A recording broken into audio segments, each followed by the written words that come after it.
Good morning, everyone, and welcome to this May 22nd meeting of Community Development Committee. Clerks, can we get a roll call? Yes. Councillor Wong. Here. Thank you. Councillor Kara. I'm here. Thank you. Councillor Dollywell. Here. Thank you. Councillor McLean. I'm here. Thank you. Councillor Penner. Thank you. Councillor Putmans. Here. Thank you. Are there any other members of council on the line? Hearing none. And then Councillor Walcott. Thank you. We have quorum. Perfect. The city of Calgary, where the Bow and Elbow rivers meet, was historically a place of confluence where the sharing of resources, ideas, and opportunities naturally come together. Long before Scottish settlers named it Calgary, the original indigenous nations of this area had their own names for the land. In the Blackfoot language, it is called Mokinsis.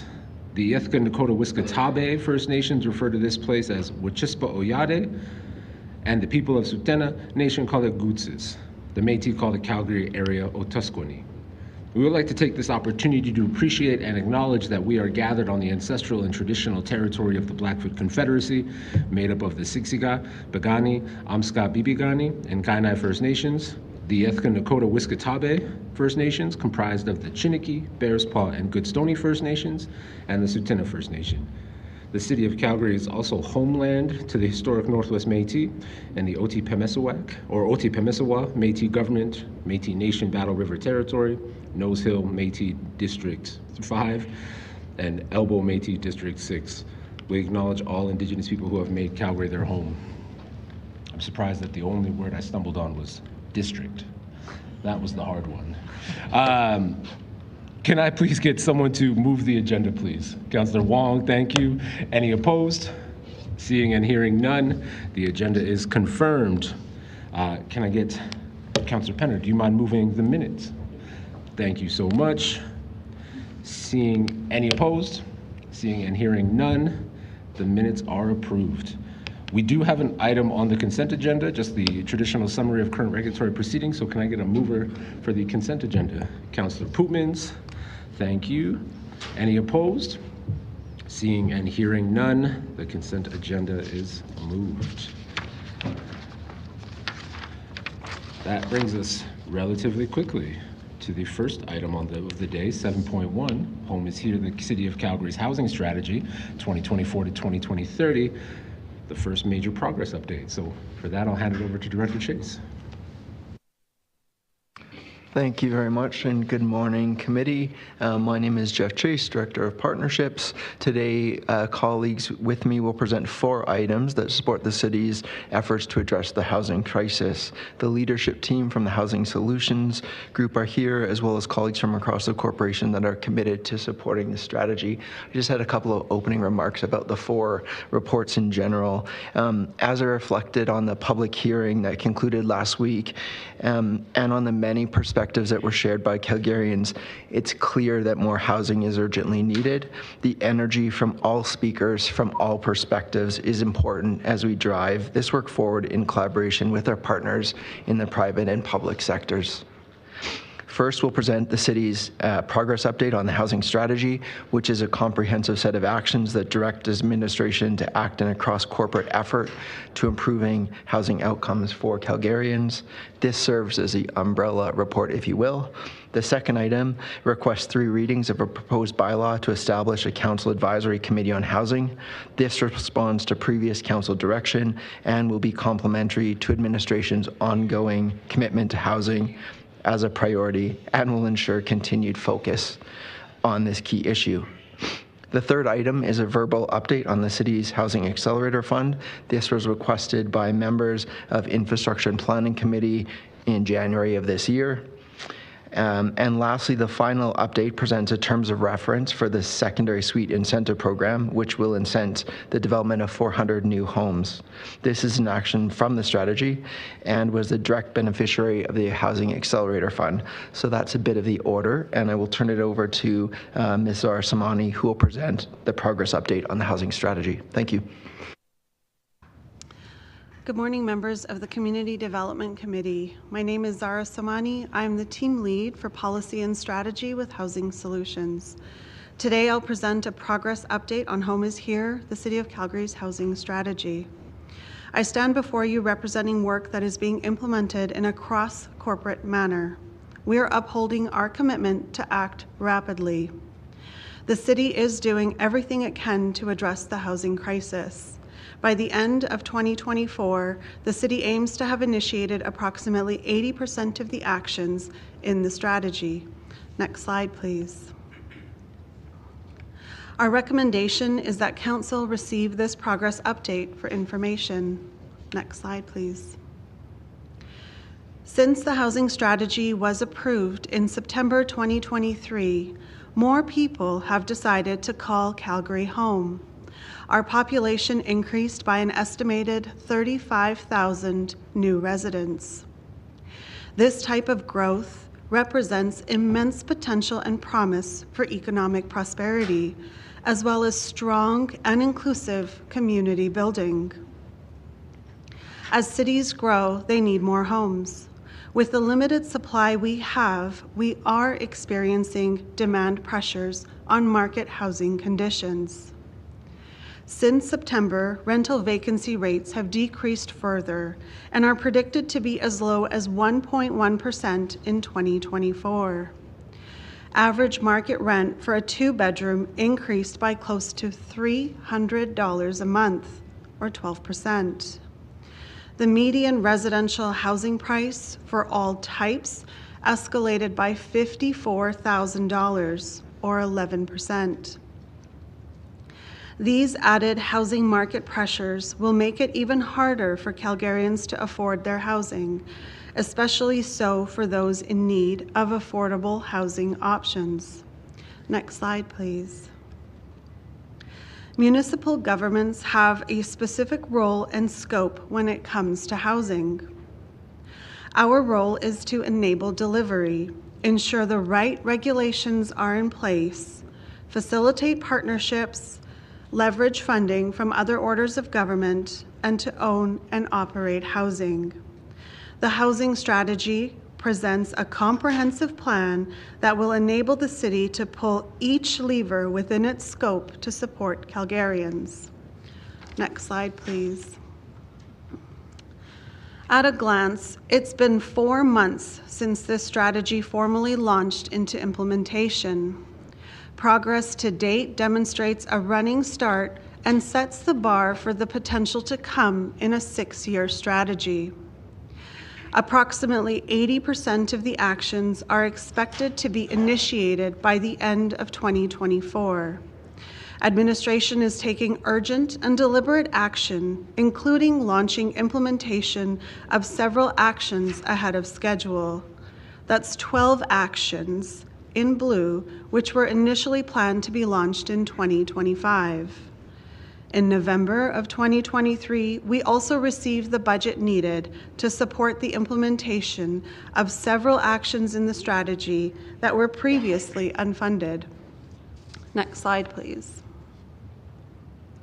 On the screen are some key highlights of progress within the first quarter of implementation. Attachment 2 provides a detailed summary of progress. Over the last few weeks, we were immersed in dialogue that centered around 2 key concepts: the need for more affordable housing and the desire for better housing affordability.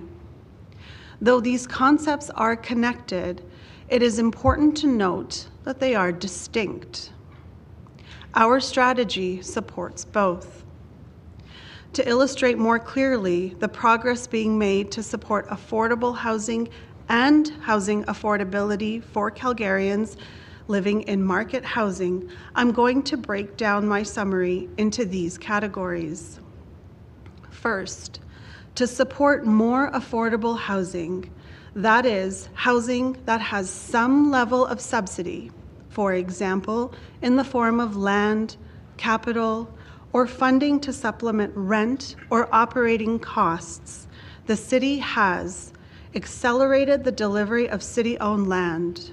So far, 8 parcels have been released, which will create up to 400 new affordable homes. To further bolster the provision of land, we've also established the $20 million land fund and are in the process of identifying acquisition opportunities. To better support Calgarians who are looking to secure affordable housing, we have accelerated the One Window Reboot, which will provide a central point of application and intake. Second, to support housing affordability, which is about expanding the purchasing power of prospective homeowners and renters in the market, Council approved citywide rezoning with amendments, which will enable more low-density housing options at different price points in new and established areas of the city. The city is also making more land available to support transit-oriented development. Later today, you'll receive a presentation on the secondary suite program, which will quickly incentivize the development of new, safe, and registered homes. We have made progress on actions within the strategy that are multifaceted and will support both the creation of affordable housing and housing affordability. Examples of this include funding for the Downtown Development Incentive Fund, administration of funding programs from other orders of government, changes to planning policy, regulations, local area plans, and infrastructure upgrades in established communities. There are 98 actions in this strategy. The examples I've just shared with you right now are a few of the high-impact actions we have in play. Next slide, please. The housing strategy has a series of integrated outcomes and actions which are mutually reinforcing. Each is more effective when combined with others. We've made good progress, with 80% of the actions expected to be initiated by the end of the first year in a 6-year strategy. The recommendation today is that Council receive this annual progress update for information. This concludes our presentation, and we're happy to take any questions. Thank you so much. Before I go to questions of administration as well, I wanted to check if there's anyone in the audience who wanted to speak to this item as well. I thought when I saw you come in. All right, so why don't we do that first, and then we'll go to questions of administration. So Anne, please come up and we'll give you 5 minutes. And it's Anne Landry, Landry, correct? I wanted to make sure I got the spelling right.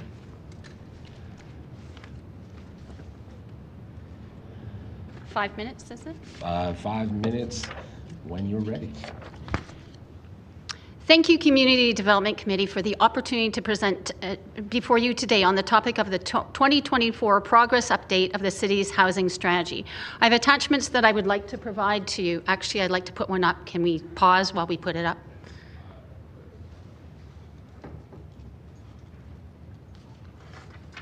Thank you. Sorry about that.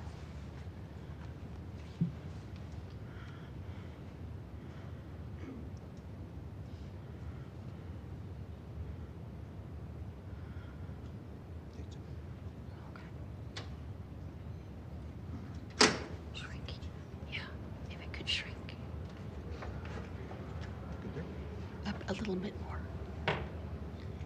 Perfect, thank you, thank you. My name is Anne Landry. I'm a long-term renter in an apartment in Calgary owned by one of Canada's largest financialized landlords in Ward 8.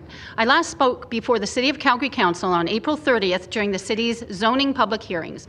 At the time, I provided detailed information, including recommendations for Council's immediate action. In brief, I find that the City of Calgary's housing progress reporting raises several alarms. The reporting seems to reveal that the City of Calgary apparently does not have the right people and processes in place to report on and to address housing in Calgary with the urgency and focus needed. The reporting raises questions regarding whether the City of Calgary will be able to meet its targets of the housing strategy. This includes for 2024 new build of 3,000 non-market housing and 1,000 more market homes than usually built. Disturbingly, these targets are not specifically mentioned in the progress reporting. These targets are nevertheless apparently insufficient to meet the housing demand in Calgary at a time of housing market dysfunction that is apparently not addressed in the documents. Note the graphs on the screen from Table 2 of the City of Calgary's Calgary and Region Economic Outlook. This reveals apparent prolonged and continuing housing market dysfunction in Calgary. Housing supply is not meeting demand.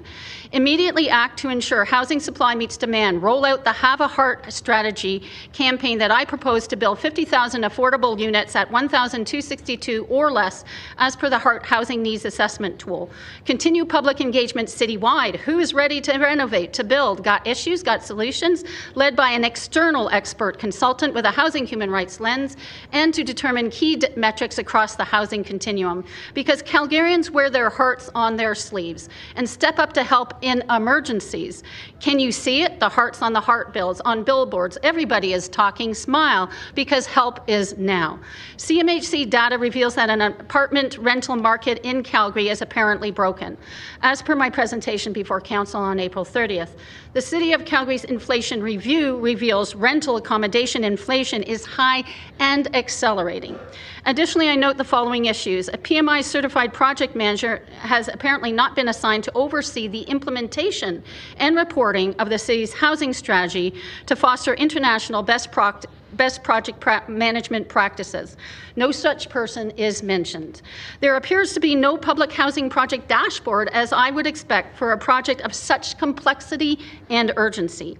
Include information for each initiative, such as red, yellow, green indicators to demonstrate if the initiative is on track or issues, challenges exist, whether the initiative has started, key tasks undertaken, milestones, timelines, key challenges, next steps, and more. The housing update seems to be in large measure a download of the text of the housing strategy with commentary regarding whether progressing as planned, progressing ahead of schedule, not started, next action, without detailed context explanation. This reporting demonstrates a highly unacceptable simplicity. Lacking is very basic information, including build completions to meet demand across the housing continuum, mapping of build locations and forms, affordability, budget, actual to target. Also lacking is that we are losing affordable housing faster than it can be built. As per the research of housing expert Steve Pomeroy and recent CMHC data that was reported in the media.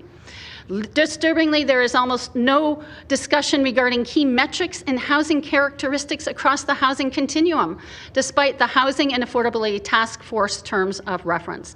Lacking are metrics affecting some of the most vulnerable populations, including people who are homeless and people housed by the nonprofit housing industry in Calgary, at a time that leaders from both segments were members of the City of Calgary's Housing Affordability Task Force. There is no discussion regarding the number of affordable shelter units that are being built with details of shelter cost to tenants by household income range. Where are the updated details regarding strengths, weaknesses, opportunities, and threats? Note the progress reporting at the end of the report. No postponement should be allowed. Ensure appropriate skilled staffing and budget. Not again. How can you effectively address that which you don't track or acknowledge? Need administration to address accountability and delivery on an emergency and continuous improvement basis. I recommend the following immediate actions for administration to provide updates at the next Community Development Committee meeting on June 26.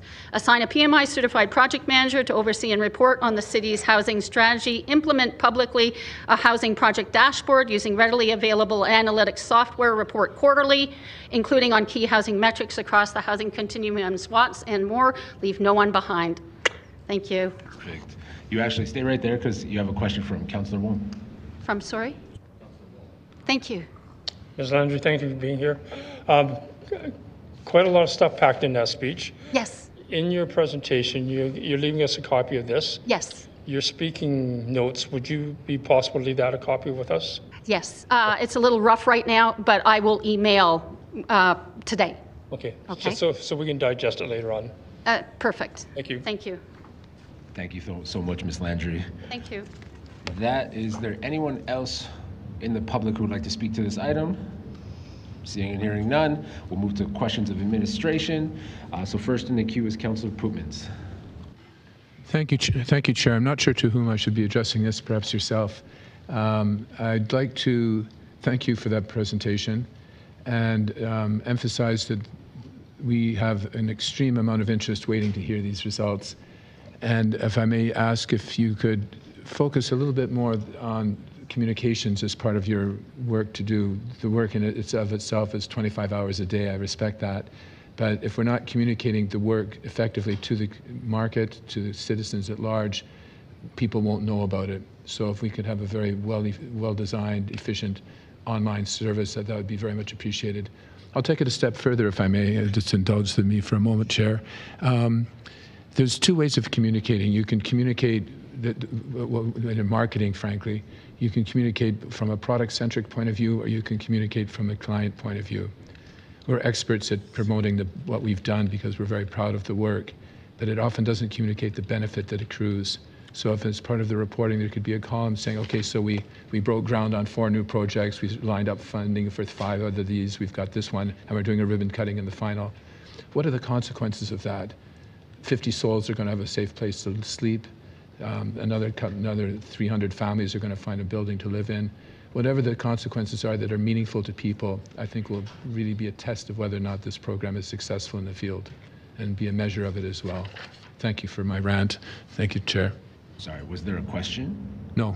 I was waiting for it at the end. I was like, he's going to get to a question. Would you consider including those thoughts into your work as you go forward? Yes, absolutely. Thank you. Thank you. That's a great debate. Great debate. Councillor Wong, please. Thank you, Chair. Thank you for the presentation. Again, thank you for all the work that's been put together. I'm just going to go through a couple of pages of the report here, Sure. and more so for details for the public because, again, how to say, there's the devil's in the details. So you made reference to 8 sites. Can you just list the 8 sites and the intent of each of those sites? And if you really can do it, how Absolutely. many units are included in those? Sure. And I'll use page 8 of attachment 2 as a reference. So the first 2 sites are at 2 city-owned C-train stations. That's Whitehorn and Fish Creek, and that's where we're looking at 100 units between the 2 sites. So that's the first 2. The next 5 are related to the non-market land sale, number 4. And then the last one is a potential site for a high complexity supportive housing. So that site feasibility and all of that hasn't yet been completed, and so we're pending on the number of units that would be feasible there. Right. And for clarification, again, the Whitehorn and Fish Creek, that is a emergency shelter site? Yes. Okay, and for what sort of clientele? Sorry, I want to be clear. The Whitehorn and Fish Creek are transitional housing, right? So second stage, not emergency shelter. Oh, transitional housing. Thank you. And type of clientele? The type of clientele at the 2... In a transitional housing, yeah. So we're catering to, I believe... Families. Families in those, right? Yeah, sure. Yeah.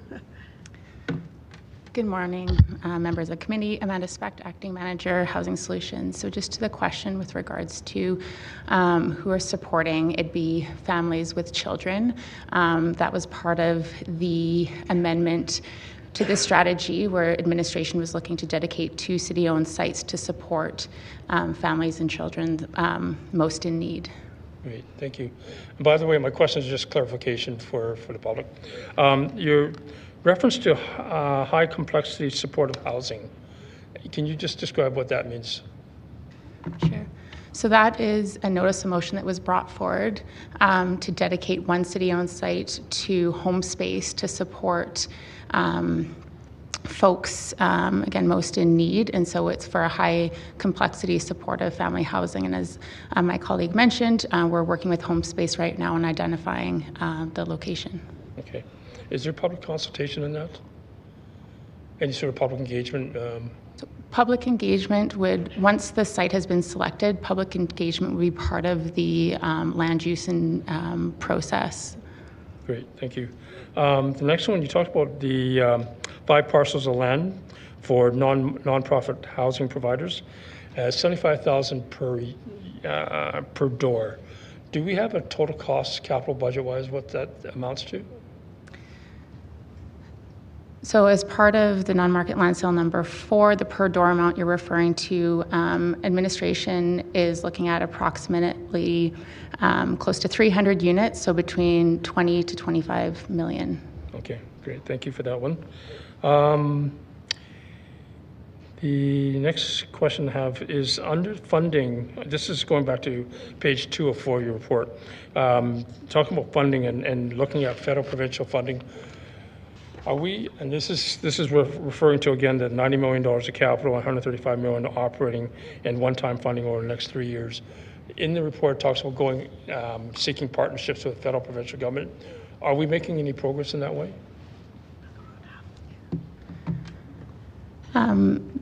Yes, we are making progress. We have an item number 3 today where we're going to talk about the Housing Accelerator Fund verbal update. That is a partnership with the federal government worth $228.5 million. And anything on the provincial side? We continue to work closely with the province, collaborating with them on a number of different initiatives. Okay. Making it easier to build housing, secondary suites, 400 legal suites per year. Does that include backyard suites or just secondary suites? There is an item, the 4th item today that will talk about it. Did you want to answer that right now, or would you like? I was going to say, we'll hold that question Sure. for that item, because there'll be much more specifics when Yeah. we get into the terms of reference. Yeah, when I read that item, I didn't see the word backyard in there, but we'll address it later. Thank you. The question with regards to Council Pootman started, and that's around communication and that, and we've gone through, let's say, 4 months from January to May, public hearing and information. And one of the questions I had posed to administration back at that time, lessons learned from that, is that a go-forward initiative to document the lessons learned, bring it back to this committee? I would see the lessons learned process being part of each of the individual 98 actions. So each of the initiatives would have different lessons learned. There is no corporate reporting requirement to report on lessons learned of the overall strategy currently in place. Okay. If I can just jump in, Councillor Wong, I think there's some real value in what we've heard from the public through the last number of months with respect to communication. Ms. Landry raised some really helpful points as well. And so, though there's no formal corporate reporting on lessons learned in the last 6 months, we're certainly dedicated to taking what we've heard from the public and ensuring that we're using it as best we can as we drive forward. Okay. I think one of the things that in consultation with the chair, when we get through this, I wouldn't mind either administration putting it forward or council putting it forward as a motion arising to actually have that formalized, so you bring it back at a particular time in the fall, perhaps. Okay, thank you.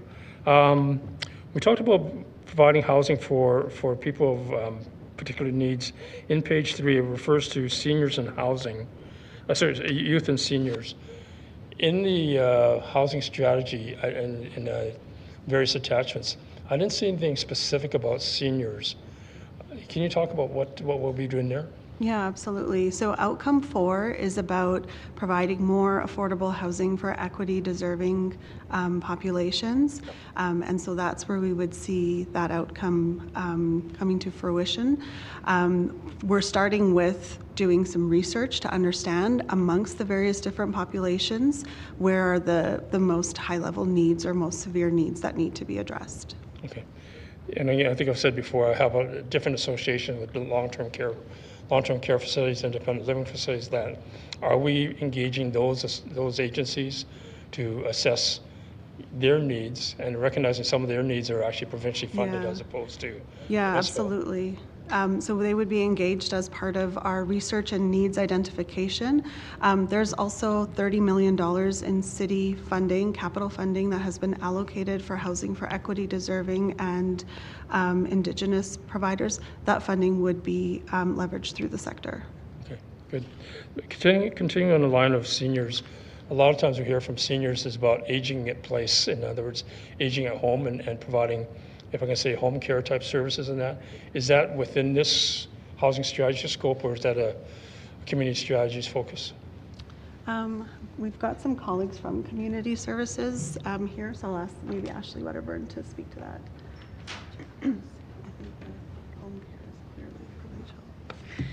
I think what I can offer is that we're working with our housing colleagues and our seniors age-friendly steering committee, which I sit on, and we sit with community partners, including folks from AHS and others like Silvera in the community. So while it's not specifically in the strategy per se, I think we're looking to leverage work in the community and context in the community to see how we can move forward that fourth outcome area of looking at equity denied groups and what they need for housing. So I think that's just kicking off, but we'll be working closely with Housing Solutions to connect them to the folks we know in the seniors community and with the work that we're doing in the age-friendly strategy in general.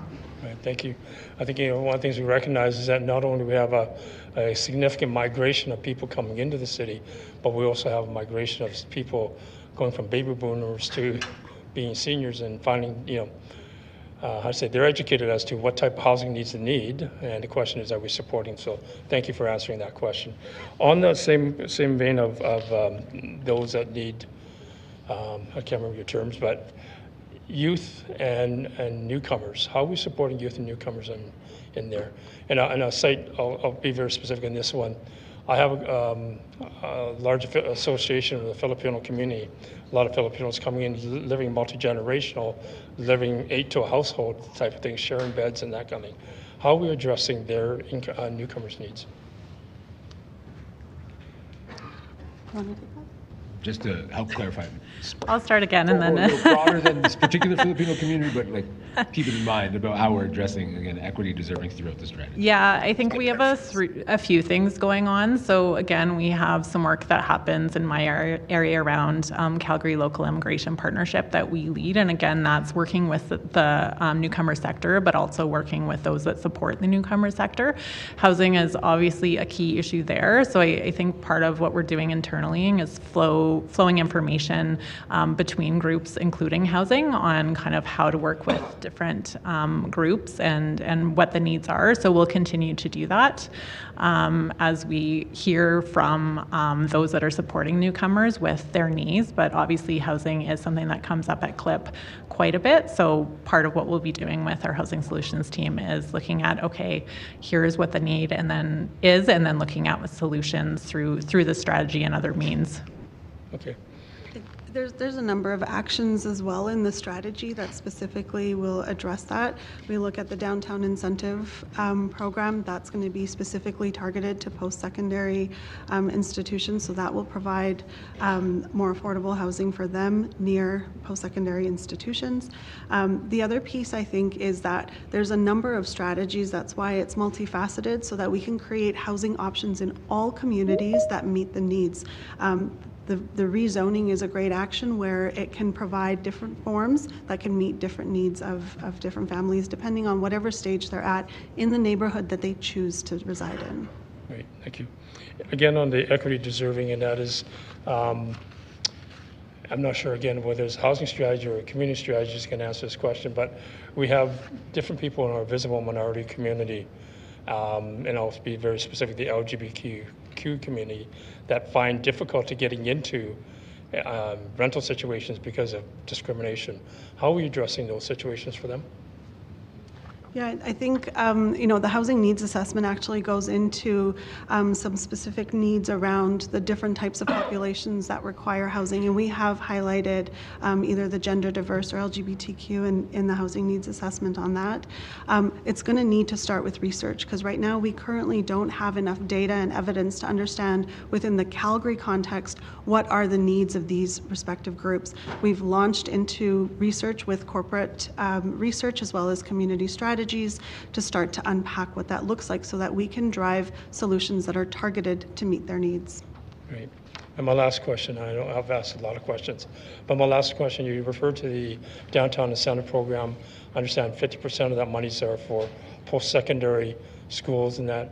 I've got an upcoming conversation with University of Calgary about specifically that, but not so much about downtown, but campus housing. Mm-hmm. Are we trying to either work with the post-secondary and or university, provincial government, to get them to fund on-campus housing? I'll see if anyone from downtown is here to speak to that.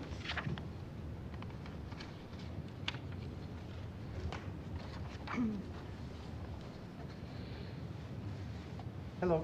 How you doing? Good morning. So in terms of working with post-secondaries, we've had different conversations with post-secondaries. Part of what we're looking for in terms of reference moving forward will be for post-secondaries to think through their housing plans as part of the post-secondary incentive. But your question speaks directly to how are we working with post-secondaries and working with them to identify housing on their campuses? On campus. I recognize that we have a downtown incentive Yeah. for office to residential, Yeah. particularly catering to post-secondary, which is great. Having them live downtown, Yeah. find work downtown, commuting to post-secondary is great. But the flip side of the equation is on campus themselves. Yeah. I often find that the post-secondaries aren't investing in housing on campus, and as a result, the kids are students. I shouldn't say kids. Students are finding housing in communities around there as opposed to on campus. Yeah, fair enough, right? And we generally, from downtown, we haven't been engaged with post-secondaries to identify their role as housing system actors to provide that housing. Yeah. Okay. Okay. Good. Thank you for that. Thanks, Chair. Thank you so much. Next up in the queue is Councillor Carra. So first off, I just want to say this is really exciting and good work. However, I do have some freakouts that are associated with the speed at which we're able to roll things out. And I've been trying to order my thoughts so I can ask questions that are, I guess, something that you can actually sink your teeth into rather than just throw a whole bunch of words at you. But I'm gonna sort of like list the the 3 areas where I think we're gonna have significant choke points in our ability to roll out housing. I think they're interrelated, and then I have a question about the new CHO role, which might be the answer to the question I'm asking. So I think that we will, unless we significantly change our real estate function at the City of Calgary, find that real estate is a pinch point in our ability to get housing to market at the speed in which we need to. Related to that, I think that we do not yet possess the skills to tackle master planning around TOD and other significant receiving areas for density in a way that will provide a maximally good quality product and yet do so in a timely fashion and an affordable fashion. And I'm concerned about our master planning function because that's where a lot of our affordable housing is going to go. There was a conversation like over a year ago when we started to, the third point I want to raise is there was a conversation at least a year ago, but has been ongoing as we started to run into the inability to find suitable land to put out to the not-for-profit sector. And the argument that was made by council is that we've got tons and tons of land, we're just not doing the criteria right. And there was sort of a commitment at that point by real estate to sit down with ward councilors and basically develop a ward-by-ward inventory of city-owned assets that could become housing assets, in the future. And I want to know where that work is. So I guess I'll start with those 3 questions. Do we see our real estate function as being up to the task, and what is our thinking on that? Do we see our ability to sort of do TOD and master planning for areas that are going to be receiving areas for density? What we heard from the public very loud and clear was that they want density to go into big sort of East Village, bridges, university district scale projects. Do we have the ability to do that work? And then where are we at with our inventory of city-owned land?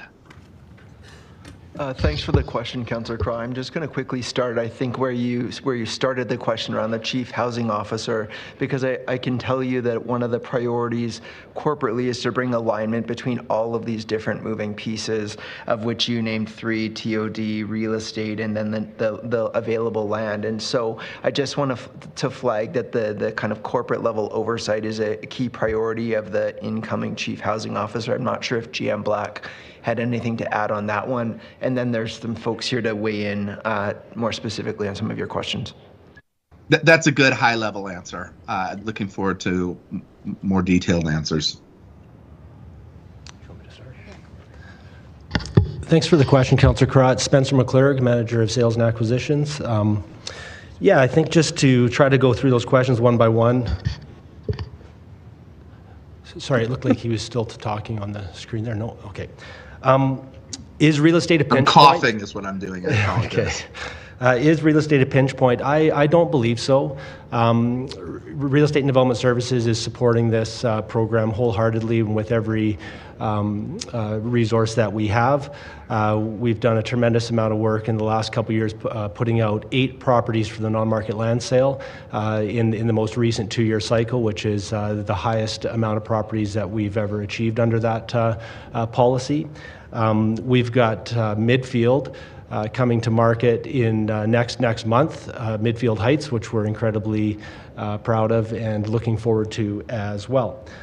So to answer the first question, I don't believe real estate will be a pinch point in getting properties out to market. In fact, I've also just hired another sales agent to help support all the work we're doing for housing. Do we possess the skills necessary for TOD development, transit-oriented development, as far as quality and time goes? Transit-oriented development has proven to be a difficult item, and we are looking at every solution possible. I know that right now discussions are ongoing between the City of Calgary and Calgary Municipal Land Corporation, so just be on the lookout for more there. As well, I know that we are advancing work through David Carew's group in planning on the Franklin TOD site. We just repurchased the Westbrook TOD site as well this year, just a couple months ago. So I think we'll start to see the needle moving in that area. Third question about inability to find suitable land and developing a ward-by-ward inventory. So we continue to, on an annual basis, review our inventory. We're identifying properties as far ahead of possible as we can that can be leveraged under the non-market land sale policy, and we commit to bring those forward to area councillors in a timely manner so that they can see which properties are being proposed for future non-market land sales. Amanda, you want to add more things? I'm just going to add into the last point that Mr. McClurg included, which was just around the Housing Land Fund. So we have a $20 million Housing Land Fund in which came from some of the recommendations from the report, Councillor Craw, that you mentioned, that came forward in April of last year. And the reason for that is acknowledging that there's quite a bit of work that's required to de-risk a lot of our surplus sites. And some of that funding is going to be used and is already starting to be used to help de-risk sites as part of our pipeline of land for a non-market land sale. Number 5, number 6, and into the future. We are also working closely with Real Estate and Development Services on acquisition. So looking at acquisition opportunities to add land into the pipeline. So we have a viable pipeline of land for future non-market land sales.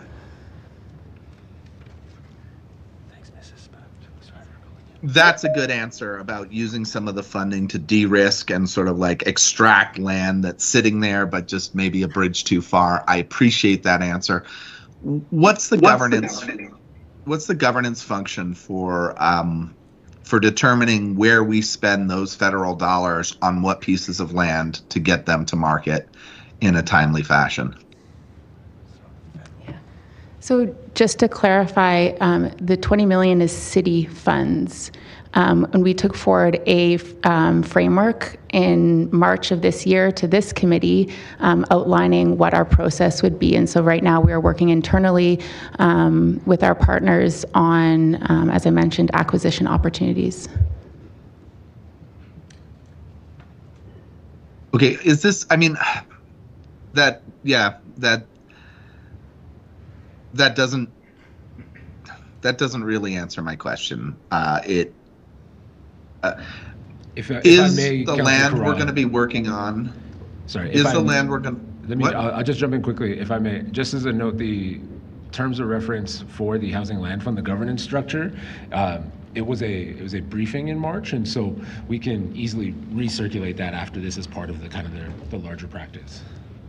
Yeah, or we could answer it right here when the question's posed. But my question, because this is pertinent to the question, I guess my question is, are we looking at land that business units have declared surplus, or are we looking at all land? Councillor Carra, we are looking at both. We are looking at the cost to bring city-owned land available to be leveraged for non-market housing. Oftentimes, there are expenditures required to make those properties shovel-ready, and that can include such things as utility servicing, utility relocates, land use outline plans, subdivision, construction of off-site infrastructure. So that is being looked at, and the land fund would be used for those purposes to unlock city-owned land. And additionally, the land fund is being looked at to acquire privately owned land that can be immediately made available for affordable housing.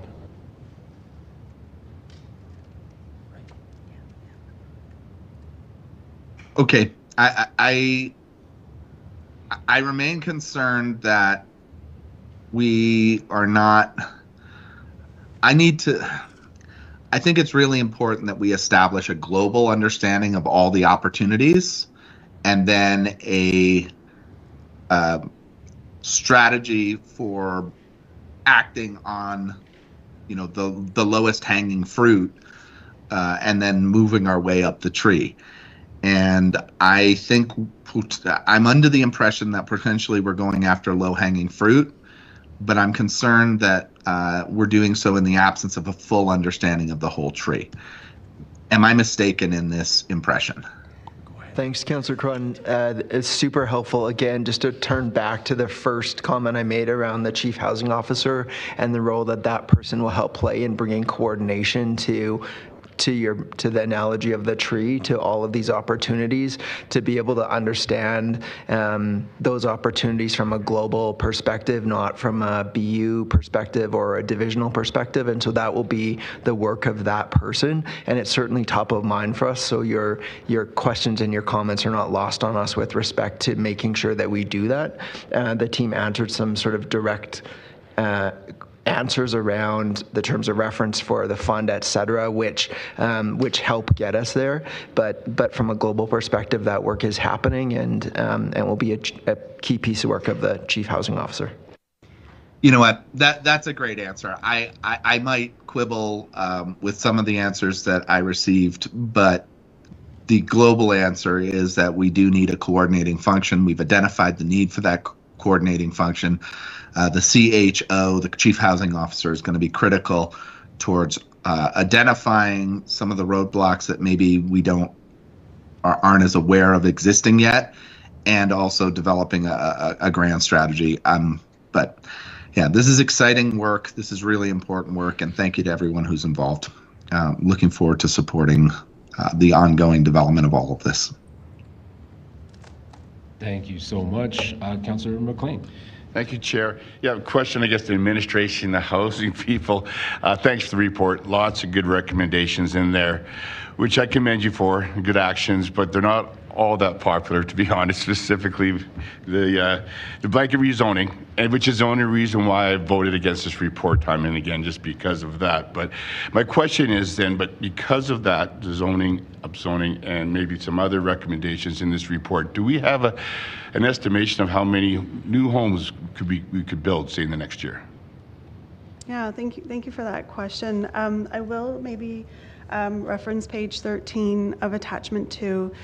There's 2 measures on that page that we're going to be watching closely as these actions are implemented, and that we will be updating on a quarterly basis through the housing dashboard, which will be released shortly. The first one is on the number of new market homes that are being created. Right now, we're sitting at 3,500 new homes in both the development permit stage and the building permit stage. So as these actions are rolled out, we'll be able to see the uptick of supply being built within that, and we'll be able to track it on a regular basis. Okay, yeah, that's good information, because from what we heard through all the hearings and reports that maybe a lot of the new growth in established communities with condos and row houses, those are, you know, $500,000, $600,000, $700,000, $800,000. Do we have an idea of all these homes that we're building that would be classified as affordable? Because I think we could all agree, Yeah. $250,000 isn't affordable. Yeah, so. absolutely. So if I can just elaborate on my initial response, there's the first measure, which is about the number of new market homes being built. The second measure is about the number of new non-market homes being built. And so to the point that affordable housing is typically built through some form of subsidy, either capital, land, or funding for operating, those units will be separately tracked, and that's figure 1.1b in the attachment. The other measure that I think will be helpful for us to keep an eye on is figure 1.5, and that's the diversity of building forms of housing. So right now, single-family homes and multi-family homes or apartments make up sort of the lion's share of the supply that we've seen in previous years. As we implement this strategy, and as we heard through the public hearing process, like, this change is incremental and it will take time. What we're hoping to see there is that we've got more diverse supply. So we start to see more of the row house, townhouse, and duplex forms being built, which will provide more choice for Calgarians. So those are 3 measures that I think we'll want to keep a close eye on to see how it's evolving over the next few years. Yeah, good idea. I'd like to see, because there's a certain market for the, say, non-market affordable homes, and there's a high end, which, again, I think we're going to create a lot of those.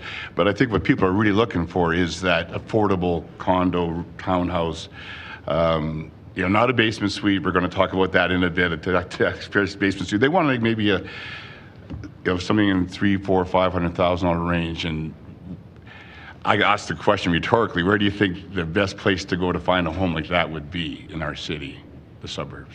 I answered it. Or would you agree with me that in our new growth communities, that's where we're going to find most of the more affordable housing options?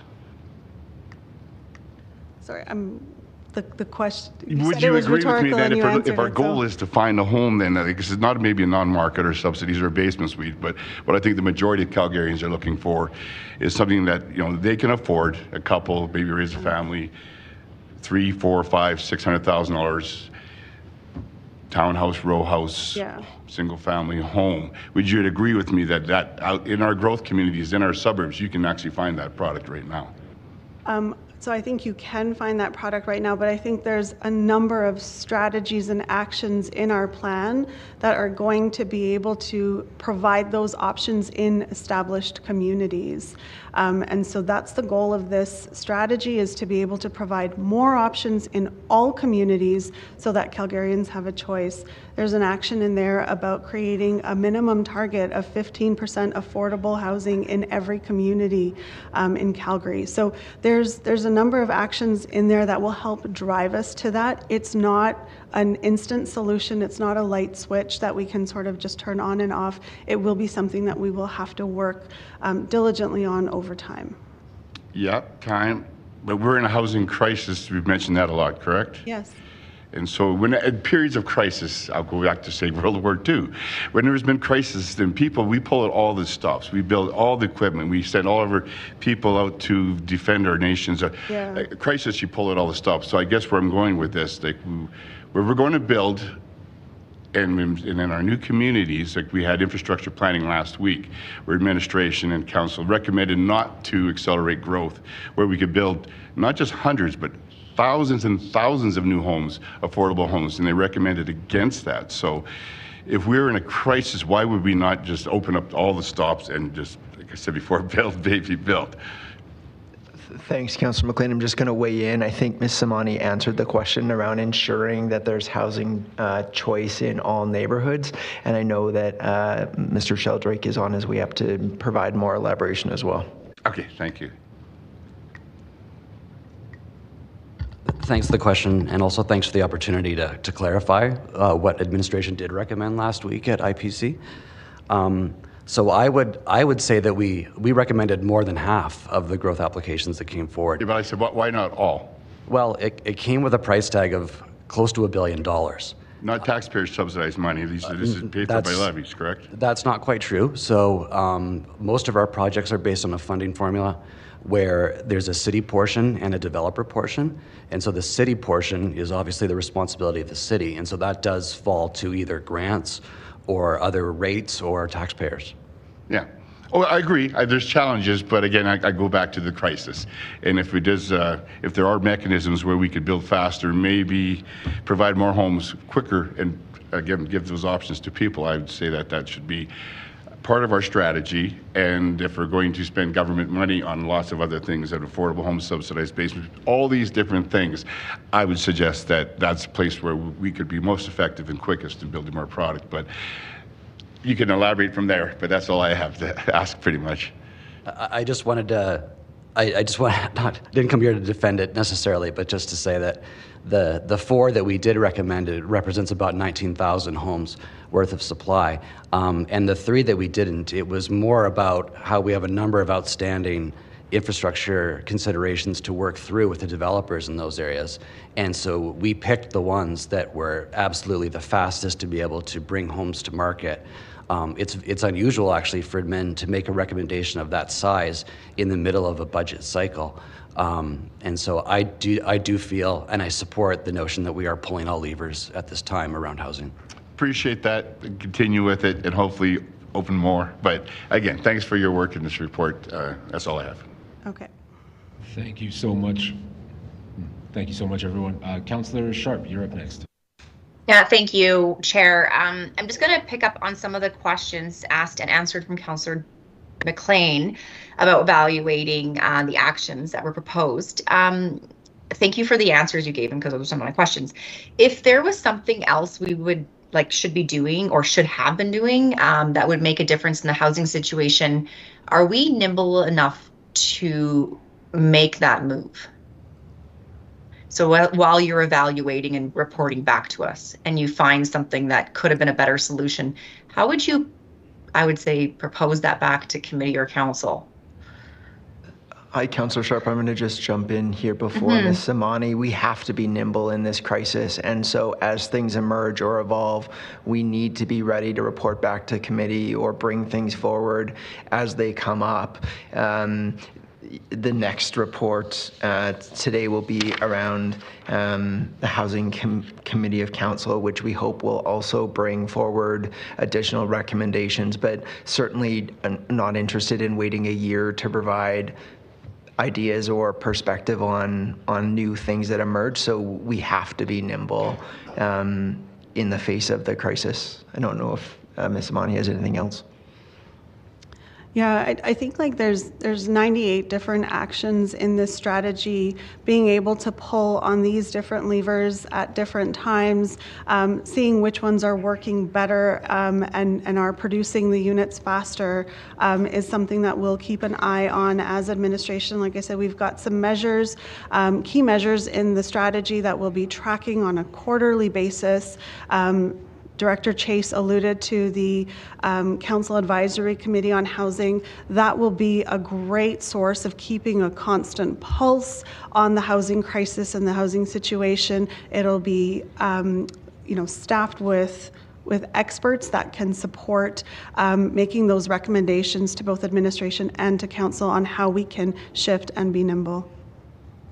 Okay, so just a follow up then. If there's an action, if there's an action or 2 or 10 that aren't producing the results we wanted, or you guys wanted, are you going to dial back on those? Thanks, Councillor Sharp. It would depend on the action and council direction that was required. We certainly, as mentioned, will be reporting back annually on progress, and we'll flag things that are not working or that are not sort of yielding the success we're looking for. But if there was something that required us to change course or delete an action or something like that, then that would require us to be back in front of committee, and we would definitely be willing and ready to do that. Okay, thank you so much. Appreciate it. That's it, Chair. Thank you. Councillor Penner. Thanks. So I think good questions and lots of questions around sort of the timeline of this reporting and what's in this report. So we're 8 months into the strategy, so not even a year from, and not to say anything horrible about the rest of administration, but from a timeline and accelerated phase about what we have accomplished or started, it seems to me as though we're working very quickly. So maybe just some feedback or experience from other individuals, and I know this is sort of multi-department around how quick are we actually acting when we have completed actions within 8 months, and probably more than 50% of the actions also started in progress. Yeah, so if I could just clarify, we are 7 months from when the strategy was approved. We're about 6 months from when we received budget or confirmation of budget starting in the new year. So this strategy technically launched in January. Where we had the resources and the ability, we were able to start a number of actions in 2023 after the approval. So from the perspective of how quickly are we moving, we're doing everything that we can to pull every lever that is within our purview, within the scope of municipal government, to be able to move this ahead. Great, thanks, I really appreciate that. There's sort of been some questions around how the reporting is done. So the change in reporting, is it normal for reports to sort of have a logical progression of what gets included year over year, or do you need some specific direction, or do you feel you've just kind of heard enough from the conversation that you can figure out what might need to be included in the next report? If it's all right, I'll take that one, Councillor Penner, because it picks up on what Councillor Sharp asked and also what Councillor Wong asked, and I think we're prepared to just add a lessons learned in the spirit of continuous improvement into our next annual report. If we spend all the time reporting, it obviously takes away from time doing the work. And so I think if we can be as efficient as possible to bring as much together in one report as possible would be helpful. And I don't think we need direction to do that. There's lots of helpful perspective here today about ensuring that lessons learned are documented and that we're demonstrating continuous improvement as we go. Great, thanks. And it's my understanding that as things are progressing or we're doing, we are actually updating the website as fast as we can too. So that reporting to the public is a bit of an ongoing kind of continuous thing. Between now and next year, we're continuing to show or put out media releases. So there are other ways that we're reporting, just not in such a formal sense. Yeah, absolutely. So as programs or initiatives are released, those are typically done through media releases. I mentioned the housing dashboard. That is a tool that is currently under user testing, so it will be available imminently. That's where we intend to track some key measures, like I highlighted, around how much supply are we seeing, both market and non-market. That will help to contribute towards our targets. We'll also be watching measures like what is the average rent? What is the average or the median price of all housing types? So we'll be keeping an eye on all of those, and they will be publicly available. Measures that we can report on regularly on a quarterly basis will be updated like those ones.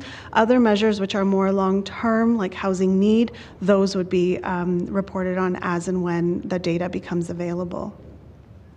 Thanks. I want to pick up on a question that Councillor Wong also asked around sort of data reporting and metrics around unhoused population, where those beds are. It's my understanding that lives with the Homeless Foundation, so some of that information is provided through them publicly as well. Is that correct? That's correct. Yeah. Okay. Thought so. Chair, I have no further questions. I know there's other questions in the line, but happy to move this when the time is appropriate. I'll come back to you, Councillor Chabot. Thank you.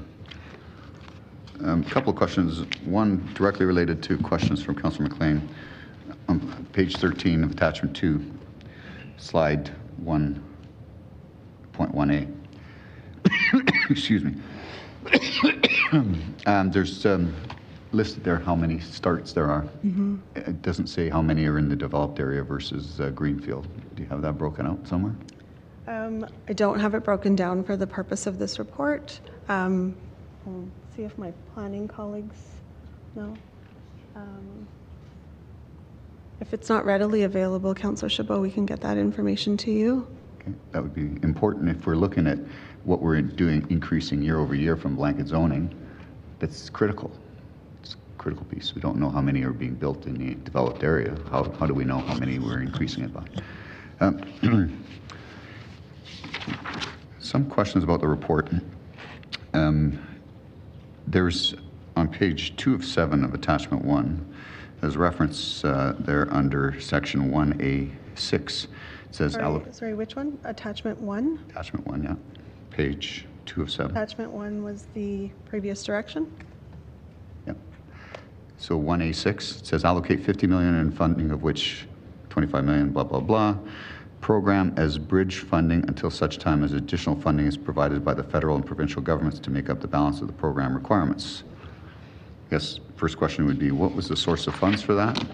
And is this not qualified for housing accelerator funds? And when is that going to go back into whatever fund it came from?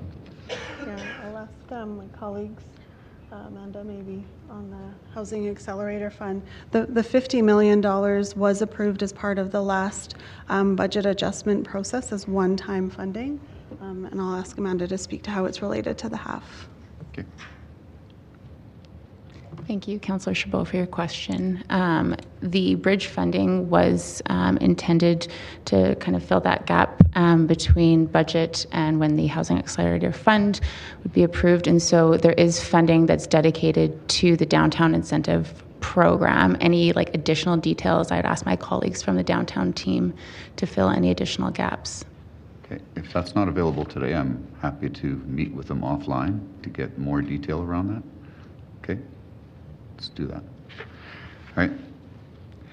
On that same page, it says including 15% of total housing into non-market affordable housing throughout the entire city. But I thought provincial government had just recently passed legislation that says inclusionary zoning is not permitted. So, i.e., mandating affordable housing as a requirement.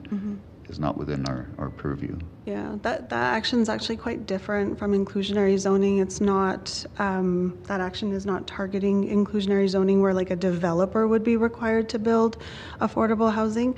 That action is about implementing into our municipal development plan a policy or a target that we have 15% affordable housing supply in all communities so that Calgarians have a choice. Okay, but when there's statements such as should, it makes me pause for a second as to what the actual intent is, because should is to be interpreted as shall unless you can demonstrate sound rationale as to why it should not be should. Yeah. And so that to me implies a will or must.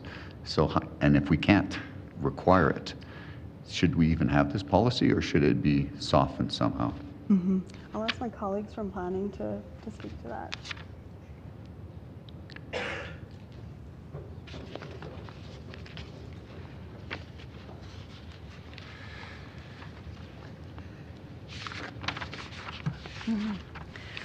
Councillor Chabot, so your question is about should versus shall, correct? Sort of, yes. So shall is definitely something that we don't use in policy a lot because it's very much limiting to what we can consider. We must do whatever that shall statement is. Should is a strong word that we use in our policy documents to imply a direction. But as always, through something like discretion, we can use that discretion to think about the merits of the site, right, of an individual site. When you have planning policy that dictates policy for the entire city, it's tough to go to spin in on that exact parcel. So when we have a specific parcel, we're able to use our discretion, and that's where that should can be flexible. But there's nothing that says that should always be relaxed. In fact, we take kind of a hard line on how we look at shoulds. This talks about including policy in the municipal development plan that says should encourage. Yep. Should encourage. or arguably shall encourage, unless it can be demonstrated otherwise that you cannot. It's encourage in what way? Some financial incentives, or what's the encourage method that's planned on being implemented to achieve this outcome? Yeah, I think there's two ways that the should encourage comes into play. One is at an application basis, where it gives more of that power to us to say yes, to look at those things and look at them in context of how they're being used within a community and the clustering of different uses, all that kind of stuff in one area. So it gives us the ability to look at it at a site-by-site level and have some policy that actually helps us determine if it's appropriate. The second thing is it helps us at an LAP level. So when we're going through an LAP, it gives us the ability to work with some of our partners to think about how we are incorporating it at that stage as well. Would that include incentives like bonus density in other areas or something? If somebody's the same, I guess, developer is looking at doing something in one area versus another, but providing affordable housing in one area and allowing them to have accelerated approvals or even higher density type developments? Councillor Chabot, I'm probably one of the first people to tell you I don't think bonus density works outside of the downtown. So, or at least outside of those areas that have a significant amount of density that can be built. In areas like suburban residential areas, bonus density isn't going to get you enough for the developer to want to, for that to be offset. Yeah, I'm just trying to rationalize how we're going to apply this citywide. I can maybe just speak to some of the incentives that you touched on. So anybody who is developing affordable housing and the current terms of reference and all of that is being reviewed. But if you're a nonprofit provider developing affordable housing in a community, your application is accelerated and you are able to apply for the housing incentive program that provides rebates and reductions in fees for development applications. But you're talking about non-market housing here. That's the current state. As I said, one of the actions in the strategy was directing administration to relook at that, and so that's currently under review. Okay, yeah, it sounds like... Councillor Chabot, can I just add in there quickly that the Chief Housing Officer, it's another piece of work that we anticipate that person will do, bringing, again, a global lens to our affordable housing work, our policy work, to ensure that it is all aligned, because you raise really helpful points here around sort of what is the kind of the strategy around this versus that, and so just want to flag that that's another piece of work that's happening. I guess one of the other questions that comes to mind for me, and it's in the report as well, it's on page 5 of attachment 2, it talks about what the housing need in Calgary and the city's definition of affordable. And the reason I'm raising this point here now is because my whole life, up until maybe the last 15 years, I lived in that realm, in that area of not being able to afford homes. And yet I was able to somehow scrape enough money together to actually purchase a home. Now, things are different, I get that. But what we consider to be affordable housing and the parameters that we've placed around what we consider to be affordable and or non-affordable, I don't know if that number is realistic in everyone's day-to-day lives. It just seems like that bar is too low, actually. Bar should be higher, because I honestly, up until I was in my late 40s, way more than 30% of my income was going towards housing needs. Just saying. Maybe I was the oddball, but a lot of my friends were in the same situation. Can I just touch on that? Sure. Because I think there's some really valuable insight in the housing needs assessment that speaks to that. Pre-2022, the median income was enough to afford average market rent. It was $67,000 was what you needed to be able to afford average market rent. And the median income at which we define and cut off housing need is $65,000. The housing market has changed so drastically that in today's context, to afford average market rent, you need at least $87,000 in household income. So you're absolutely right in terms of that's probably too low, and our estimates for housing need, that 1 in 5, is actually probably higher. Unfortunately, we have no data and evidence that we can pull on to quantify that. I'm actually arguing the other way around. That it's that amount of money that we're saying is the median, and that 30% should be enough to pay for housing. That number, 30%, to me is too low. Should be higher. Because nobody, well, very few people can actually afford housing at 30% or less than their annual than their income. That's why there's such a big number of people that can't afford housing, according to the city's perspective. In my humble opinion. Okay, thank you. My other question is in relations to the page 12 of attachment 2. It says, Outcome 1, status of actions not started. Not started 1A, 2, II. It says, allocate an initial $20 million per year to the Housing Land Fund to acquire land, real estate. That money's already actually been allocated through the budget. Yeah. Just nothing has been actioned from it? Is that what that's supposed to mean? No, so that's a 3-part action. The first one was to obtain the funding. The second one is to look at acquisition opportunities. It's the third action within that action, which is collaboration and consultation with market and non-market housing providers. That work has not yet started. Okay, so the money's there, been sitting there for 4 months. Yep. And none of that work has even started? The collaboration has not yet started. We have, and I'll ask Amanda maybe to come up and speak to this exactly. The framework was shared with CDC earlier this year. The team is currently looking at acquisition opportunities. Yeah, thanks for the question. So we do have dollars committed from that fund. We are already working with real estate to de-risk some sites, and we're actively pursuing acquisitions. So we do have committed dollars from that fund towards projects.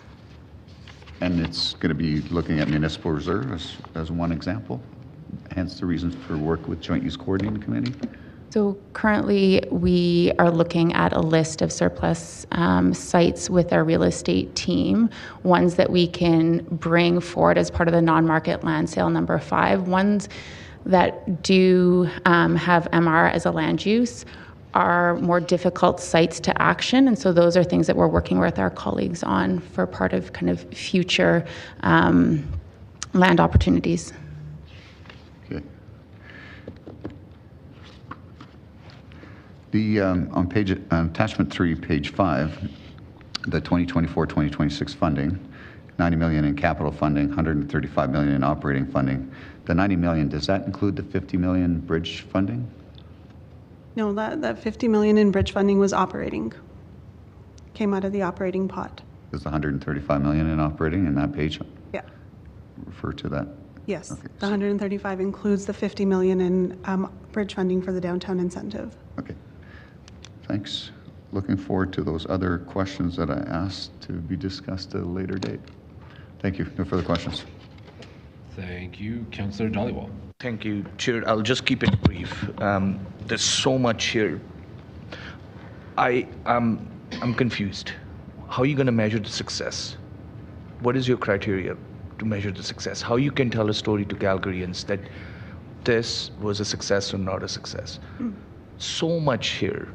But I know the dashboard is coming in Q4, but I just want to understand for sake of Calgarians. Yeah, absolutely. That's a great question. So for each of the outcomes, we have identified success measures, and those success measures have been broken down into how much are we doing, how well are we doing it, and how is this leaving people better off.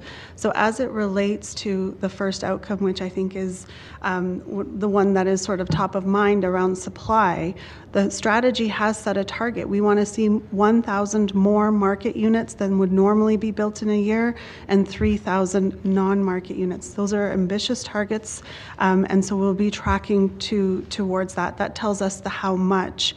how well in terms of whether we're creating options for Calgarians so that they can choose housing in neighborhoods that they want to live in. That will be measured through looking at the different building forms and seeing whether we're creating more diverse supply to meet the needs. And whether we're leaving anyone better off, that measure is around what is the affordable housing need in Calgary? Are we actually either seeing that stabilize or decline?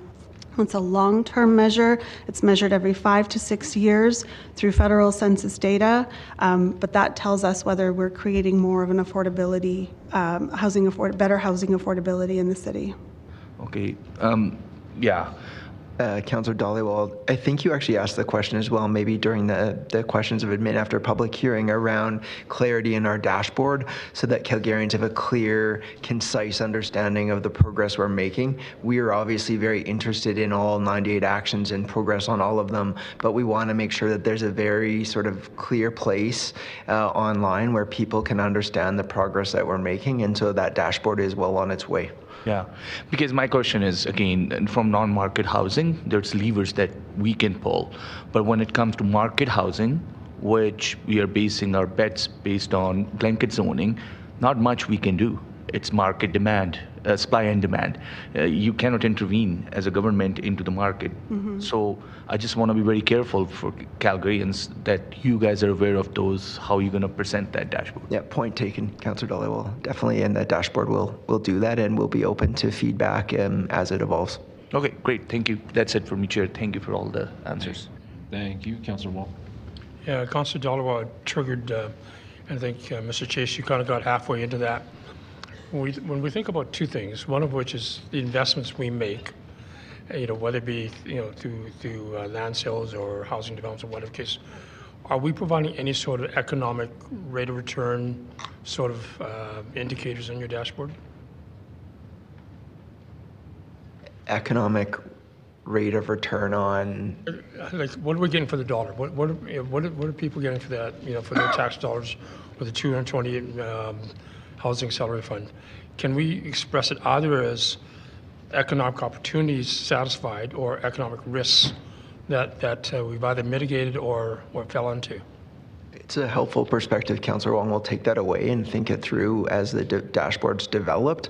Given that there's 98 actions, not all of them obviously would have the same metrics in terms of what the economic return would be, et cetera. But ensuring that we're showing a leverage ratio, those sorts of things is helpful, and we'll make sure that we consider that. Yeah, I think some of it's not just economic, it's also the social measures that we can get out of it.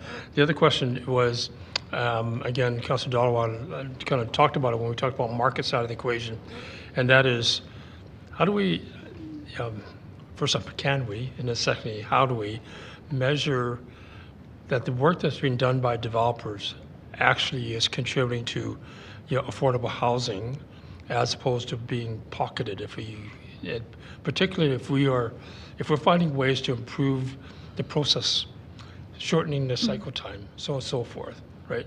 It was a question I asked the developers when they heard it last time. How do you do that? And they said, well, you see it in the market price. I don't want to see it in the market price. I want to see it, I want to see some sort of indicator that, that economic savings or efficiency that we're giving goes straight to the homeowner. Mm-hmm. Yeah, I think there's two answers to that, Councillor Wong. The first is that we will be tracking supply separately. So what is created as market housing is tracked separately from what will be created as non-market or affordable supply. And in my presentation, I sort of detailed the difference between the two. The other piece, I think, is that this strategy has actions in it that will influence market housing conditions within the scope of our municipal role. So the rezoning was one action. There are other actions like the transit-oriented development. There are a number of actions in there around planning policy, land use regulations, and local area plans, the 15% that we touched on. Those are all things that will help to influence market housing affordability. How we'll be able to see that and measure that, we'll be able to track how the rental rates are increasing. In my presentation, I cited that since September, $300 a month. That's how much rent has gone up. If we start to see that stabilize and decline, that's a measure for how housing affordability is being improved. We can also look at the price to purchase housing as well as a metric for that. Okay. And again, those are good housing indicators that we can see based on what we've done. I just want to see how downstream, if we, again, whatever efficiencies, whatever policies, whatever change we do, that, if this builder built it for this price before and now they can build it for that price, is that savings being, actually passed forward?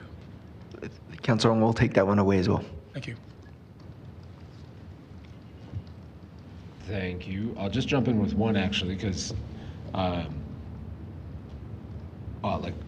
respectfully for myself too. This happened to me recently, as of last week, and I had a bunch of questions, some to administration, and they actually reminded me that I had already asked these questions previously, and they had been provided with an answer.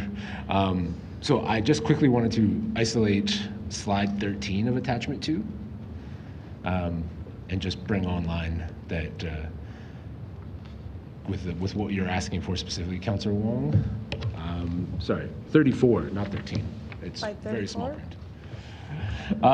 Is that this is something that we actually directed administration to do forward as well, but the identified timeline for it is still years out, because it's that third-party verification where industry has to demonstrate savings for us, right? So just wanted to make sure that for yourself, the question that you asked, the public was aware that that is direction that we've provided, and it'll just take a little bit of time because we'll have to let development happen, and then industry will have to start relaying that data back to us as part of this work. So just wanted to identify that. But with that, I think just one quick comment of just gratitude. 4 months for your first annual report is actually daunting, because I knew you were going to get a lot of questions that were going to be based on the idea that you were going to be asked, like, what have we completed? And in the first 4 months of a strategy, it's sometimes the hardest. And even in the first few years, I know that the rollout of this strategy, when you're starting to see some of the outcomes we've set, it'll be years from now in which we'll have the pipeline developed to actually see these things concurrently. For example, if we want that 300 units per year, 3,000 units per year of non-market housing, you can already start to see in some of the work that you've already done is that we've got 10% of those targets hit in several different years already, just from the pipeline that you set up in the first 4 months of this strategy, all the way up to, I believe, 2028 was the latest round of 300 units that are expected to come online. So thank you all for the work that you've been doing. I'll look to Councillor Penner to move. Yeah, happy to move that. And also just express my appreciation for the team that has done some great work and some heavy lifting in a challenging time, both I know personally, professionally, and in an economic climate that is very, very hard to build. I will say this, is that I hear the questions from my colleagues and coming from a good place that we want to be able to demonstrate to Calgarians that we are doing the work and that we are making strides and that we are attempting to address the affordability crisis, the housing crisis. I'm always mindful that when we ask for more from a team as they are just getting their feet and getting underway, that it can come off or appear as not good enough, right, while they are doing some excellent work. So I'm always mindful that a report, as Councillor Walcott points out, that it has come essentially, 4 months after their work has started, and we're already asking for more. We need to exercise a bit of patience and be champions of this work too, and give our colleagues in administration support when and where possible. So I'm happy to move this. I'm excited to see the continued progress in the work that comes forward, and I think as we report back next year, I hope that we can be really, and I know that we'll be really proud of the work that's being done to everyone in administration, because I know while the Housing Solutions team presented today, when we hear people from community strategies and growth applications and from planning and real estate and development services, this is really a corporate-wide lift that is happening. amidst all of the other work that we are doing. So thanks to everyone for their dedication on this file. It is going to take many things and many hands on this, but happy to move it and to see what continues to progress forward. Thank you so much. Councillor Chabot. Yes, thank you. Yeah, no, I think you guys have done some really good work, all things considered, being as you haven't really had a lot of time to work on this. Of course, I still have some concerns, some things that I'd like to get more clarity on, one of which I didn't actually ask in my questions that hopefully between now and when it gets to council, if somebody can provide greater clarity to me. It's in around the secondary suite incentive program, because if memory serves me correctly, the intent was $10,000 for 400 units, $4 million total, but there's reference in the report somewhere about having impact on 3,000. Again, maybe Ms. Desjardins will be able to provide me with more information on that between now and then. So anyways, receive for information. No problem. I can support that. Thank you. Good work. Thank you. And I would also just quickly say that you haven't a chance to ask that question on 7.4. 7.4 is the incentive program. Well, there you go. That brings me to Councillor Sharp, please. Thank you, Chair. Great job, administration. What I'll say is that as council, we've had some disagreements about the best way to address the housing shortage, and I won't relitigate that. But I will say that we need to act, and we need to be able to show that we're making steps and making a difference. I will say this as part of my debate. When I hear we need to give administration more time and we need to be patient, that's very true. What I'll say is I'll implore my colleagues around this horseshoe to stop directing major work their way with unreasonable timelines, because they're trying to report back on what we give them. So that is on us. This report is a great start. I would really implore administration to look at some additional ways they can comprehensively track the housing affordability situation and our response. You heard some questions today, and hopefully that helps you. It's not just enough to say that we're taking action, but it's showing that the action we're taking is actually working. That's really important. So I think this is an essential step to the response we're giving Calgarians on the housing shortage and how we're moving forward on it. But I think what we need to make sure we're doing is tracking the things that we're doing right, making sure we respond accordingly. And if things aren't working, it's okay to say this didn't work and turn around and come back and say we're going to try something different. So you will have my support if you come to council and do that, because we're not perfect and this is your first time. So with that, thank you very much for this presentation. Councillor McLean. Thank you, Chair. Yes, lots of, I guess, over and over again, lots of good stuff in this report that I do support. Stuff I don't. No surprise, I don't like blanket rezoning. I wasn't real big on the Housing Accelerator Fund, taking the money, and we're going to talk about that later on too, whether we were instructed to spend that. We're going to talk about the subsidized basement suites, which could be $30 million. We're going to talk about that later, but I don't like that either. And it goes back to the crisis. If we're in a crisis, then, well, why are we not pulling out all the stops? If we were in a crisis, you want to make things more affordable, why did you raise taxes 3 times in a year on people that want to own homes? That's not showing that it's a crisis. We're raising taxes. There are a lot of things I agree with, a lot of things I don't. So sadly, I can't support. That's all. Councillor Wong. Thank you, administration, for again a very comprehensive report. Similar to Councillor Sharp, when we ask questions for 2 purposes. One, for clarity, and not just for our clarity, for the public's clarity, and which is, I think, what I was trying to do for that part.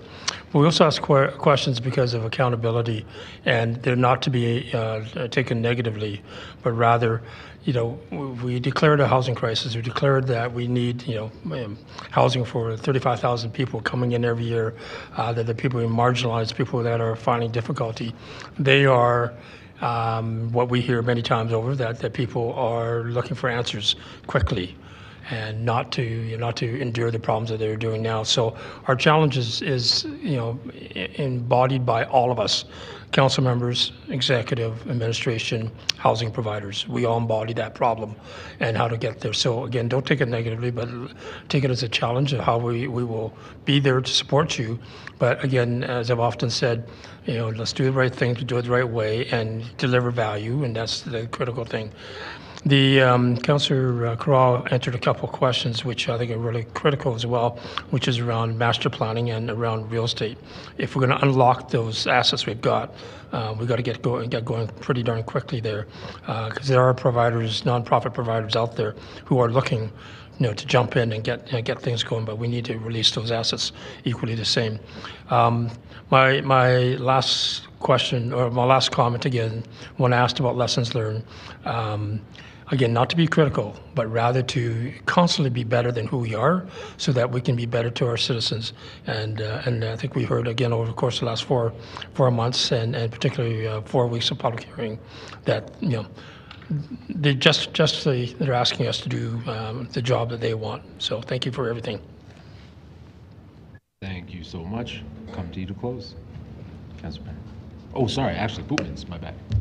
Thank you, Chair. Just to repeat a little bit of my earlier debate, to emphasize, I guess, first of all, thank you very much for the work, and incredibly clear work and very well presented. It was a pleasure to read over the weekend, so thank you. I think we still underappreciate the public's interest in the consequences of this work. Well, a lot of the language we've been using in here can be kind of technical and specific and maybe a bit jargony at times. I think it's so critical that the results get not only related to what the benefit is to the people in need, but also to the population at large, what it means for the city, and interconnect all these pieces for us in the final report. I think we are magnificent undersellers of the work we produce. And so I can't emphasize enough that this has to be very, very clear to the public what the work has been, but more consequentially what the results are and what their impact will be on our society and our city. Thank you. Thank you. Coming back to you now to close. Councillor Penner. Yeah, I think I'll just close with Go Southampton. Closed. Terrible team choice. Can we please run the vote in Eastgrad, please?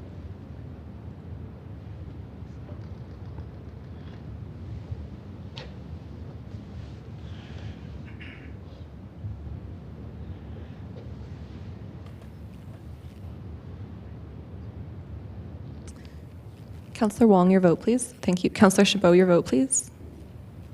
Yes. Thank you. All the votes are in. Please display the votes.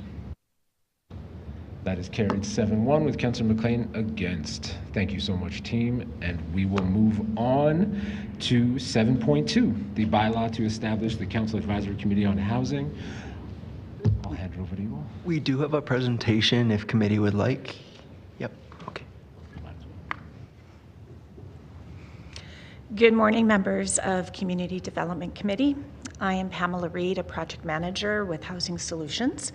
This recommendation is being brought forward to fulfill the procedural requirement that Council approve a bylaw to officially establish the Council Advisory Committee on Housing, which Council approved in November last year. Previous Council direction was for administration to return by Q2 with the bylaw for 3 readings.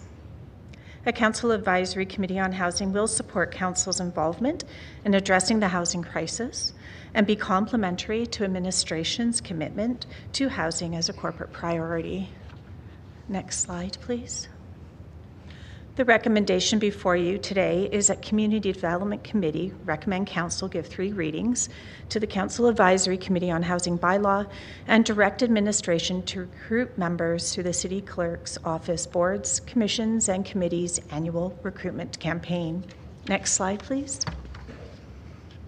In November, Council approved the establishment of a Council Advisory Committee on Housing to provide advice and recommendations to Council on previously approved Council initiatives which address the housing crisis, and independently monitor and provide feedback to Council on the City's progress towards addressing housing affordability, and third, support collaboration and advocacy between City administration, Council, other orders of government, professionals within the housing sector, and Calgarians.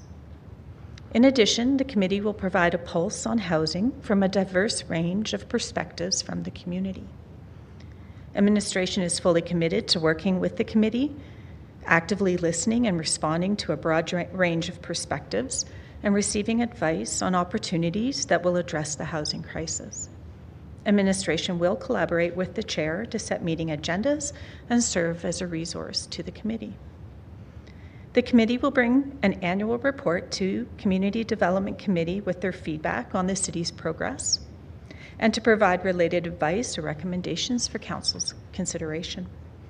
Additional reporting may occur as matters arise or at the request of council. Next slide, please. A Council Advisory Committee on Housing contributes to independent feedback on the city's implementation of Home is Here, the City of Calgary's housing strategy. Next slide. The committee shall consist of a minimum of 9 and a maximum of 15 members from a diverse range of professional and lived experiences. This includes non-market developers and operators, Calgarians with lived experience related to homelessness, housing precarity, and non-market tenancies, Calgarians with knowledge of or lived experience related to housing for seniors, post-secondary students, and families with children, universal access design standards, and housing for equity-deserving communities, including newcomers, market rental operators, the development industry, homeless serving shelters and transitional operators, and Indigenous people living in Calgary. In addition, the Director of Partnerships or their delegate will be a member of the committee. Next slide, please. Upon approval of the bylaw, the city's clerks, boards, commissions, and committees will proceed with member recruitment in their annual recruitment campaign beginning this summer. Through this process, the nominations committee will bring a short list of candidates for council's consideration to the October organizational meeting of council. And the first meeting of the committee will begin in January 2025. Next slide, please. The recommendations before you today will enable the official establishment of the committee and enable administration to proceed with the recruitment of members. That concludes our presentation. We're happy to answer any questions you may have. Thank you. Prior to going to questions of administration, I'll just check if there's any public members that'd like to speak to the Housing Advisory Committee. And Andrew, please come to the mic.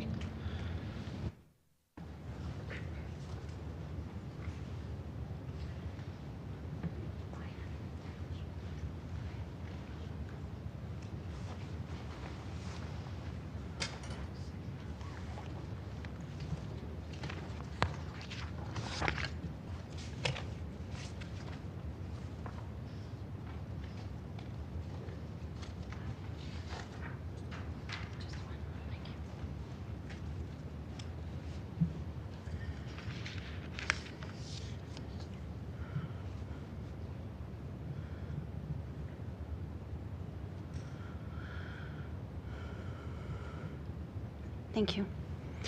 Thank you, Community Development Committee, for the opportunity to present before you today on the topic of the bylaw to establish the Council Advisory Committee. I have attachments that I would like to provide to you. As I mentioned earlier today to this committee, my name is Anne Landry. I'm a long-term renter in an apartment in Calgary owned by one of Canada's largest financialized landlords in Ward 8. I last spoke before the City of Calgary Council on April 30th during the city's zoning public hearings. At the time, I provided detailed information which you can access on the screen, including recommendations for Council's immediate actions. In brief, following from the learnings from the zoning public hearing and the right to adequate housing, I strongly oppose the formation of the proposed Council Advisory Committee on Housing for the following reasons. As per the administration's documentation, no public communication or engagement was apparently conducted regarding the committee's relevance, purpose, and function. The Council Advisory Committee should not proceed without wide public consultation. The City of Calgary Council should instead focus time, effort, and costs of the administration on immediately addressing Calgary's growing housing emergency and help the most vulnerable. First, ensure appropriate staffing and processes within the City of Calgary. I presented earlier today regarding addressing key gaps revealed in the 2024 Housing Progress Update, including regarding data tracking across the housing continuum. Number 3, following from the public engagement of the zoning public hearings, ensure wide public consultation to Council and not just from a selected group of people on a committee. Encourage the public to present before Council and before the Community Development Committee at the time of quarterly reporting of the housing strategy and any follow-up meetings. Encourage the public to directly contact councillors with issues and concerns. Enable engagement of the public via the Have a Heart strategy campaign that I have proposed, as led by an independent expert consultant with a housing human rights lens and expertise in wide community engagement. Number 4, the Council Advisory Committee on Housing seems to be a rebirth of the Housing Affordability Task Force, which lacked wide public consultation, which took approximately 8 months to make recommendations, with key gaps including lacked a housing human rights focus and failed to address predatory financialization of housing. Needed now is an approach to build on the existing housing strategy and continuously improve to fill in the gaps. Number 5, the administration's documentation refers to the independent role of the proposed advisory committee on housing at a time that the committee will clearly not be independent of the administration. The City of Calgary's Director of Partnerships is to be a member, and the committee members are to be hired as per the boards, commissions, and committees' recruitment process. Guidelines for implementing the right to adequate housing are summarized by the National Right to Housing Network and require that independent monitoring and assessment of progress be implemented. The definition of independent, as per Merriam-Webster, is not subject to control by others and not affiliated with a large controlling unit, not looking to others for one's opinions or guidance. Consider a role similar to the roles of the Federal Housing Advocate and the National Housing Council, as defined in the National Housing Strategy Act 2019, as appropriate independent structures to provide oversight and ensure accountability regarding forwarding the right to adequate housing in Canada and Calgary. The City of Calgary administration already works with other stakeholder partners in the housing sector, as we heard today. Number 7, not again, the Community Housing Affordability Collective, CHAC, previously existed from approximately 2014 to 2021 as a housing committee receiving funding from the City of Calgary and working with the administration. CHAC did not widely engage with the public, was apparently not successful in forwarding an appropriate affordable housing strategy at the City of Calgary, and ultimately seemed to become a venue for the real estate industry landlords. 8, focus on quick wins to help the most vulnerable. Operating funds of $93,000 per year have been estimated for the Council Advisory Committee. Instead, use the funds for the following. Roll out the Have a Heart campaign strategy with an independent expert consultant to foster wide engagement and foster builds and protect housing at a time that 50,000 households in Calgary need housing at $1,262 per month or less, as per the Heart Housing Needs Assessment Tool. Write letters along with the other municipalities and stakeholders to echo the request of the Federal Housing Advocate for financialized actors to appear before the House of Commons Human Committee with data regarding profits and strategies. Write letters along with other municipalities and stakeholders to immediately request the Alberta government to implement rent caps and tenant protections at the time of enduring housing and apartment market dysfunction in Calgary. Cut red tape. Document and improve time and cost to build in Calgary, investigate housing industry costs, eliminate predatory financialization of housing, roll out landlord licensing in Q4 2024, lease don't sell city land, use the CMHC standard definition of affordable housing, and more. Leave no one behind. Thank you. Thank you, Anne. I felt you wrapping up there, so I want you to go. But you have a question actually from Councillor Wong. Okay. Ms. Landry, thank you again. Thank you. Very comprehensive, and I think there's a few gems and nuggets in what you said. Could you leave, again, a copy of your speech with clerks for the record? Yes, once again, it's kind of rough. I will document it and email it over. Very good, thank you. Okay, thank you. Thank you very much. That is it. Thank you, Ms. Landry. And then we'll go back to questions of administration. Debate. I think it's Councillor Wong, you're up first. Thank you, Chair. Ms. Reid, that's right. Thank you. I'm going to take you to page 1 of 5 on your attachment 2, which is your mandate statement, section 4. It says the goal of the Council Advisory Committee on Housing is to increase the equitable outcomes for Calgarians seeking safe, affordable, and supportive housing. Is it the mandate of the committee, or is that the mandate of council to do that? It is are you talking about attachment 2? I just wanted to double check. And it was 5.41. 4.1. It is actually a goal of the committee to support increasing equitable outcomes for Calgarians through the items in 2A, B, and C. So they do not actually take action on those, but they do provide advice and recommendations for the city to ensure that they can increase those equitable outcomes. I'm wondering, for the clarity of the public who aren't here today, read it later, if 4.1 would be better stated that the goal of the committee is to support council in increasing. Absolutely, we could definitely take that back and make a change. I'm just wondering if our colleagues from law are able to make such a change. Just one moment. Thank you.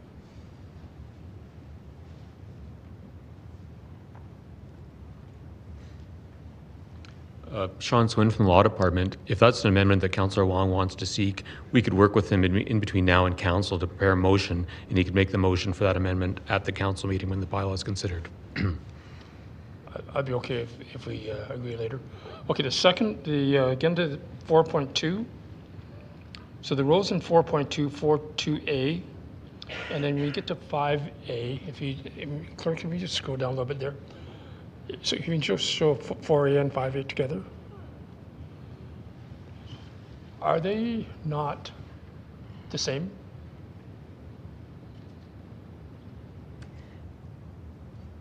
I think if you were to look at section 5 under responsibilities and you were to look at all of the items on them, it indicates a long list of responsibilities that the committee will have. So 5A does fall out of the mandate.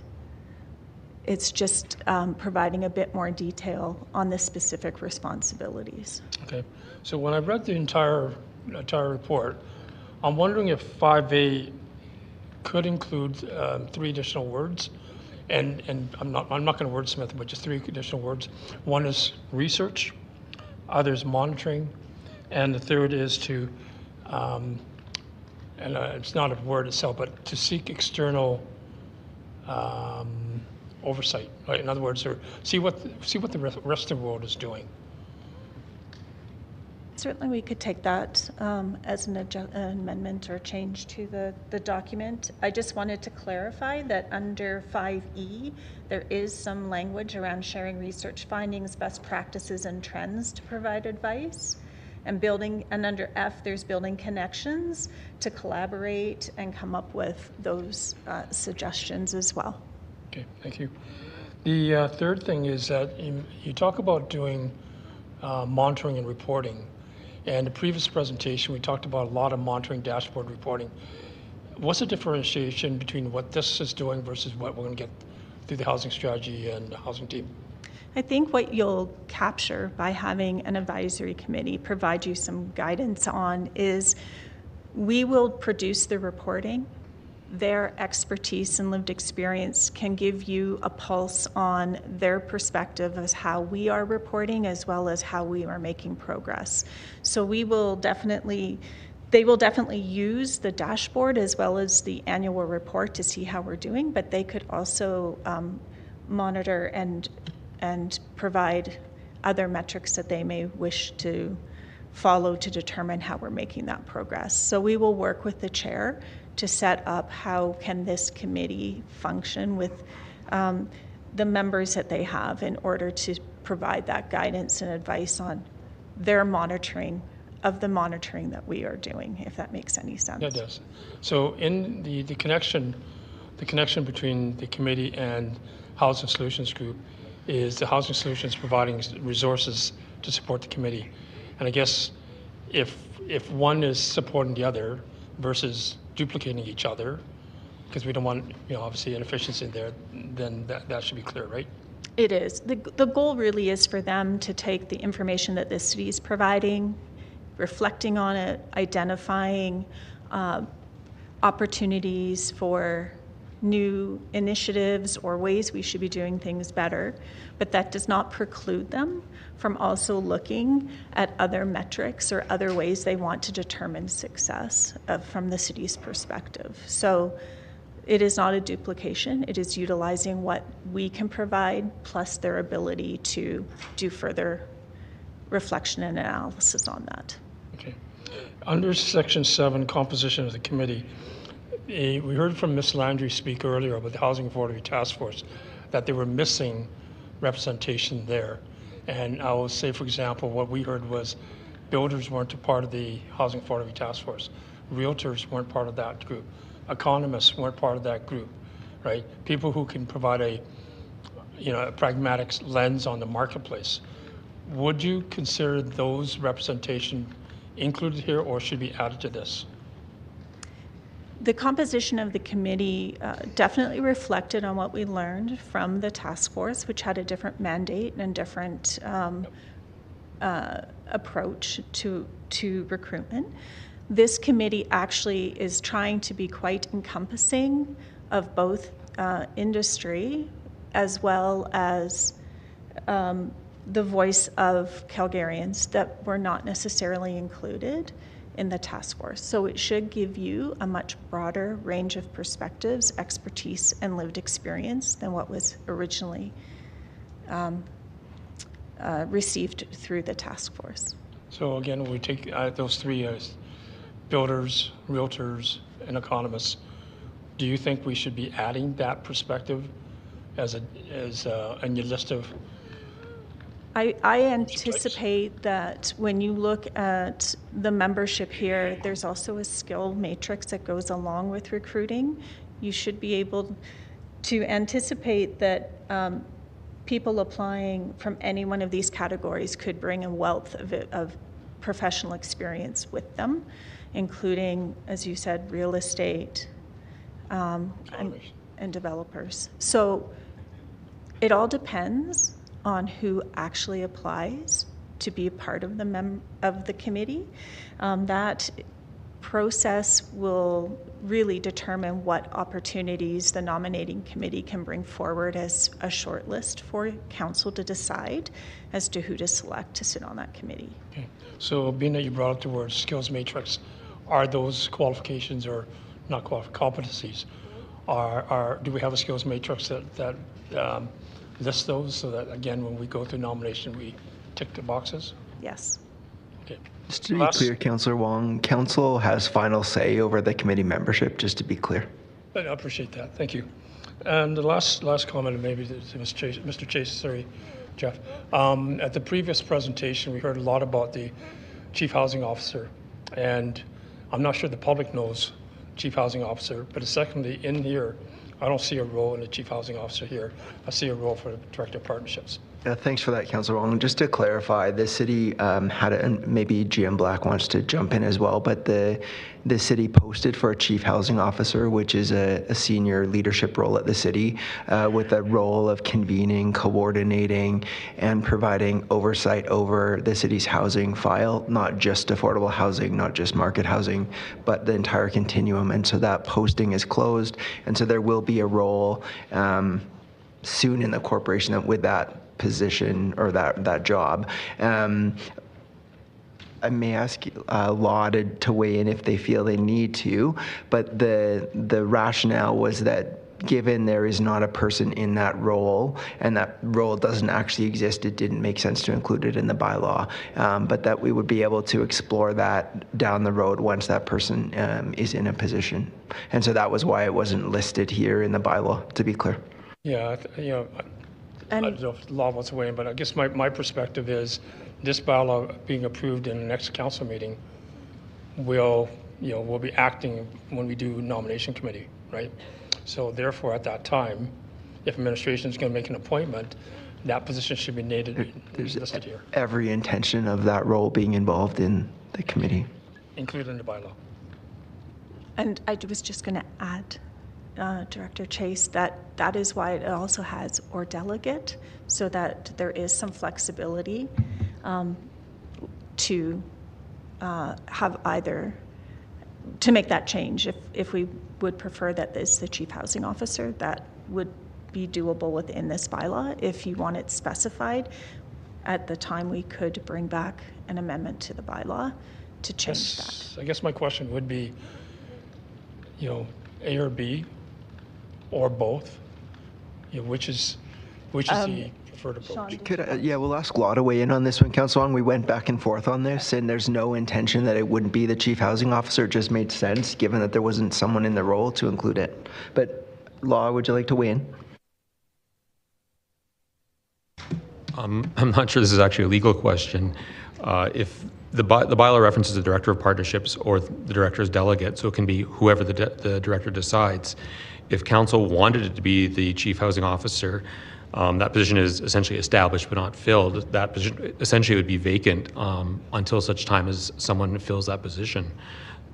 If council wanted both positions to be members of that committee, that's possible as well. This is entirely at council's prerogative, and the bylaw just needs to reflect that. Yeah, it's just ironic that we call this a housing committee and we don't have listed in the bylaw chief housing officer. Regardless of the person, we do have a position. We have an established position. Yeah, absolutely. Again, I don't see this as problematic either way. It's just who council feels needs to be on that committee. I think the other piece that we would add is that the terms of reference that was approved by council that directed us to create this bylaw named the director of partnerships. The other thing around just the composition is that if we want this body to maintain that independence, then having one member of administration, whether it's the director of partnerships or the chief housing officer, will ensure that we can maintain that. Yeah, I'm not sure if GM Black wants to weigh in on this one, but it's just ironic we've got a housing committee and chief housing officer. Thank you. Thanks, Councillor Wong. My assessment would be that we've demonstrated that this is something that has been the source of quite a bit of consideration. This was administration's best recommendation about how to manage it, was to name the director and identify that the director could delegate somebody else. If it was the will of committee and council that that be changed, of course we could accommodate that. We're satisfied that what is presented here does reflect the intent and would serve council appropriately.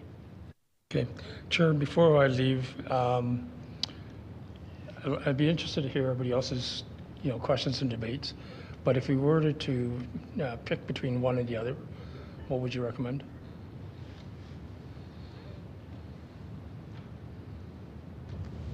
I think the answer is actually just is offline for the most part in this conversation, because admittedly I'm not going to actually lie to you. I asked the same question on Thursday, and I got roughly the same answer, that the position didn't exist.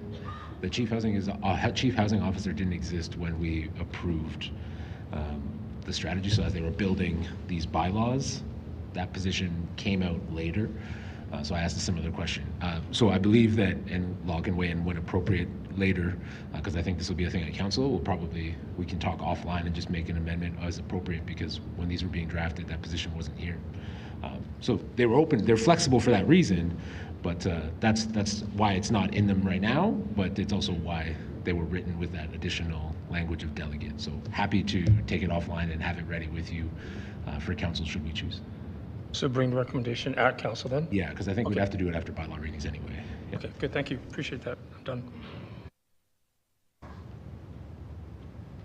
Sorry, I forgot that I have to queue up who's next. Councillor Sharp. Thank you.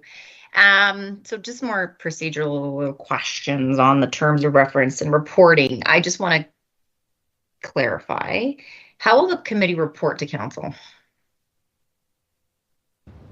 They will bring forward an annual report to Community Development Committee. They can also bring forward a report if you request a separate report or a different report to them. And they could bring forward something that is not anticipated but needs to come to Community Development Committee. Okay, so it could be expected that council will refer the report or issues to the committee for feedback, or will the committee and or administration set its own agenda? I guess it would depend on what the findings or the recommendations that the advisory committee wishes to bring forward to Community Development Committee. Okay. I'm not sure if you can answer this one, but I'll pose it anyways. Meetings of this committee are open to members of council to attend and debate if they wish, but not vote, correct? I'm actually going to ask Chantel maybe if you could answer that question. In the meantime, I'd also add that the meetings are open to the public if they wish to come and observe the meeting. Okay. Oh, I'm wondering if anyone from city clerks would be able to answer that from a procedural answer. And sorry if I can just jump in. We're just running through the procedure bylaw. Most committees of council, members of councils can attend and participate. In this case, just making sure we're certain which category this proposed committee would fall into. So you might give us a few minutes just to sort that out. Sure, no problem. I don't have any more questions, Chair. So if you wanted to move to the next person and then have administration respond to my question when they're ready, Happily. I'm cool with that. Yeah, happily. We'll just we'll let Councillor Dhaliwal. Please. Thank you, Chair. My question is, I'm just struggling. Why do we need this committee when we just last item was exactly what this committee would be doing, which is update on our housing strategies. So if that is going to be coming, I think every quarter. And I don't understand the logic behind a committee. If we can open up a public portal or something where these experts can give their advice, I just want to understand. I'll turn it over to Ms. Reid, but before I do that, I'll just indicate this was committee and council direction to explore this, and so this was direction we received to do this. And so the key word that I think is worth highlighting is independent, that this committee provides independent oversight, so which is different than sort of administrative oversight. And so that's the difference. To be very clear, though, it's critical for us, for Calgarians, for council, that we're bringing a seamless, integrated, collaborative lens to the housing files, so that everyone has a snapshot that makes sense instead of a bunch of incongruent pieces of work that are happening. And so I appreciate the ongoing question you raised related to that. And so, but this was council direction. I don't know, Ms. Reid, if there's anything else to add.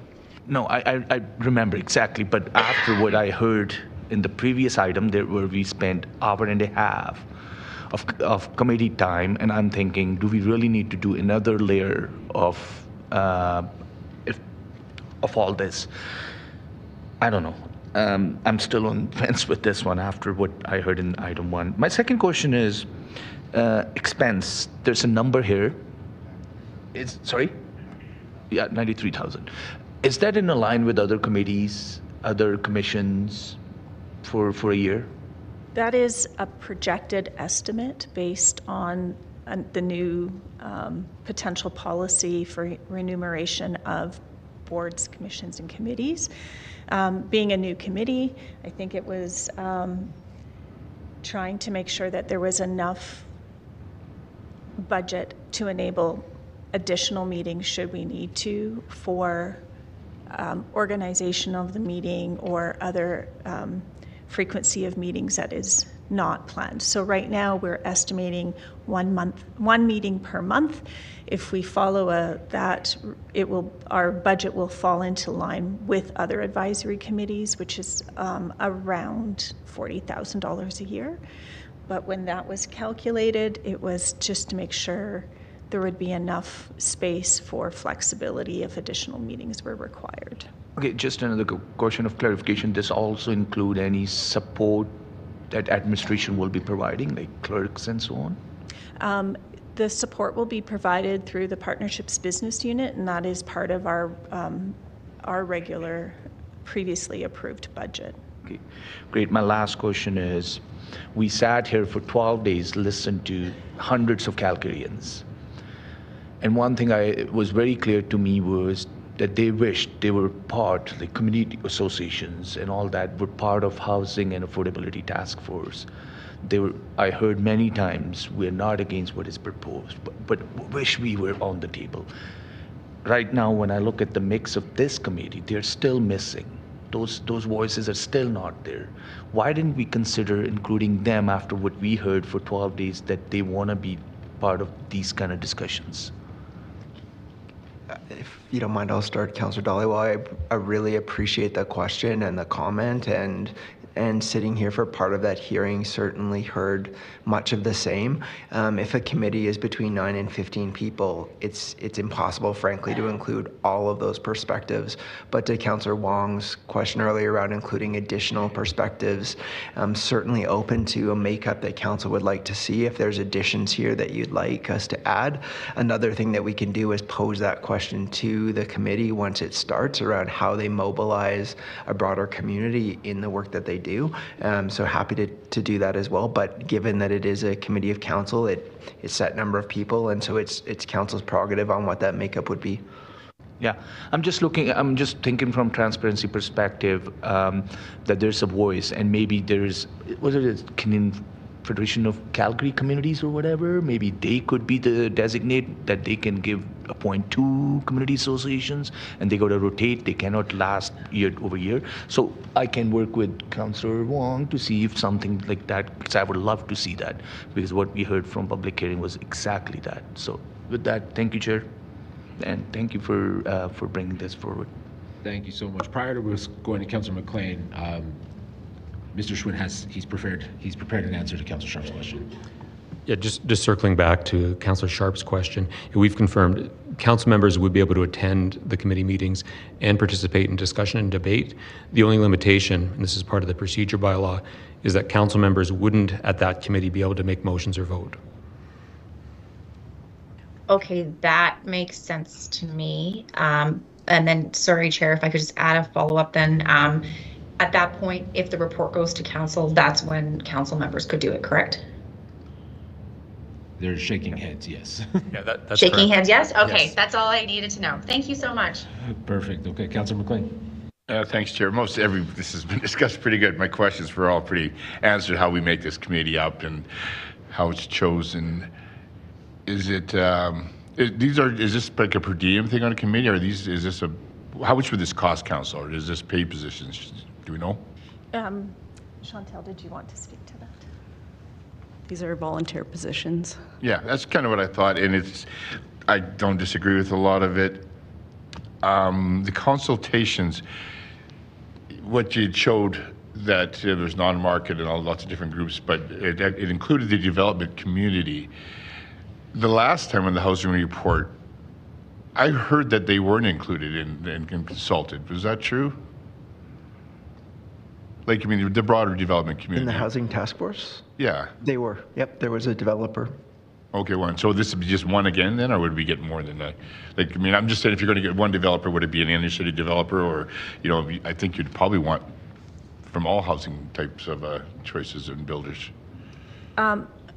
Just to clarify, when we came to committee in October, they asked for this to be broken out a little bit more and to be able to include industry, which is a very broad term, and so it is captured within the proposed membership that we could bring in more industry voices. Excellent. That's what I thought, and I think that's a good idea.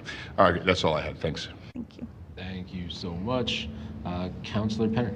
Thanks. I'm just going to ask some questions to try to clear up some of the procedure, because I think I hear some of my colleagues wanting to change some of the things, specifically in the bylaw in particular, who administration is. So I just want to maybe be really clear about what we need to do today and maybe when the best time is to bring those changes. So today we're recommending this go to council, and the bylaw needs to be passed at council, so at the very minimum we can recruit for these positions. Okay, So I'm hearing yes from administration. Okay, if we wanted changes to who that administrative liaison or leads are, we could direct that at council for those changes to even come back when we formalize the appointments at org day, so then that's when that administration change could happen. So we don't even necessarily have to do it at the next council. Is that correct? I know that's a bit leading, but I'm Sean.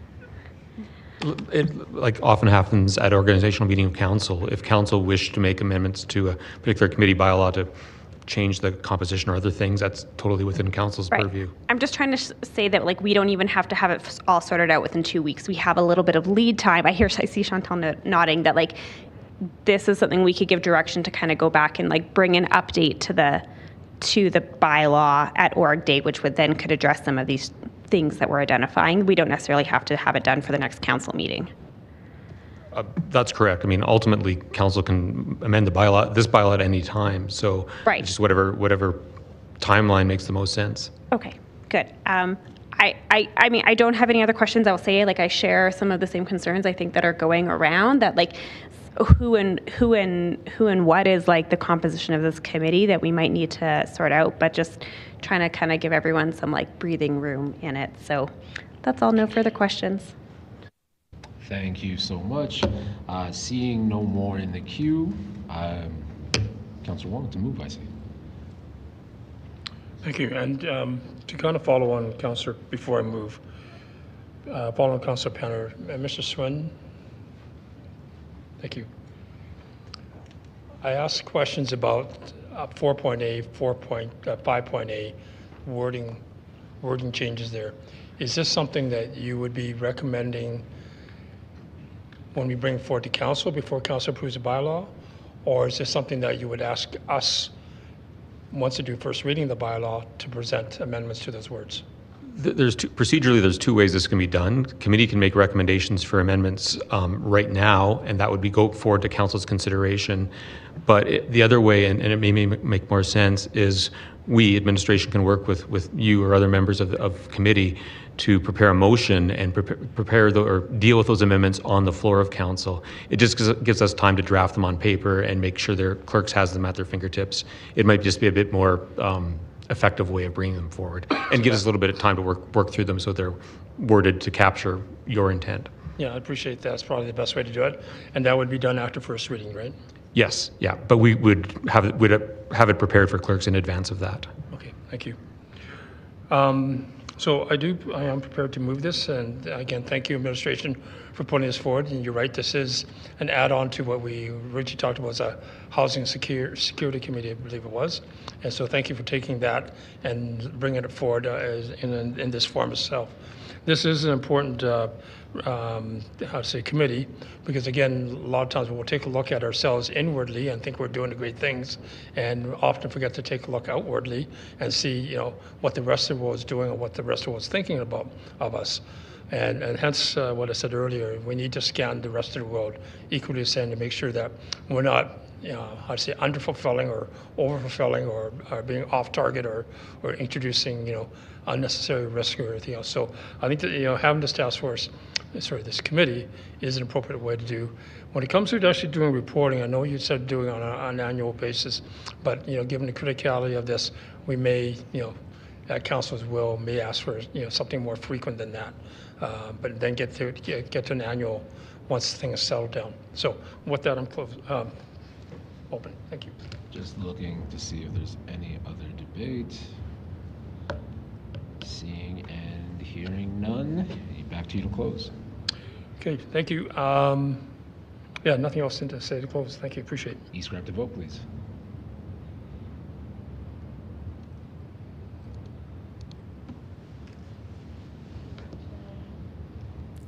Chair, all the votes are in. Thank you. Can you please display the vote? That is carried 8-1 with Councillor Chabot in against. Thank you so much for that. I'm just looking at the time, council, or committee, just so you're aware. We have a scheduled lunch with the equity team, so we will not be adjusting lunch hours, right? So we have about 11 minutes left. I think we can get the presentation and maybe see what happens with the Housing Accelerator Fund, but we will have a hard stop at noon.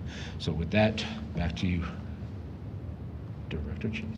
Thanks, Chair. I'll turn that one right over to Amanda Speck, the Acting Manager of Housing Solutions Team.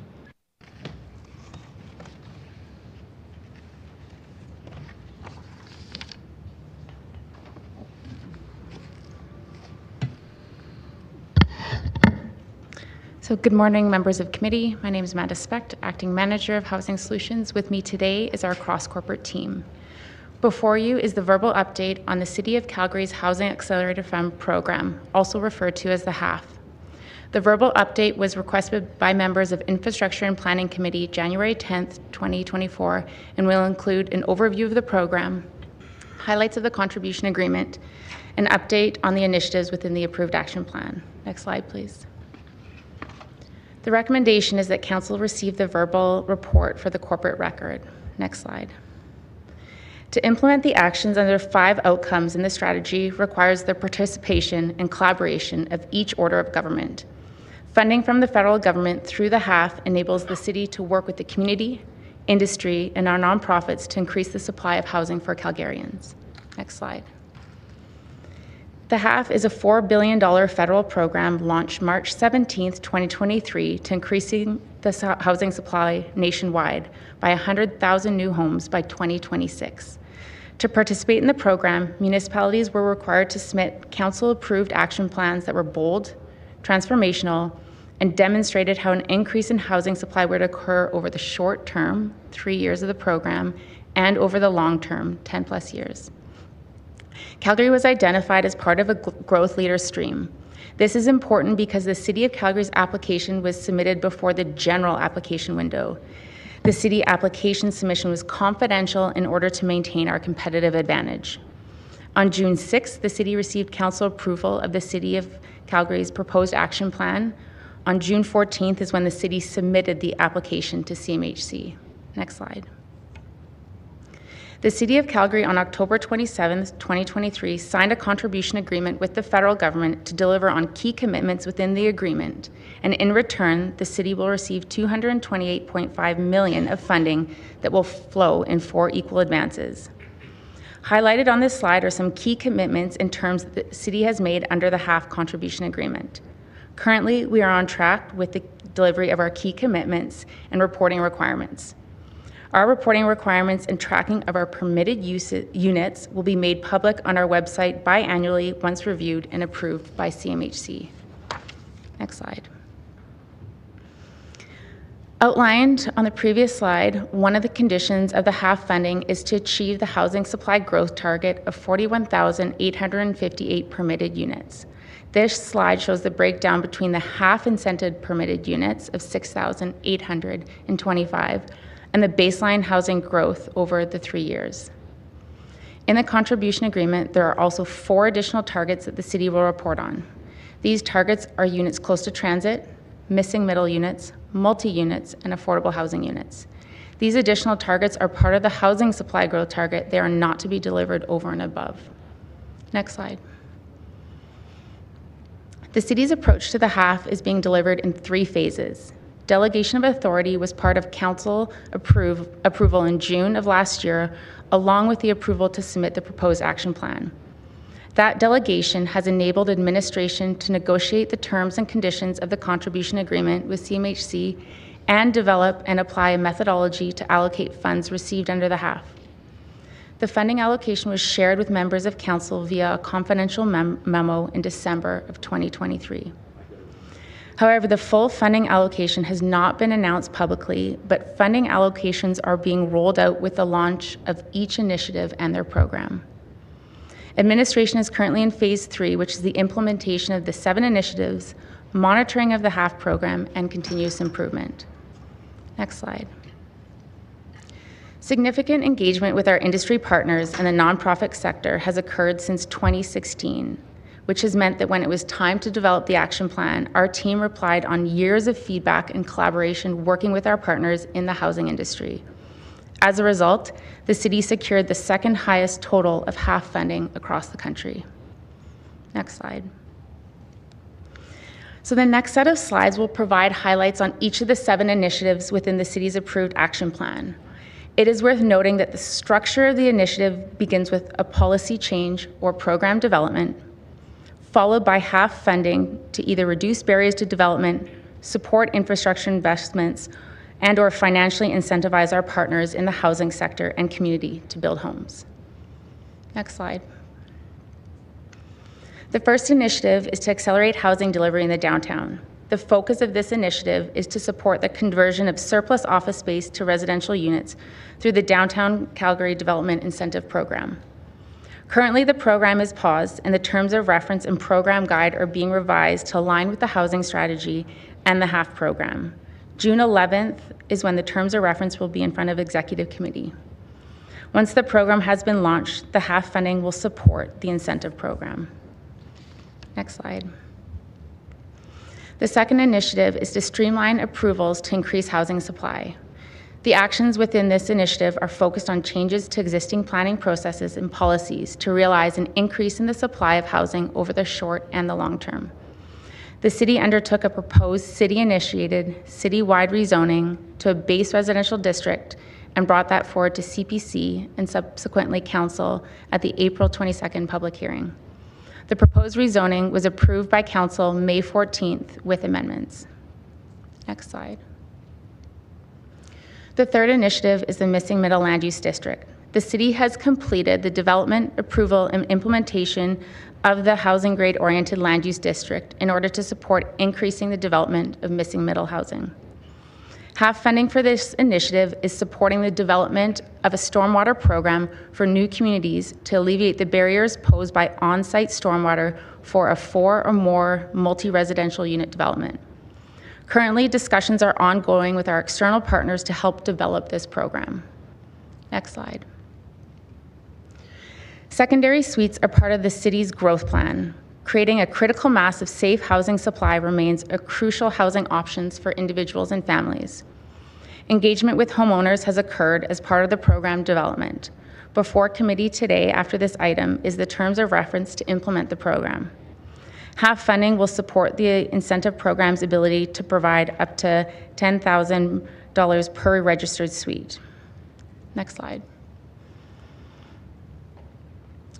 The fifth initiative is enabling housing growth in the established area.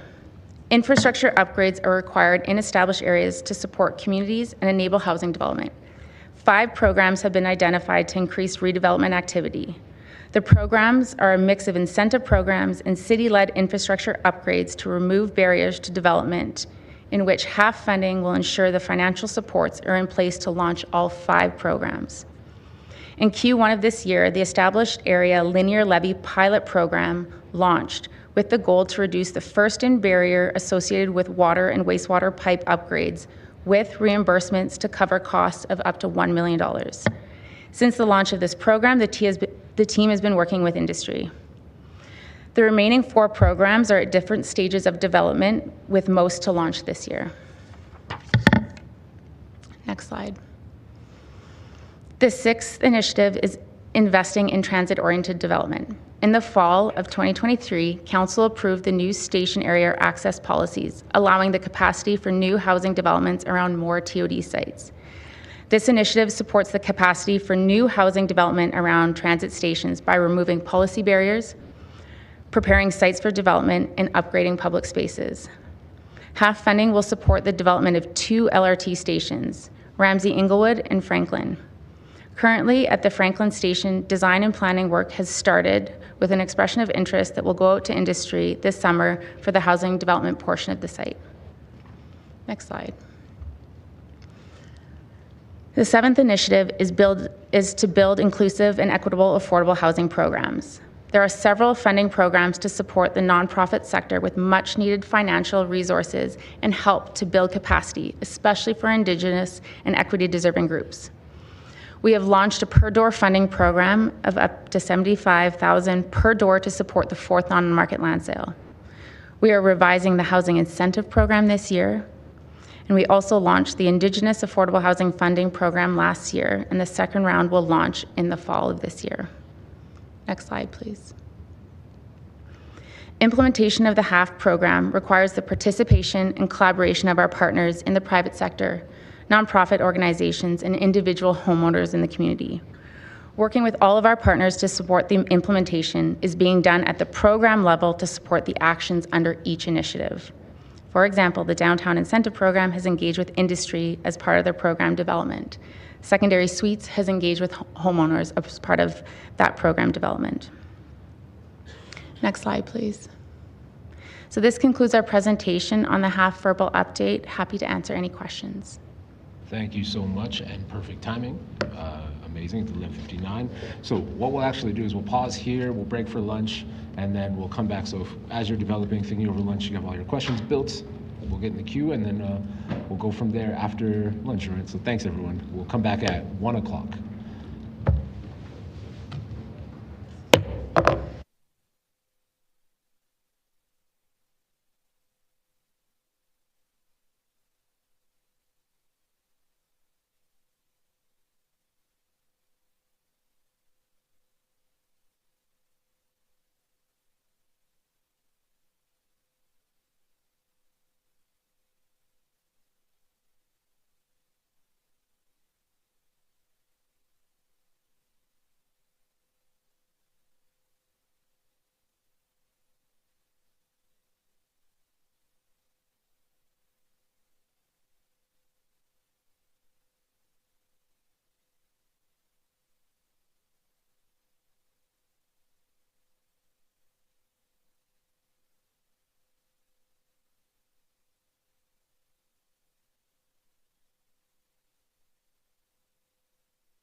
welcome back to the afternoon session of the May 22nd Community Development Committee. Clerks, can we get a roll call? Yes, Councillor Wong. Thank you. Councillor Carra. Councillor Dhaliwal. I'm here. Thank you. Councillor Carra is here. Thank you, Councillor Carra, and Councillor Dhaliwal as well. Councillor McLean. I'm here. Thank you. Councillor Penner. Here. Thank you. Councillor Putmans. Here. Thank you. Are there any other members of council on the line? Okay, and Councillor Walcott. I'm here. Thank you. So we just wrapped up the administration presentation, and so as is with every other item, are there any public members who would like to speak to the Housing Accelerator Fund? And Manager, I assumed.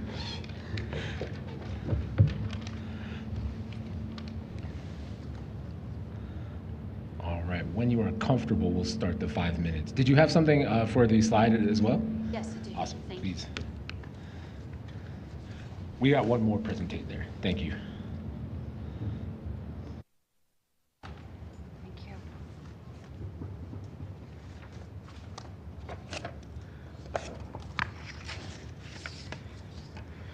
Thank you, Community Development Committee, for the opportunity to present before you today on the topic of the Housing Accelerator Fund verbal update. I have attachments that I would like to provide to you. As I mentioned earlier today to this committee, my name is Anne Landry. I'm a long-term renter in an apartment in Calgary owned by one of Canada's largest financialized landlords in Ward 8.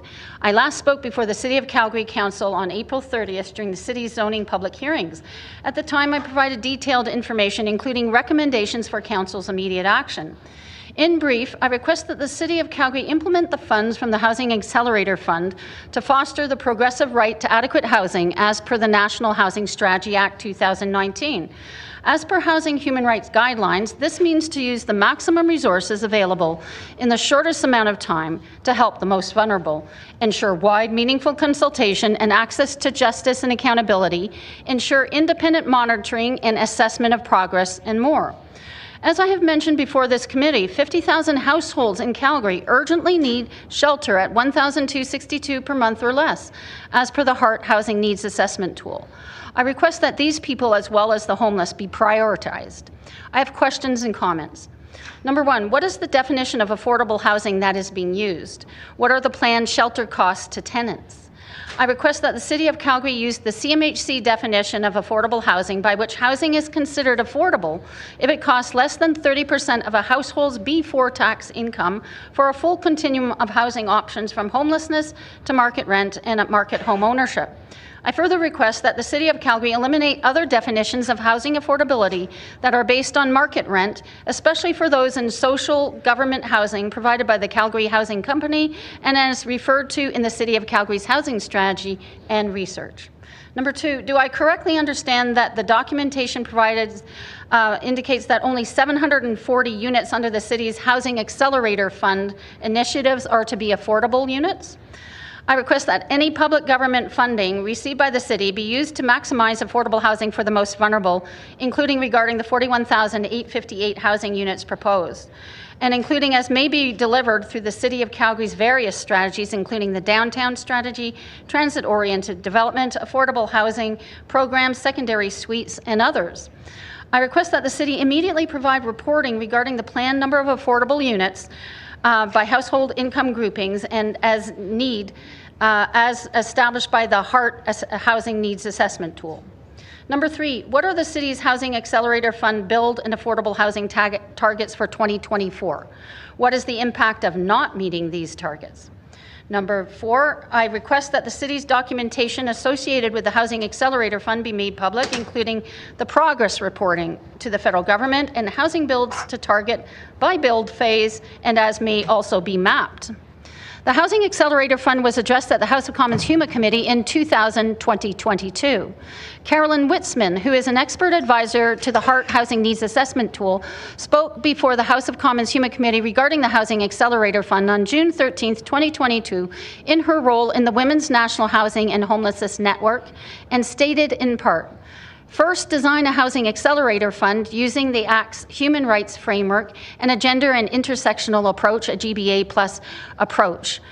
That includes defining affordable housing as homes costing no more than 30% of gross household income and ensuring that those affordable units remain affordable in perpetuity. HAF should adopt the CMHC's definition of affordable housing, which is housing that costs no more than 30% of gross household income. Marie-Josée Houle, federal housing advocate, made recommendations in her submission dated June 23, 2022 to the House of Commons HUMA Committee regarding the Housing Accelerator Fund, including the following at pages 2 and 3. In order to align the Housing Accelerator Fund with the human rights obligations imposed by the National Housing Strategy Act, I recommend that the fund prioritize the needs of people experiencing inadequate housing and homelessness, members of disadvantaged groups, and Indigenous peoples, meaningfully involved affected communities, those most in need, and Indigenous peoples in the design, implementation, and monitoring of the fund, adopt a human rights-based approach with clear human rights-informed targets, timelines, and indicators, collect disaggregated data to understand the challenges and monitor results, and more. Leave no one behind. Thank you. Thank you so much for waiting in the queue. I'm not seeing any questions. Thank you for being here. And Clerks has already grabbed we'll grab your presentation as well and distribute it for us. Thank you. Thank you. Returning back to the queue, no one had put anything in before we left for lunch, but does anybody have any questions for administration on the Housing Accelerator from verbal update? Seeing and hearing none, I'll look for a mover, please. Thank you, Councillor Penner. Any open? Just. Thanks for the update. Moved. Thank you. Looking for any debate? Okay, perfect. Back to you to close. Closed. E-scrap to vote, please.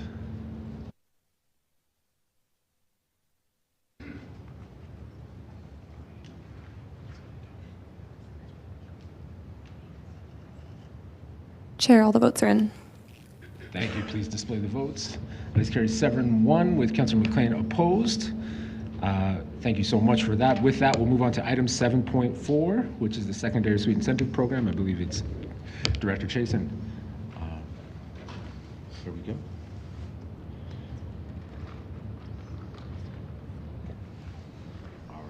Thanks very much, committee. I'm just going to turn this one right over to Josh Howes, the Secondary Suite Program Manager. Good morning, councillors. My name is Joshua Howes, and I am the Program Manager for Secondary Suites. I'm here along with Mr. Malecki, Manager of Programs and Services, to present the Secondary Suite Incentive Program. This report is specific to the terms of reference for the previously council-approved suite initiative.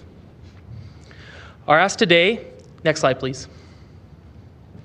Our ask today is that the Community and Development Committee forward these recommendations to the May 28th regular meeting of Council as an item of urgent business, and to recommend that Council approve the Secondary Suite Incentive Program terms of reference as proposed in Attachment 2. You'll note that those recommendations appear in a different order on your copy. Clerks will be managing the update on that sequencing. Next slide, please. Secondary Suite Incentive Program is one of the actions of Home is Here, Calgary's housing strategy. By incentivizing the development of safe, legal secondary suites, the program will help increase the supply of housing as outlined in Outcome 1. The incentive also supports Outcome 4 through additional funding for suites that meet accessibility standards for those with mobility impairments. This will help accomplish our goal of serving equity-deserving populations. Next slide, please. The Suites program is focused primarily on increasing the number of safe registered suites. We believe the terms of reference to be approved today are supportive of this goal. The Suites program is simultaneously launching an improved customer service model where we have dedicated safety codes officers who work as file managers, maintaining consistency throughout the process. With the incentive program launch in 2024, we anticipate a 50% increase in suite registrations over the 2023 levels. To maximize the impact of the available funds, homeowners will qualify for funds based off of the safety items that need to be addressed to develop their space into a safe registered suite. Not every situation will require improvements to all items, which will free up funds to support other applications. The programs can be applied for by any homeowner wishing to create a registered suite through a simple online application or here in person at the municipal building on the 3rd floor. Next slide, please. Qualified homeowners will receive up to $10,000 in incentives by achieving compliance with all required safety components. These can include egress windows, interconnected smoke and carbon monoxide alarms, protected exiting, smoke seal, and separate heating when required. In addition to those funds, our Climate and Environment team has topped up a possible additional $1,250 for installation of different energy efficient rated products, such as windows, doors, and heating appliances. And finally, if the owner so chooses, there is up to $5,000 which will be available to help cover the costs associated with achieving our required standard for accessibility. Specific requirements are listed in the terms of reference. Next slide, please. In order to qualify, homeowners must have an active secondary suite building permit with the City of Calgary. Applications are limited to 1 per person, and ownership must be maintained throughout the entire suite incentive process. Homeowners or their contractors are required to complete an online e-learning which highlights the unique safety elements of a secondary suite. These program requirements work together to keep the incentive transparent, accessible, and equitable to support an increase in safe registered suites across all quadrants of the city. Next slide, please. So in conclusion, our ask today is that the Community and Development Committee forward these recommendations to the May 28th regular meeting of Council as an item of urgent business, and to recommend that Council approve secondary suite incentive program terms of reference as proposed in Attachment 2. Thank you so much. Before we come to questions of administration, you guys can have a seat right behind you. Is there anyone who would like to speak to the secondary suite program? Never mind. You're safe. This one's yours. So with that, the first person in the queue is Councillor Dhaliwal. Thank you, Chair. Just a few questions of clarification. When you say up to 10,000 in incentives, for Calgarians, I'm asking for some clarity. 10,000, is it a grant? Is it a loan? What is it? It is money that you receive after you've produced and shown the receipts of your costs. So it is basically a reimbursement for your costs of construction of the safety elements of the suite. Once we have proof of that spend, then we can submit the money to the individual. Free money. They don't have to pay back. No, there's no loan. It's theirs. Correct. Oh, thank you. It's a grant. Perfect. And then same thing with 5,000 accessibility standards. Yep. It's a grant. Once again, yeah. Okay, great. And it says 3,000 suites in the first year, tentatively. So 2024, 3,000 is the target? Within the first year of the launch of the program. Original language, this might have come earlier to Council, in which case potentially within the calendar year, but within a year of the launch of the program. So once we hit 3,000, there will be a stop? No, there's additional possibilities for additional funding that may come through. For instance, the city budget right now is in perpetuity, so that will continue, but we expect for 3,000 within the first year of the launch of the program. Okay. So it's the question is, we are doing all this. We want to increase housing availability. We are in housing crisis, but there's no strings attached that this suite, if it's legalized, will have to be rented out. A person can just, like Councillor Weiner, she's not around here, she's saying this is just giving more equity to a homeowner because they don't necessarily have to rent. They can just spend this money and make their house look better. The focus of the program is on the safety elements of secondary suites. So we want people to build and have safe suites that are equitable for everyone that would rent them and come into them. But outcome one is focused on an increase of supply, and that's where we specifically fit. Yeah, but if we give them this money, the grant, there is no strings attached. That's correct. So it's not really like it's in a way we are trying to provide more housing, but it could not happen. Someone could just take this grant and not. So I guess if somebody decided to install all the safety requirements of a secondary suite, which wouldn't necessarily benefit you in any other way other than to have a secondary suite, then yes. Okay. Yeah, okay. My other question is, we are putting city committed 4 million approved through 2023 adjustment. Rest of the money will be subsidized through housing accelerator funding. That's correct, yeah. Okay, great. And you touched on it a little before. So if they want to incentivize, we want to incentivize them, they could use this 10,000 towards egress windows. Can you please again touch on what other? For sure. Egress windows, interconnected smoke and fire and carbon monoxide alarms, for protected exits, for smoke seal, and then in certain situations, if it's required, for separate heat. Okay. And also for the separate entry? Not specifically for a separate entrance, no. No. So these suites then, are we assuming, will have an existing separate entrance? There will be new suites that go in that require a new entrance. We've just associated the funds specifically with a number of them. You'll note that people will hit the maximum before they accomplish all those levels in a lot of circumstances.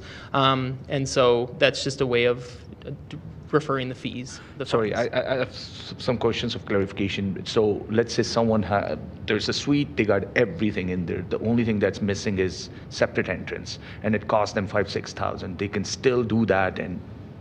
Well, it'd be relative. It could be if they needed protected exiting, and that was part of it, they would qualify for the portion that was protected. Okay, protected entrance.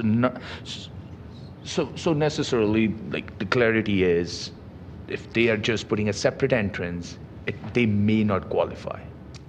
They may qualify for some of the funds. Some of the funds. Okay, great. Perfect. I think that was it. Those are the questions I had. So thank you so much. And this goes as an urgent matter to the council on 28th. And once it's approved by council, when do you expect this to be rolled out to Calgarians and they can start applying? As early as June 3rd. As early as June 3rd. Okay. My last question, sorry. There was a program that was announced in last federal budget that federal government announced. Is it part of that, or that is on top of it? No, the details of that program haven't been released, and this would not be in conjunction with that. So people can take advantage of both? We would have to see the details of the other program. Okay, because there was also a tax deduction provided in last budget. If you're making an accessible or a grandparent suite, you could still take advantage of that. They can still do that on top of it. Okay, great. I think I have a couple more questions, but this is it for me. I'll let my other colleagues, I want to leave some questions for them. Thank you, great work. Thank you so much. Thanks, Chair. You wanted to jump in as well. Thank you, Chair. Councillor Dhaliwal, to your question earlier about the free money, we just add the caveat that the strings, I guess, are the safety components. My apologies. I didn't mean to say free money. My apologies. It's a grant. Yes. I take my words back. Thank you for clarifying. Thanks, Chair. Thank you so much. Councillor Wong. Thank you, Chair. I think this is clear that this is to incentivize new secondary suites, but going on existing homes that might be 20, 30 years old, and they may have had a bedroom or whatever for their kid in the basement. This will allow them to convert it from, again, a joint suite to a separated suite for an existing homes, correct? Yes, correct. Okay. And in doing so, is there a requirement that they submit an audit ahead of time to say, this is what we've done, this is what's deficient, therefore I'm applying for the deficient portion? The review is when you make the application to the incentive program, we will confirm the safety elements that are not present within the location, and based off of that, you'll receive a qualification of the elements that you would qualify for, submit your receipts at the end, receive your funds. Okay, and is that audit, is it an audit or? I wouldn't call it an audit.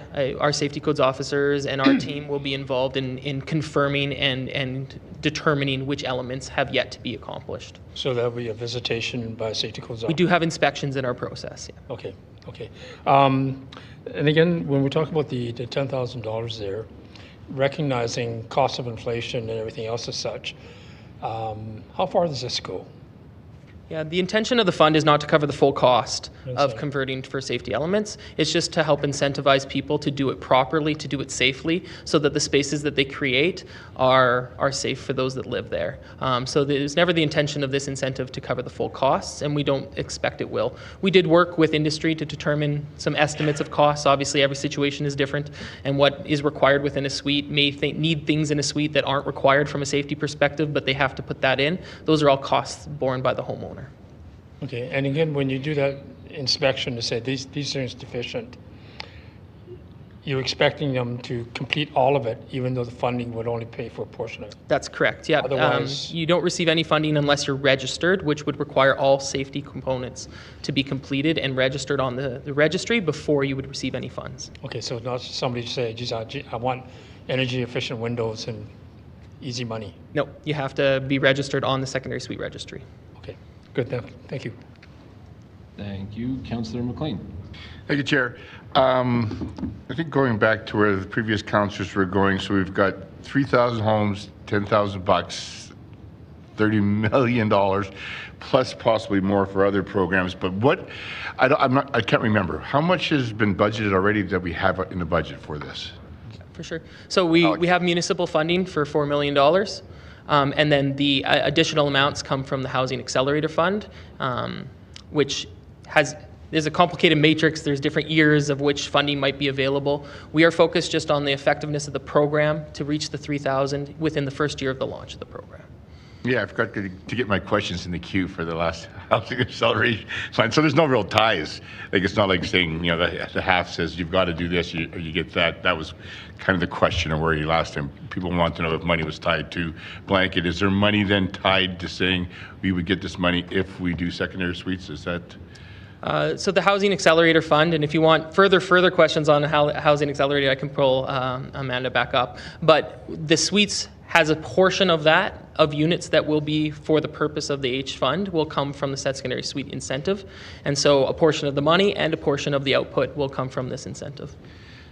Okay. Yeah, because I think that someone mentioned free money, or you could call it a grant. I like to call it taxpayers' money, because that's where it all comes from, and how we spend it. I mean, so this has got some good merits to it. I think Councillor Wyness was saying I share her concerns that maybe we are actually giving taxpayers' money to a homeowner that will gain equity or could gain income from renting it out. But I think what most people are looking at is, can you use taxpayers' money for lowering taxes like Councillor Wong did last time? That was less than 30 million.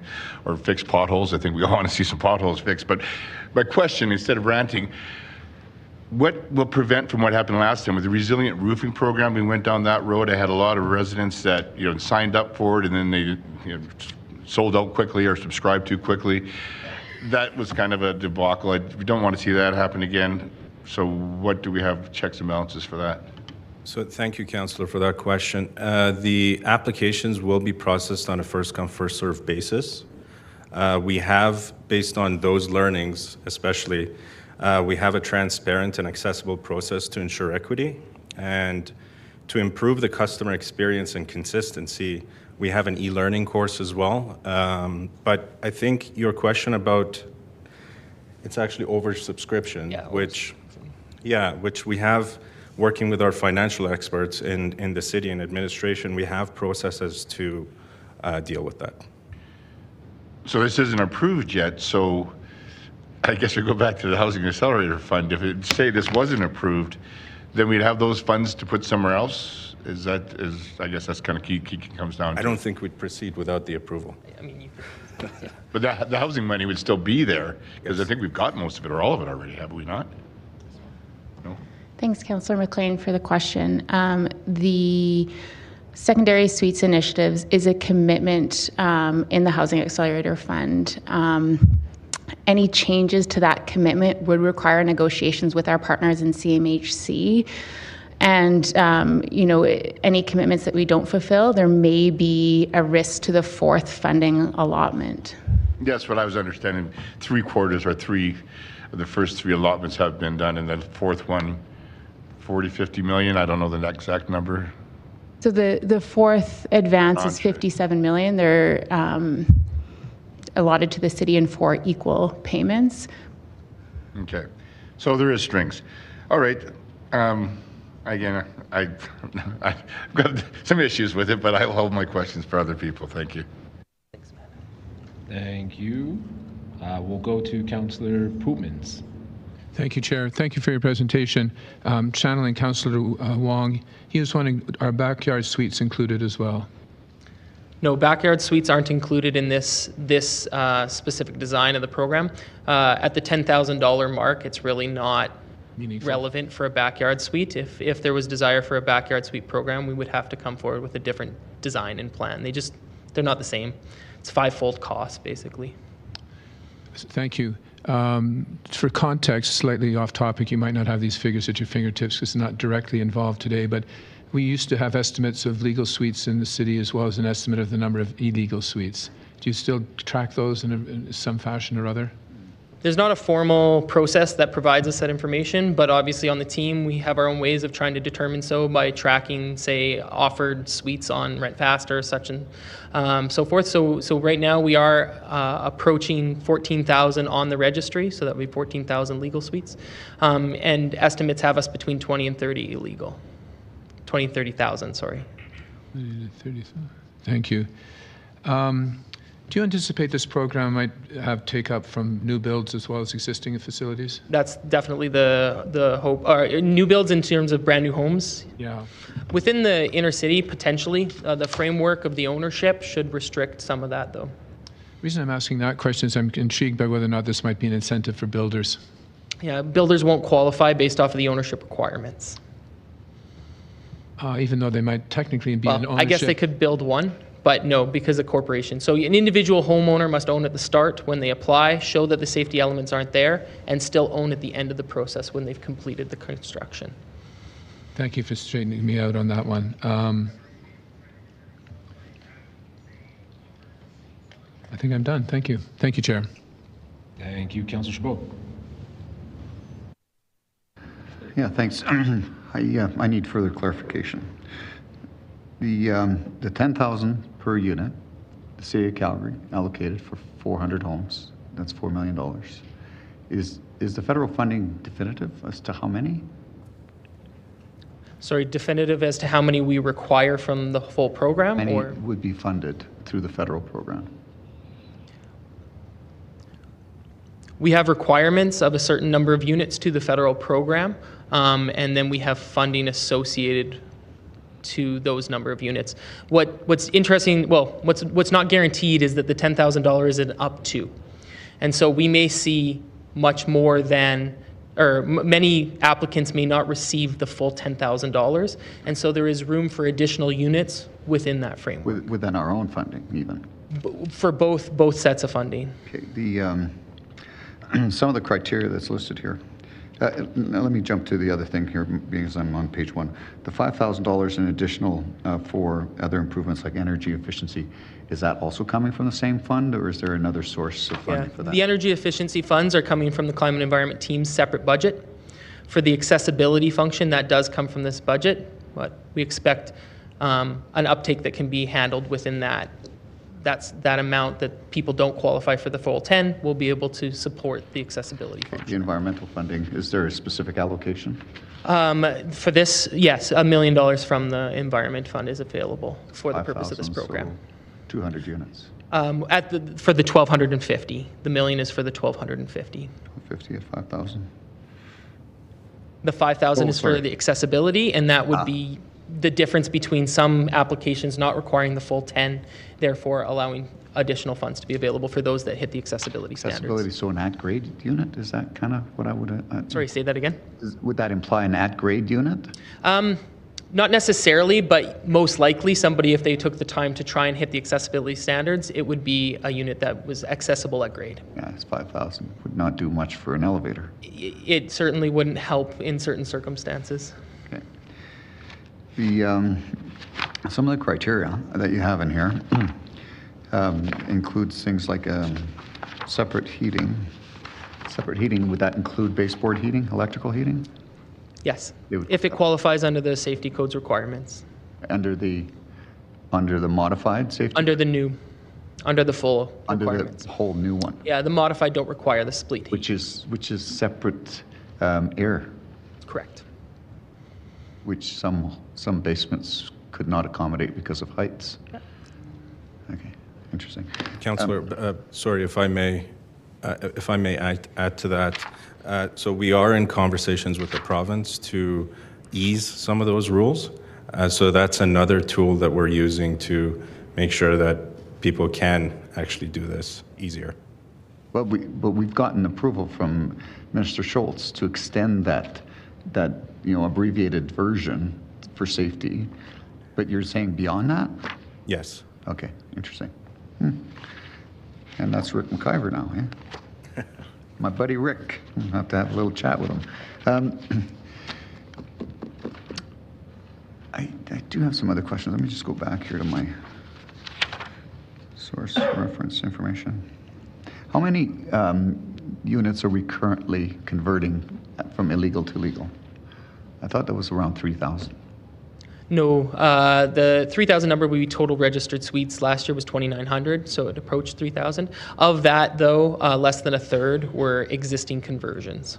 Okay, this would apply to an existing illegal suite, though, wouldn't it? There are provisions within this. You wouldn't qualify for the full amount, but yes. Okay, so this wouldn't necessarily bring on new units. It would just We bring on new safe registered units. Safe units, yes, I get that. And so the 3,000 number you're referring to here, is this going to be net new over and above what we previously experienced, or just that's our target, period? Yeah, so our target is to hit the 4,500 mark for 2024. So that would be the 50% increase that we suspect. So the net increase from last year would be about 1,500. 1,500 net new. Okay, yeah. Yeah, it's sort of deceiving, the report. It almost looks like 3,000 new, the way it's written. Sure. Thanks for that clarification. Yeah, no, I'd really like to see more about the specifics around the federal funding and how it gets applied, and what the upper limits are, if there is an upper limit. I think we could work with the HAF team to provide you that information. That would be great. Thank you. All right, I'm a details guy. All right, thank you. No further questions. Thank you, Councillor Penner. Thanks. Councillor Chabot asked a little bit of this. The one that I am actually challenged with is the accessibility, because it's one thing to create at grade and within the suite, but presumably most secondary suites are below grade. And so how are we going to be measuring specifically the response to creating accessible below grade suites? And does that even, like, from an accessibility standpoint, like, meet safety criteria? And I realize accessibility can mean a lot of things. It is not just wheelchairs, and I think that's always where our mind goes. And so that's what I'm wondering, like, when we talk about accessibility, we also are only presuming one kind of accessibility as opposed to a more comprehensive. So maybe you are hearing impaired, maybe you're just visually impaired. So can you walk me through this a little bit more? Yeah, for sure. So there's laid out in the terms of reference is a list of elements that would be required. We do have some discretion within that for the appropriateness depending on the location and the suite and whatnot. But the intention isn't to try to create 3,000 new accessible units. The intention is to try to encourage those that are positioned in a way that they could potentially do it, or those that are required to do that because of the person that's going to be living there, to provide them the opportunity to do so in a safe manner that meets all the code requirements. So it's an incentive. We recognize it doesn't cover the full costs, but we are trying to incentivize people to do this in a safe manner. Okay, and from that sense, though, are the criteria with respect to accessibility standards, are they broad enough when we think about what we actually mean by accessibility? Because of the limitations of a program and having to lay out some design standards, they're specifically for mobility impairment. Okay, I think we're going to have to think about that and work on that because below grade mobility impairment is going to be a challenge, whereas below grade accessibility for other individuals who may have other disabilities, maybe it'd be more realistic. And so I think we need to think a little harder on this part. I'll leave it. I'll move this when the time comes, if appropriate, if no one else wants to move it. But I think we need to sort of take a more comprehensive look at that and what we're trying to achieve and how we do, especially like to Councillor Pootman's point, like if this doesn't include backyard suites, and I guess I have questions about that too. Like if someone already has like an illegal backyard suite and then they could create an accessible because it's going to be a grade, why would we preclude that? So I think there is some work to do in the program. Councillor Carra, and yes, I caught you. I'll come back to you to move. Yeah, I didn't have any questions until the Q&A a little bit with, I believe, Councillor Pootmans. I read the report with interest and did not realize that above garage suites were not included in this. And I just want to confirm that. I want to say if that's the case, I think we need to be a little bit clearer about that. And I also want to ask why. Thanks for the question, Councillor Carra. Yeah, it's just the scale of the opportunity of this program and the amount provided is not really to the effect for the cost of a backyard suite. And like you say, we do leave room potentially for another program if they were focused specifically on backyard suites. But this is supposed to focus specifically for secondary suites, and that would be the legal term that we use within the bylaw for the purpose of in-dwelling suite versus the backyard suite, which is the term we would use for anything that's done in the backyard, whether it be at grade or above garage. And that's where the qualification of this being secondary suite only. And in addition to that... Okay, keep going. Sorry, Councillor Carra. If I may, in addition to that, basement suites have unique safety characteristics that don't exist for any other housing form. So in addition to the cost that Mr. House mentioned, there's also the safety element. It's just a very different characteristic between a backyard suite and a basement suite. And if we want to focus a lot more on turning existing suites into safe units, I think that's where we wanted to go with this incentive. Okay, so I mean, what I'm hearing from you guys is that this is a much more about retrofitting existing suites and making them safe, which is a very important program, than it is about incenting more secondary suites across the suite. Because I think the layperson, when they talk about a secondary suite, they're talking about any mortgage helper that provides a discrete living unit on their property. I don't think honestly, I think A, we should be a lot clearer about that. And B, I think that, the idea that we're going to create a additional at tremendous cost program for, for backyard suites is a bit of a stretch. I'm not convinced by the argument that this is not a significant supporter. I mean, I think people will try and build these things if it makes sense for them, and they will be incented regardless of whether it's 5% of the building cost or 2% of the building cost or less or more. I'm not clear on why we're drawing a distinction between all suites.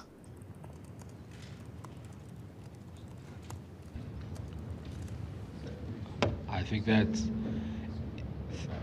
just to be clear, Councillor Carra, you're finished? I'm not clear. I mean, was that? Oh, so that was the question. Got it. Yeah, it is. I mean, okay. Yeah. Let me pose it as a question. So, are we seriously? What percentage of a build do we feel incents a person versus what incent is not considered an incentive and would not be money well spent if it puts another private sector diversified suite-based housing unit onto the market? Yeah, I mean, it's a difficult question to answer. The range of costs of a backyard suite are significant in scope. This program specific for supporting the safety elements in a basement suite. That's how the design of the program and the safety elements that earn you the dollars. And so that's the purpose and design of this. And like I say, I think that if there's appetite for council to seek out an incentive program specific to backyard suites, I'm sure that there'd be appetite for that within the public. Okay. I think before we launch this with the public, it has to be a lot clearer, because I don't think the public thinks of secondary suites as just in-house. I think they think of it as any general mortgage helper. So, and I also think that, you know, the whole point of secondary suites across the spectrum, backyard suites, you know, above garage suites, is that we are plugging into the ability of a diversified private market to respond at mass to this. I do not believe that the report is clear enough, and what I'm asking you is, you've made the decision that this is more about it is not a significant enough help to incent building or not. What is the percentage that $10,000 represents in an average home suite build versus a backyard suite? I need to know that. So I need to know the numbers. Yeah. I mean, we work with their industry contacts to determine the general costs of conversions, as well as new suites being input into existing spaces, and they range in costs anywhere from about $15,000 to about $50,000, and potentially above that. Whereas a backyard suite starts more in the $150,000 to $200,000 range at the low end. And we just felt like this program is specifically designed to support basement secondary suites, not backyard suites. Well, I mean, I know a guy who's building a garage in Wildwood right now, and I was like, why aren't you building a suite above there? And he's like, I just couldn't make the numbers work. And I was like, well, I believe that there's a program coming, and I think that would help. And I mean, you need safety elements in all of these. I guess the report was not clear enough to me. I read it cover to cover with interest. I think if before we launch this with the public, we should be a lot clearer about what we're doing, because it honestly wasn't clear to me, and I'm not entirely sold on why we wouldn't offer this across the suite spectrum. Thank you, Councillor Croft, for that, if I may. So we also have opportunities coming down. Once we launch, we can, on our marketing campaign and advertisements, we can make that as clear as possible so that the public is aware of what the criteria for this particular program are. Well, yeah, I think at the very least we should make it clearer. And again, I fail to understand why we wouldn't just make this available to all secondary units. You know, like if somebody wants to build, like $150,000 includes a garage underneath it. It's not like the standalone cost. And a $10,000 help would be an incentive to do that, as opposed to just building a garage. And, you know, you can say it's less safe to live in a basement, you know, so incent people to live above a garage, which might be a safer and more livable environment. I'm just going to jump in, Councillor Carra, because I don't want to take up your. I prefer this in debate, but to the point of which, should the decision to move forward with the amendment to include backyard suites, I'm getting some nods that the conversation is worthwhile having in between now and council. Should this pass here? Yeah, I think we need to have that, and I need a better answer from administration that that's just not what was envisioned, because I don't think that was as well communicated. And I think the whole point of this is to get as many units built. And I certainly would hope that if someone was just trying to decide between building a basement suite or an above garage suite, that they'd choose an above garage suite, because I think it is a net better place to live for more people. So I need to know more than this is just not what was envisaged, because I think what was envisioned wasn't as well prepared, wasn't as well communicated, as certainly didn't work for me. And I'd like to think I'm pretty plugged into this. And yeah, maybe that's what we're going to have to do, is talk about between now and council. I absolutely support this program, but I think it should be broader, and I don't understand why it's not. Thank you. Councillor Dhaliwal, please. Thank you, Chair. Round two, I just had a couple more questions. One question is, can this be used for Airbnb suites if it's already there? The incentive is for the creation of a registered safe secondary suite. We don't, through our program, regulate the use of that space after it's been created in a safe way. Okay. My other question is, so if someone builds a house, basement is natural. It will come with the house, right? Most homes, in Calgary anyways. Whereas backyard suite is a conscious effort by someone to build it. So this plan is to make those suites safer that already exist because they are part and parcel of the design. Correct. Okay, great, thank you. So my other question is one per person. Is there one person on the land title? Because what if there's two people on the land title and they own two properties? Can they each take advantage of? Each individual can take advantage of the incentive one time. Yes. Okay, so they can take it. My last question is, and this is where I need more clarity, is attachment 2, page 4 of 9. This is, and explain it to me, troubling for me in a way, money owed to the City of Calgary. If an applicant owes the City of Calgary money in any capacity at the sole discretion of the city, the incentive funding may first be used to settle such outstanding debts. So this money they could use, and then whatever is left they can use for the incentive. That's so if you earn money through the incentive, but if you owe money to the city, we don't grant you the full amount. We cover those costs first, and then you're granted the delta. But isn't that that's not fair in a way, right? You're subsidizing someone, taxpayers' money, for someone and giving them a break because it's a discrimination. There's no break. You have to prove your costs on the existing safe suite, and if you happen to owe taxes to the City of Calgary, before we give you a check, we are saying, no, we will refer some of those funds to cover the costs that you owe the city, pay the city back what they're owed, and then you receive the delta. I get it. So if I owe city tax, city does not give me money to say, okay, pay me back. What this is saying is if I owe, city will give me money, and then I can pay back the city, and then whatever is left I can use towards the secondary suite. We just make sure that you transfer that money to the city first before you receive the funds. So you don't receive the funds twice.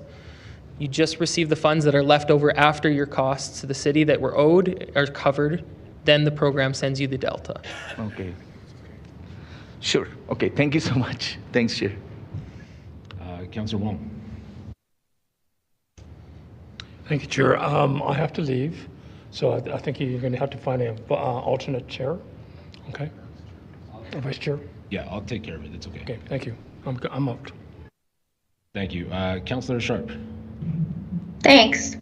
I have a question for administration regarding the program because I'm actually not surprised, and this is exactly what I expected to be seeing bringing back. So I'm not sure why there's so much surprise today, and this wasn't even going to be approved by council. So if we do actually broaden this program, where does the money come from?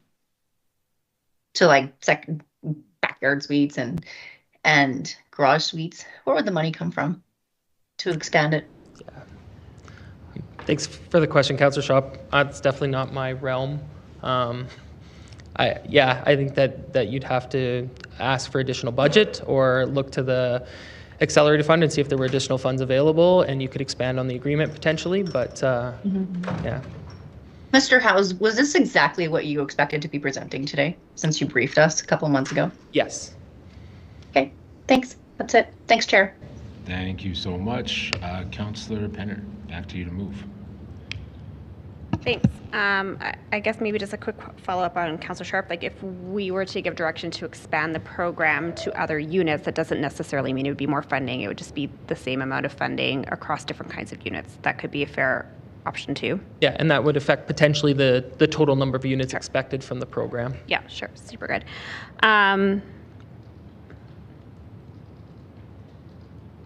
So my question, and I think what I hear is there is some discomfort from council on the fact that we're talking broadly about wanting to create more housing and more housing forms, but that we're by nature sort of making an assumption about where the market wants to do secondary type suites and sort of have designed a program for kind of a single kind of secondary suite. So if council is contemplating something different that may come through council next week, would you, and again, this is from administration based on sort of like the lead up to this, would you prefer to kind of let the program run as you're presented it right now and bring back maybe some alternate recommendations in 6 months or a year from now? Or would you be like, no, if you really want something different, let's just revise it and get going out of the gate? The former, Councillor. Okay, thanks. And I think that's really good just for all of us to hear, that I think there is that tension and that balance we need to hold between sort of moving quickly and also creating future opportunities. So that's enough for me. So happy to move this item. And if any of my colleagues on the line want to have that conversation between now and next week at council around program expansion, giving that direction, would be happy to work with you to bring sort of that redirection back at potentially a future later date, but to get going on this as it stands right now. So moved. Thank you. Councillor Chabot for debate. Yes, thank you for this really good report, comprehensive, detailed, specific to secondary suites. Appendix A really clearly defines what qualifies under this program, and that those safety requirements in the list of those things that would qualify and the amounts that could be attributed to those things is clearly laid out here, and none of which I can imagine could possibly be applied to a backyard suite. This is a secondary suite safety incentive program. So I think it's quite clear. The report is very definitive on what would and would not qualify under the safety requirements list for reimbursement, as well as some additional categories under energy efficiency, again, which would qualify for a separate source of funds. So if there's somebody who wants to try and create a new program to incentivize additional suites that would require more property tax dollars to be put into this program, I would suggest they should do that through a notice of motion. This is a secondary suite program. This is a suite registry program. This is something that exists as an entity that's been facilitated by some amendments made by our Minister of Municipal Affairs to lessen the regulatory requirements to try and incentivize more illegal suites to become legal. There is one caveat in this, which is the split heat separate air, which needs to adhere to the new regulations, which obviously there's some more discussion around this issue that hopefully we can get them to relax that position to allow other heating sources to qualify for this reimbursement or to this grant. I didn't support it at budget, and I won't be supporting it again today because, again, I don't see how this will necessarily contribute significantly more towards the suite registry program to incentivize more legal suites. I do see this as just additional cash cow for the first ones into the program. I don't know the details around the federal funding and how much of that we'll be able to leverage through this program. Again, I need more details around this before I can even consider supporting it. I didn't support the $4 million from property tax dollars going into supporting folks with illegal suites to convert them into legal ones. So I won't be supporting it again today, but looking forward to hearing more information about how much federal funding can be allocated to this program, and maybe we can get some of the federal dollars back to help those folks that actually are looking for something to actually make their illegal suites legal. So for now, it's a no for me. Councillor Sharp. Thank you. I'm just going to say the debate Councillor Chabot said about expanding this program, being part of this program or a notice of motion. It should be a notice of motion. I think we have to be very mindful that this is exactly what administration said they were bringing us back and updating us with when they came in the fall. And so this is it. I'd say thanks, administration, for your work on this. I think it's a good type of incentive. We are talking a lot about housing affordability. Yes, this might not be creating net new, but the most important thing that we need to remember is that people do need a place to live, but they actually need a safe place to live. So there are a lot of secondary suites out there in existing homes that aren't safe. And if it does help, some landlords even put an extra fire detector in or make them a little bit more accessible to egress. This is a program we should be supporting.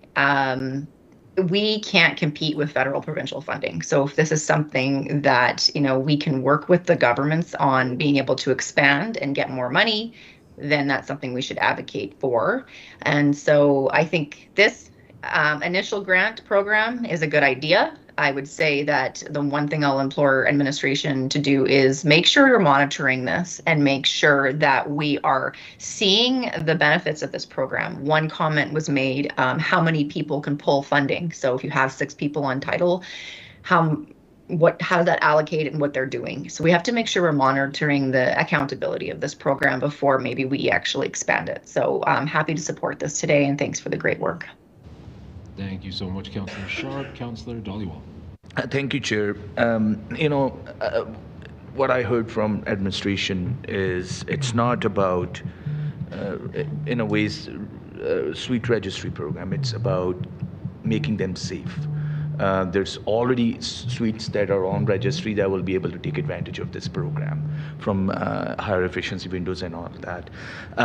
When we have Housing Accelerator Fund, from dirt to door, 16 months.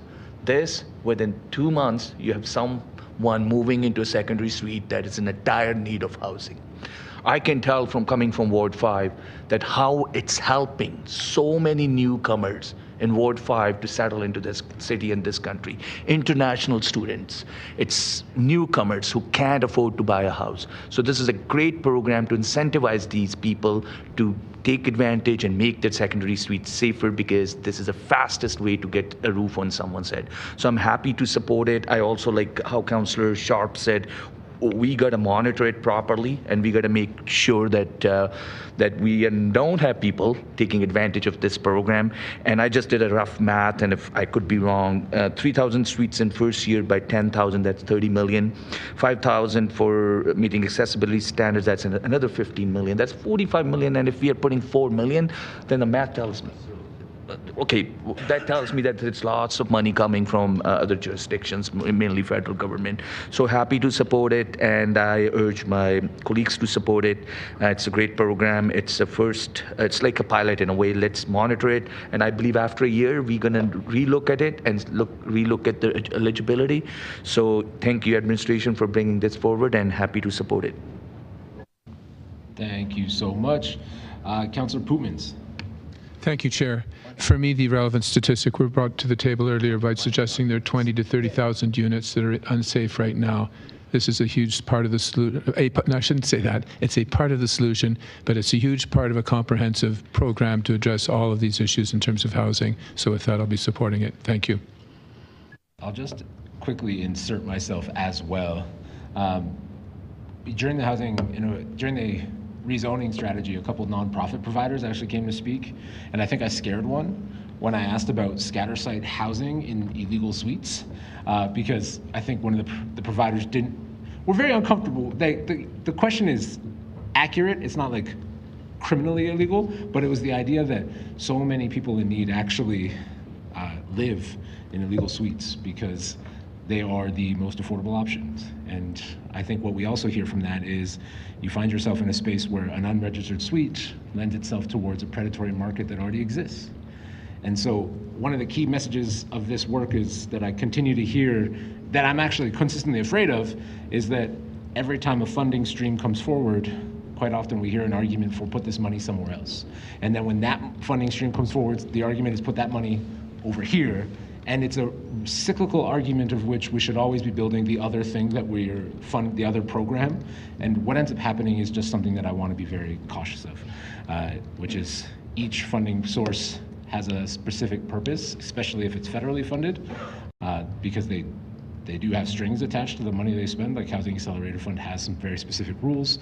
The Rapid Housing Initiative has very specific rules. And of course, the funding that we receive from provincial governments is very specific rules. And so sometimes we just do the best with the money we're provided and the rules that come with it, because at the end of the day, it's a house for someone to live in. So I see you jumped in, Councillor McLean, so I'll go over to you. Yeah, thanks, Chair. Yeah, I'll just real quick, because good debate, lots of merits, and I'm just going to go back to why I'm probably not going to support this is because if this was like a loan, if the city said, okay, I'm going to lend you some money so that you could build a secondary suite and make a home for somebody and pay us back because you're going to get rent out of this, you're going to get equity out of this. I mean, we're helping people, we're giving people money to make more money. Even I think it was Dollywell, Councillor Dollywell said, or Pootmans, if somebody owes the city money, then we could actually take that out. If I owed you taxes, some of that money could actually go to pay off the taxes and give me the balance to finish off my secondary suite.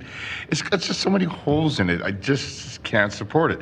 Yeah, that's all. Thank you so much, Councillor Penner, to close. Yeah, thanks. I think often when we talk about housing, we talk about it at a policy lens, and how the procedures are going to work and play out, but we forget that this is about people, and people who are very likely in precarious housing positions. And so I'll say that personally, I'm happy to support a program like this because I have an uncle who now is thankfully in good housing through a housing provider, but lived for many, many years in many illegal basement suites in precarious positions because on a limited income, it's all that he could afford. And it is not always because people are intentionally doing harm by having unsafe living environments, is that they don't necessarily have the means to bring them up to code and up to standard. So if there are ways that we can help with that, and there are ways that we can help, both the homeowner to create a safe living environment and those people who are going to be living in the basement to be in good housing positions, we are doing good by Calgarians. And I think at the end of the day, we have to remember who we're serving, and we are serving Calgarians to be living in health and in safety. And so that is why I'm really supporting this today, because we can talk about all the potential negative outcomes and all the ways that people are going to find their ways through the loopholes. But I think if we believe in people and that we believe that people want to do the right thing and we create opportunities for them to do it, we will find those people and they will create better living conditions. So moved or closed. Thank you. To e-scribe, please.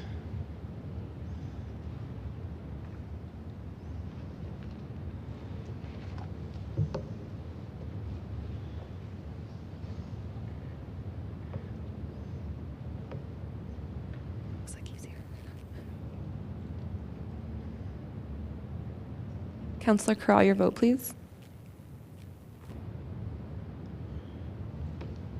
We can mark him as absent. We'll mark him as absent. Thank you. All the votes are in. Thank you. Please display.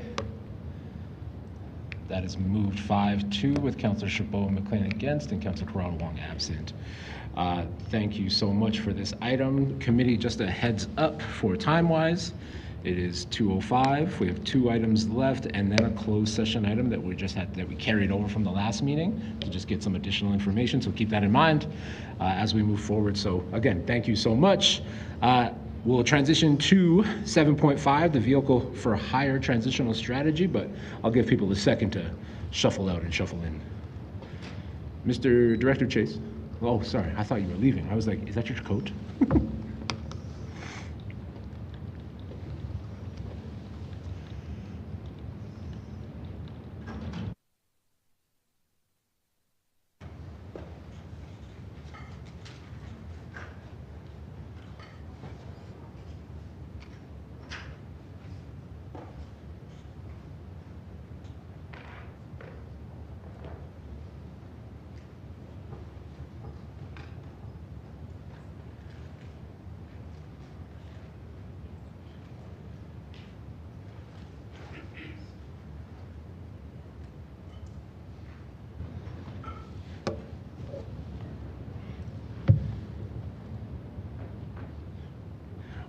welcome. I believe we have, so we have Lorna Kearns, Corey Porter, and Heather Cuffler, right? Cuffler? I don't know why I chose the harder one first. Everyone does, yeah. I'll hand it over to you when you are ready. Good afternoon, Chair and members of the Community Development Committee. My name is Lorna Carnes. I'm a business strategist with Community Strategies. With me today is Corey Porter, Deputy Chief of Public Vehicle Standards, and Heather Cuffler, business strategist with Emergency Management and Community Safety. We're here to present and discuss the Vehicle for Hire Transitional Strategy. Committee has the opportunity today to approve the Vehicle for Hire Transitional Strategy, which can be found at Attachment 2. We will not be providing Committee with any amendments to the Livery Transport Bylaw, as we hope to bring proposed amendments back to Council for approval in Q4 2024, along with an update on our progress with the actions listed in the transitional strategy. Next slide, please. In January of 2023, the Vehicle for Hire staff provided a verbal update to Council on inquiries about the vehicle for hire industry. Council provided some amendments to the recommendation, looking for a review of the business unit and outlining 7 areas for suggested improvement. The team returned to Council with another verbal update in October of 2023, asking for Council to direct administration to return with a formal strategy in Q1 2024 and with direction to review the Livery Transport Bylaw. At the end of Q1 2024, we required a bit more time to finalize the transitional strategy and provided a verbal update with a commitment to come back on May 22nd. This brings us to today, and we are prepared to present our transitional strategy to Committee for approval. Next slide, please. This is our recommendation for Committee. We are asking Committee to recommend Council approve the Vehicle for Hire Transitional Strategy, which you can find at Attachment 2, and direct administration to draft proposed amendments to the Livery Transport Bylaw and report back to Council by Q4 2024. Next slide, please. Over the last 8 years, the vehicle for hire industry has dramatically changed with the introduction of transportation network companies entering the licensed market in 2016. Since the introduction of transportation network companies, we have seen market share shift from taxis to transportation network companies year over year. Of the over 14 million trips that were taken in 2023, over 70% of all trips were taken from a transportation network company, as you can see from the graph. Vehicle for hire requires a service evolution to ensure that our regulatory framework meets the needs of this changing industry. We have developed the Vehicle for Hire Transitional Strategy to support this evolution. Today, we are providing you with the transitional strategy that will guide us in our next phase of work. Next slide, please. The development of the Vehicle for Hire Transitional Strategy was guided by previous Council direction, a review of the current Vehicle for Hire program, a jurisdictional scan of other municipalities, and in-depth feedback and engagement from the vehicle for hire industry. This transitional strategy is administration's response to address what we will do, how we will measure success, and what we are continuing to watch within the industry. This is outlined through our 3 focus areas of licensing, safety, and accessibility. At the center of our approach, we are committed to modernizing our program through continuous improvement, innovation, and ongoing evaluation. Our licensing focus area highlights our commitment to responsible and responsive regulation. This focus area also showcases how we will further modernize the Vehicle for Hire program. One of the initiatives we are implementing is coordinating license renewals with plate renewals. This was a suggested area of improvement by Council in their recommendations from January 24th, 2023. Our safety focus area is the protection and well-being of both the traveling public and the vehicle for hire industry drivers. One of the initiatives you will see highlighted in this focus area is the promotion of respectful and inclusive behavior. Lastly, our accessibility focus area is how we will continue to remove barriers for customers with mobility challenges. A highlight from this focus area is exploring wheelchair accessible vehicle Calgary upgrades and evaluation of the new opportunity for incentives. At the forefront of all three focus areas is the need for modernization. This is reflected throughout the strategy as we look to the future of the vehicle for hire service. Administration is committed to continuing our engagement efforts in the vehicle for hire industry to ensure the needs and concerns of all interested parties are understood. Some highlights of what we heard throughout our engagements in 2023 can be found on the next slide. As you can see from this slide, we have captured some of what we heard from the industry related to all three focus areas. We heard from the industry regarding licensing, that further alignment between types of vehicle for hire groups is required, prompting administration to conduct a regulatory review and proposed bylaw amendments to respond to continued growth of the city and industry. As you can see from our roadmap in Appendix C of the transitional strategy, we plan to bring back some proposed bylaw amendments to the livery transport bylaw by Q4 2024. The main concerns we heard in terms of safety in the industry were around how drivers felt unsafe due to aggressive behavior from passengers, operating in poor weather conditions, fare evasion, and racist behavior from passengers. As highlighted in the strategy, the Vehicle for Hire program team is committed to working with the partnerships we have built with the Calgary Police Service, the Anti-Racism Program Team, and the Equity Program Team to identify anti-racism actions as we implement the transitional strategy. We heard from industry around strengthening the accessibility program. While Calgary is a leader in the accessible vehicle industry, we have identified some actions we can take to strengthen our program, including exploring upgrades to our Wave Calgary program and expanding our awareness campaigns so more drivers can become providers of wheelchair accessible services. These are just some examples. A more robust list of what we heard in the industry is listed on page 3 and in Appendix B of the transitional strategy. Next slide, please.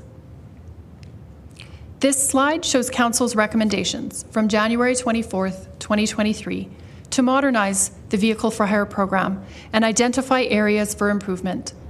A full listing of what we are doing and how the actions listed in our transitional strategy are connected to Council's recommendations is found at Attachment 3. Most of the areas listed in the previous Council direction are progressing.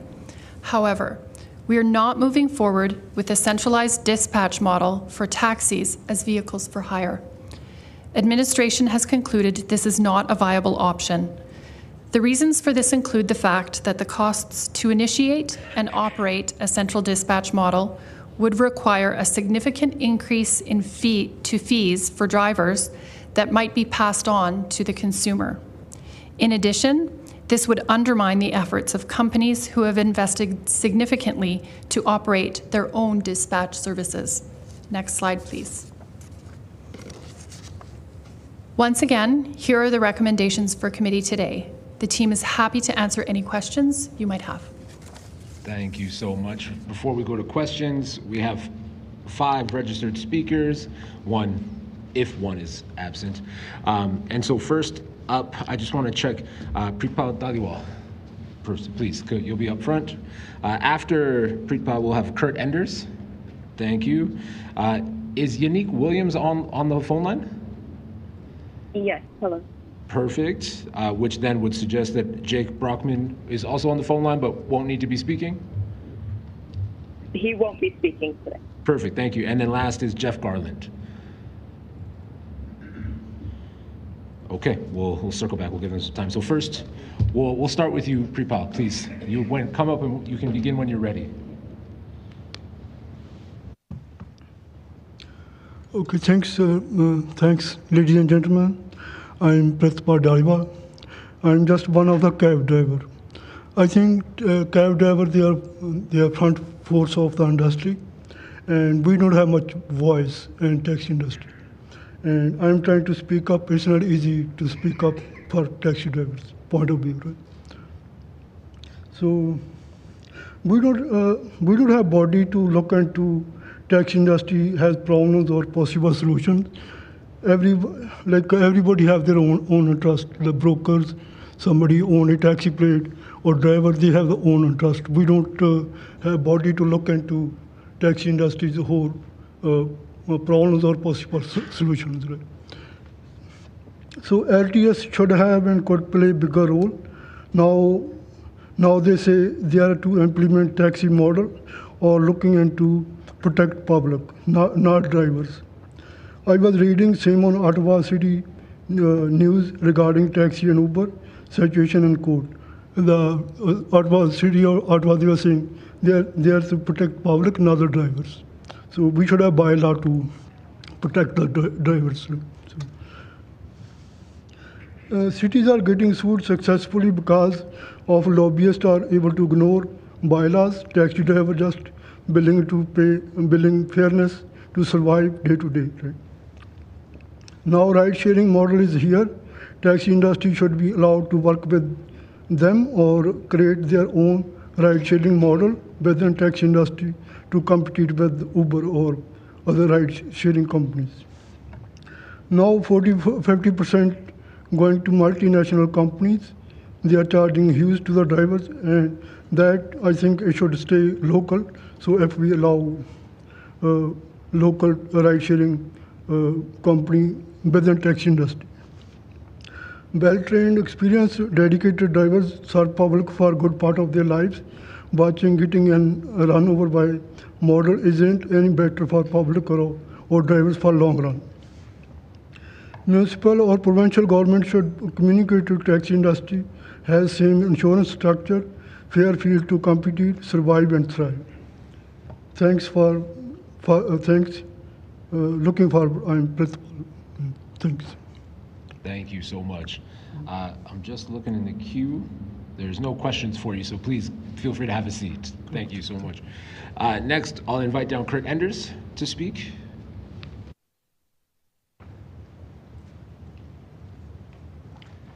It's been a while since I've done this. Good morning, good afternoon. I guess it's been here all day. I feel some area of the concerns have not been addressed in this bylaw review. Some council members have held town hall meetings regarding the livery industry. At the town hall, you heard from many frustrated and concerned drivers from various companies, all with ideas on how to replace or increase their income due to lost contracts. Regardless of why these contracts were lost or never bid on, what was really being said was there is too many vehicle for hire licensed in the city of Calgary for drivers to make a livable wage and support their families. The struggle that everyone is having with increased costs with food, property taxes, and housing, our industry has also been hit with massive insurance and fuel costs. There is also an imbalance in the annual fees that are being charged between taxis and TNCs. The training cost for a new driver joining the livery industry is equal. However, the annual licensing fees are greater on the taxi side. The yearly fees for a TNC driver for their vehicle is $219 plus a $55 police check for a total of $274. The taxis have a $135 badge renewal fee plus a $55 police check, as well as an annual charge for $495 to register a vehicle with a taxi plate. That brings their total to $685. Taxis pay $411 more than a TNC does. Initially, the fees were designed to reflect the cost of regulation for each segment of the livery industry. It was thought that the taxi and limousine industry required more regulation and were consequently charged more. TNCs, however, the reality is there are more than 4 times the number of TNCs than other participants in the industry. Therefore, they are using up more and more of the vehicle for hire resources. The introduction of TNCs into the city in 2017 has brought many additional customers and trips to our industry. We have seen an increase from 525,000 trips per month in 2016 to almost 1.5 million trips in March 2024. We have seen the active taxis on the road shrink from 1,881 now down to 1,486. Even more alarming is the reduction of the 189 wheelchair accessible vehicles to our current 47 wheelchair vans in April of 2024. These numbers continue to decline due to the economics and oversaturation of licenses. Conversely, TNC vehicles have grown from 4,866 in February of 2023 to 7,569 in February 2024. This is almost a 55% increase in 1 year.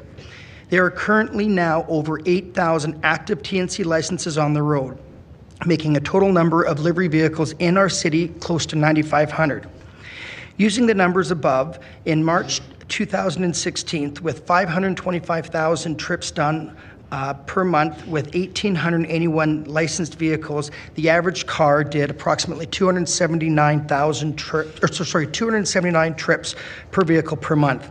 Now, in March of 2023, with 1.5 million trips are being done with 9,500 livery vehicles, the average trip per vehicle per month is 157, which is almost a 50% decrease in revenue for drivers.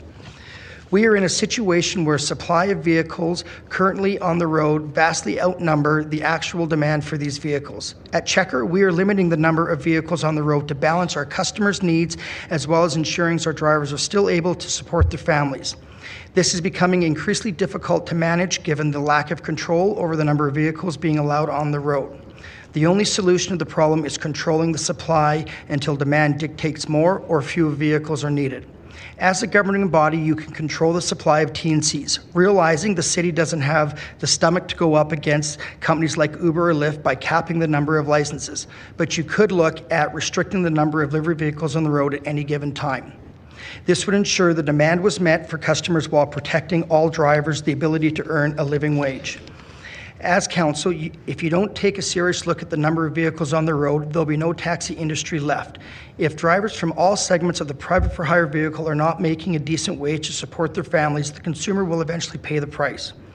As you travel around Calgary, take notice of the large number of TNC vehicles driving around empty, waiting for trips and clogging up the streets. If the city is truly supports going green initiatives and decreasing emission, does allowing a 55% increase in the number of TNC vehicles on the road support that? I'm almost done. I know I'm out of time.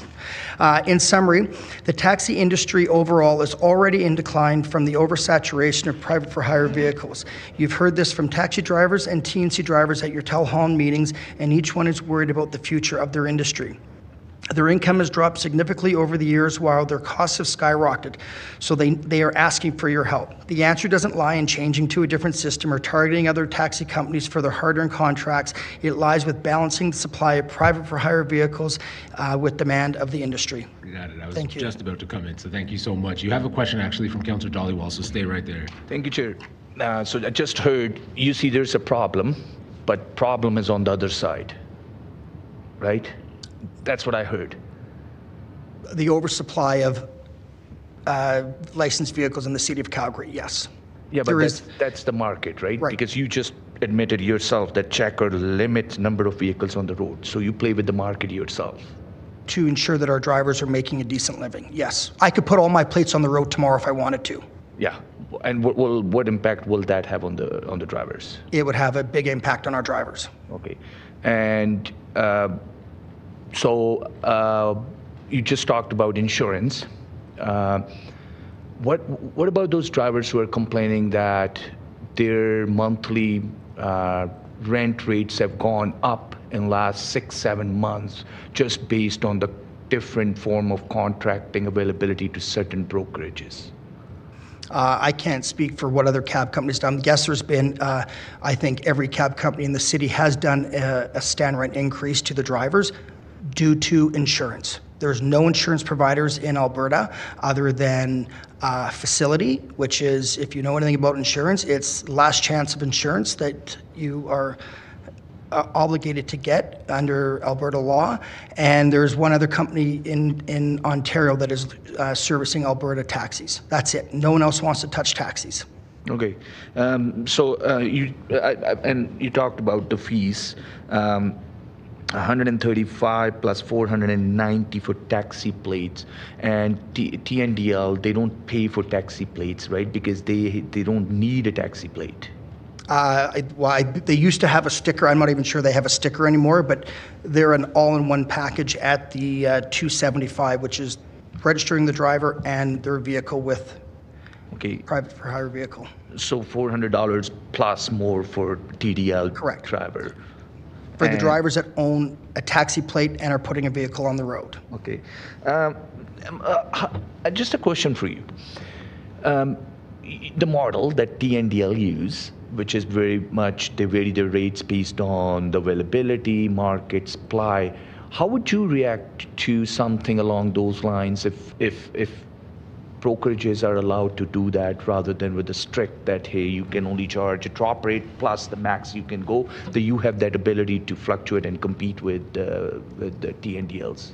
Under the current bylaw, we are allowed to fluctuate our rates, lower them or raise them as we see fit, providing it is booked through the app and the customer approves the rate that they accept when they do the time of booking through the app. So we do have that functionality now under the current bylaw. Oh, you do have that? Yes, we do. So, but what if there is no rate structure? You just compete with like Uber or Lyft? So we could do that. Then it would be a fair game. So when a consumer gets in a taxi A and they run the meter and it's $5 to go their one spot, and then they get to taxi B as a flag and it's $30.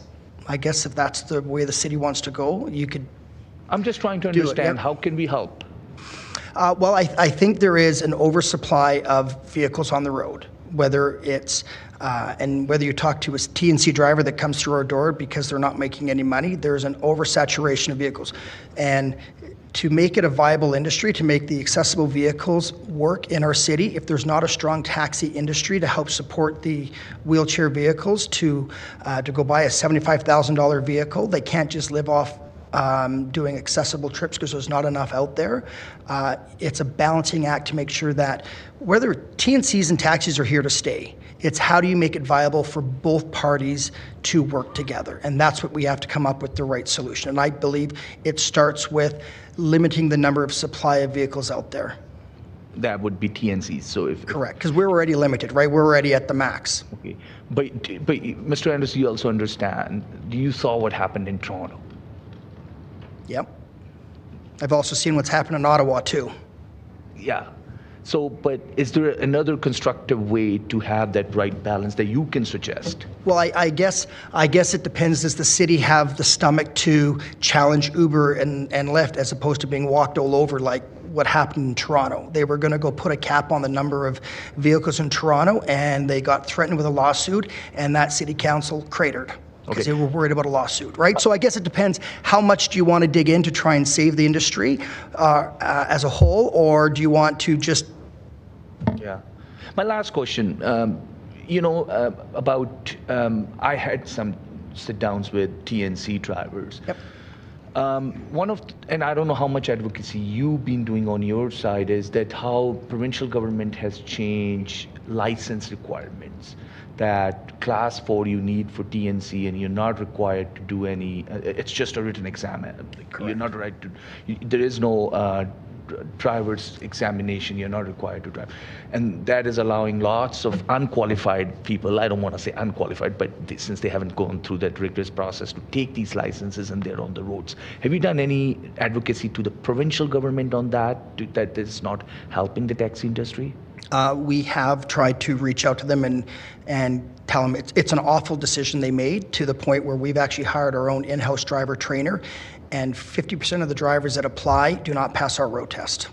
But they do have a class 4. So you're right, we have to now, as a business, up our game to ensure that we're hiring the better quality drivers, making sure public's safe and everything else. Okay, last question. We had all our city requirement examinations, everything in person, the courses and everything. COVID happened, that changed. What is your take on if we revert back to old ways? If you need a TNC, you need to drive, you need to come in person to go through the courses and then write an examination right in person rather than doing online? I believe that some of the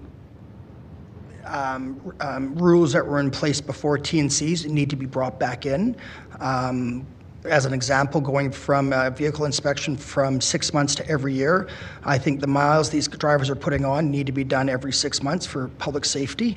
I do believe that there needs to be some internal exams happen face-to-face, because what has happened is when Uber came in, the city tried to, I'm going to say, dumb down the taxi regulations to make it more of an even playing field for the taxi industry. But what they've done is they've have not brought the best quality of people into our industry, because you're right, it's very easy to become a TNC driver or and even a taxi driver, depending on where you work, that are out there driving the public around. It's a safety issue. Great. Thank you. Thank you for all the answers. You're welcome. Thank you, Chair. Councillor Chabot. Mr. Enders, thank you for being here. I'm not sure that we can actually limit the number of TNC licenses to your point that you referenced before, but you think that might be a first step to ensure that supply and demand is equally matched?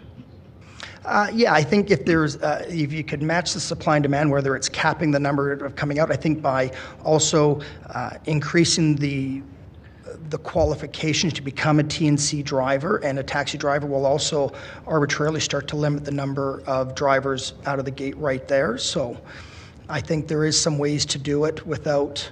Can you elaborate a little bit on the qualification? Having to go through a, we used to do an English proficiency exam. There used to be a city knowledge exam.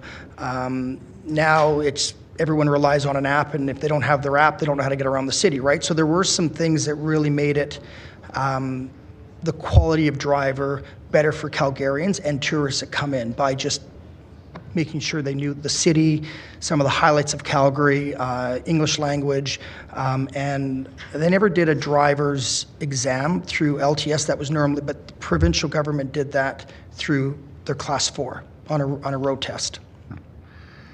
The issue around 2 inspections per year, wouldn't that impact your industry as well?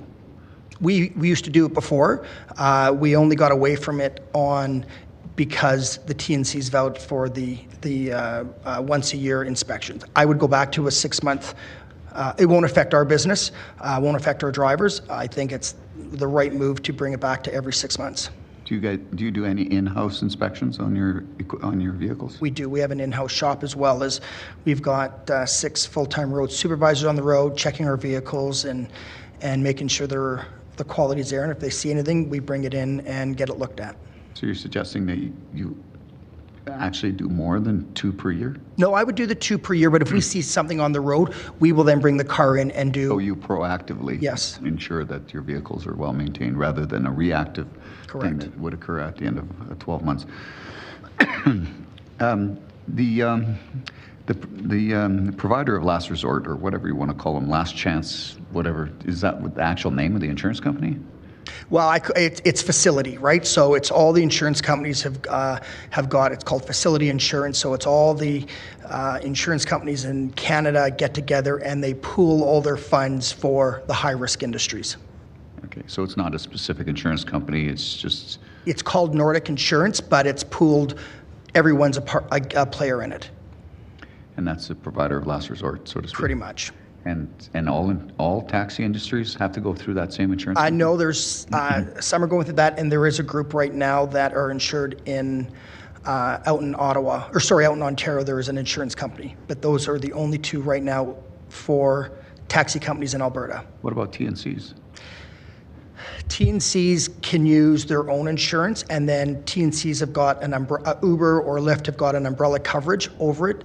So they're on their personal insurance when they're waiting for a trip, and the minute they have a trip, then the TNC's commercial insurance kicks in to cover the vehicle. Interesting. Even if they're a US-based company, it still applies in Canada? Yes. What is it, PLPD, public liability, public defense? Yes, kind of PLPD. So we've looked at trying to get the TNC type model insurance. Because we are a taxi, we can do flags. We need 24-hour coverage for commercial insurance. I see. Hence the additional cost. And that's the only reason that your standard rents have gone up, is just insurance? Insurance, but because no one came to play when we were all with a specific insurance provider last August. We've all got our 120-day notice of cancellation. Everyone in Alberta got it, and we were all scrambling to find insurance, and no one wants to touch us. And if you could just elaborate a little bit on something you said before about how you're limiting the number of taxi plates that you have on the road at any given time. it's because you only have X number of trips, and if you had more drivers, it would be divided over a larger percentage of drivers. Is that Correct. it? Correct. So it would reduce the per unit. Correct. We track every week what our drivers' average income is, and we have a threshold that we try to keep them at, where we believe that they are making a decent wage to be able to support their family. So if we put all our cars back on the road, that'll drop down dramatically for them. Okay. So I was out of the picture for a little bit, as you may know, or not. Anyways, there was a requirement in the past, and memory serves me correctly, it was like 1,280 hours or something like that per year that each plate had to operate. How do you manage that? Or does that still exist? That does not exist anymore. Okay. So you're able to hold back some of those Correct. plates. Okay. Thanks for being here. Thanks for your input. Thank you. Appreciate it. Further questions? Thank you for your time. One question left, actually, from Councillor Poumans. Sorry. Thank you, Chair. Thank you, Chair. Mr. Renders, good to see you again. Thank you for spending your day with us. Did you perhaps catch the vehicle for hire trip volumes in millions? It was posted up just about half an hour ago now, I would guess. It had the bar chart showing trip volume in millions, showing for 2022, the TNCs at 7.2 million trip volume, taxi 3.9, 2023, same performance for taxi at 3.9, TNC growing to 10.1. So you were in the taxi industry remaining stable, but the Ubers, basically the TNCs, grew fairly substantially. This is a sort of a new trend. What's going on out there?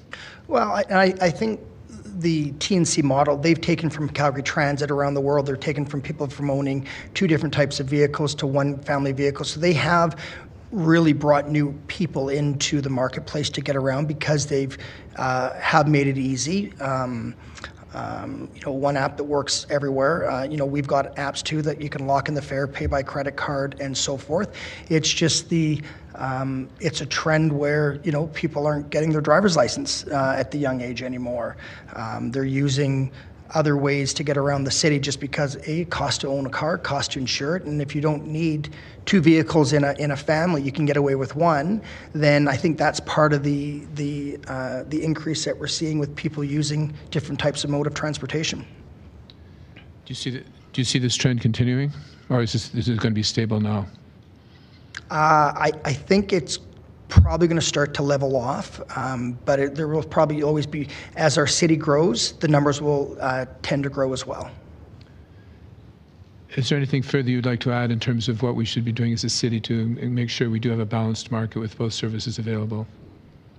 You know what, I think there's got to be some more workshops with the industry. I know you asked the TNC companies, they don't want a limit, they want to have the cap, but I believe starting with adding some more regulation, adding some, I'd like to say limits. It's going to be hard to do. I don't know how you do it, but you sit around a room, we could probably figure it out.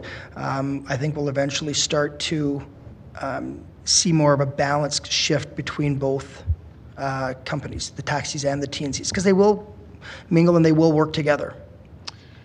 Some people have spoken of the unfairness that the TNCs represent, that they frankly get use of the roads for paying nothing for that, the wear and tear on the roads that they engender. Are there any solutions your industry, the taxi industry, would recommend as a way of remediating that unfairness? Sorry, Injustice. I missed the first part of your question. The TNCs aren't paying the same tax structure in terms of supporting the infrastructure that they drive on every day. I can't speak to what a TNC pays or doesn't pay in taxes, or what the city collects for tax. I wouldn't know what they do. I know we have two buildings here. We pay for property taxes, infrastructure, business licenses and stuff. So I don't believe they even have an office here, but I could be wrong.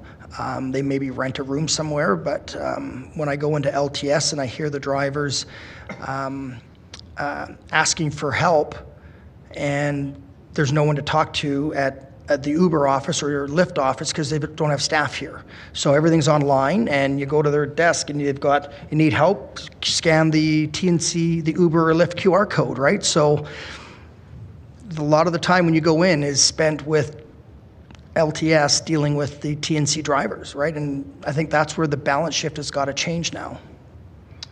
Thank you, Senators. Thank you, Chair. Thank you. Thank you so much. Okay, perfect. The next speaker on the list is Yannick Williams. I believe you're remote, so please begin when you're ready.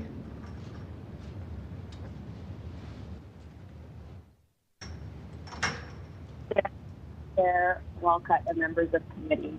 My name is Yannick Williams, and I'm the Public Policy Manager for Western Canada at Uber. Just before, sorry to interrupt you quickly, just before you jump in, you're a little quiet and it's a little crackly. Just if you, as close as you can get to the mic, and we'll see what we can do. Sorry, is this better? That is better, yes. Okay, great.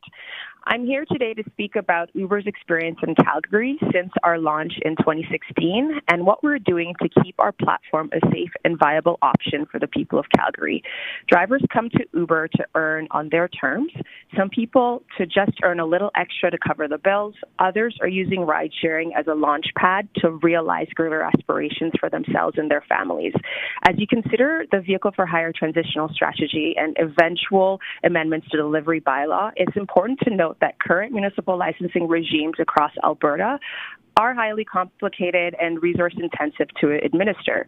This was highlighted in the administration's presentation material where it states, Calgary regulates transportation network companies more tightly than other Canadian municipalities. Calgary requires a license for each individual driver, additional training and reporting requirements. These requirements are not mandatory for all Canadian municipalities, end quote. Under the three pillars of the strategy, licensing, accessibility, and safety, the city should look to mitigate complex and or duplicative regulations which create barriers to entry and impose costs on drivers and riders. Now is the time for us to make incremental improvements to ride-sharing's regulatory regime, streamline regulatory processes with lower fees, and focus on rebuilding the economy for Calgarians. The world has experienced unprecedented shifts over the last 3 years. Calgarians have been faced with inflation, warned of a recession, all while the cost of living has gone up. Rebuilding consumer confidence and encouraging people to engage fully in the City of Calgary's transportation network is a priority we both share. Without doing a rates and fee review, the City of Calgary's rideshare fee is already in line with cities of similar size. Calgary actually has one of the highest fees at 45 cents when compared to Ottawa at 21 cents and Edmonton and Winnipeg at 30 cents. Administration noted the same. As they state, Calgary's fee structure is in line with those of other municipalities that are running their own regulatory bodies, such as Edmonton, Toronto, and Winnipeg, end quote. We propose that the city defers this fair review given the increased cost of living currently being experienced by Calgarians. At Uber, we embed safety into everything that we do. We're committed to making Uber safer for everyone using the platform. We help ensure safety on every trip by ensuring that every trip is GPS tracked from start to finish. Driver and rider phone number and addresses are anonymous. We provide 24-hour support. Every ride is insured. Everyone who uses the app commits to adhering to Uber's community guidelines, and all vehicles must meet minimum standards. Uber's accessibility commitment stands on the pillars of safety, fairness, and self-determination. We're committed to providing the foundation that will allow each customer, rider, and courier to move with safety and dignity. Since 2018, the City of Calgary has levied an accessibility fee of 10 cents per trip to help expand access to wheelchair-accessible vehicles. From these revenues, the city has launched the Accessible Taxi Incentive Program, which, while also funded by TNCs, is currently only available to the taxi industry.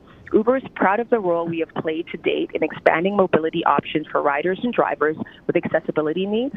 We're also encouraged that the funds from the incentive program are starting to be accessed. Indeed, the fees collected from TNC platforms like Uber are helping to offset the cost supporting taxi drivers to make accessible adjustments to their vehicle through the city's wheelchair ramp incentive program.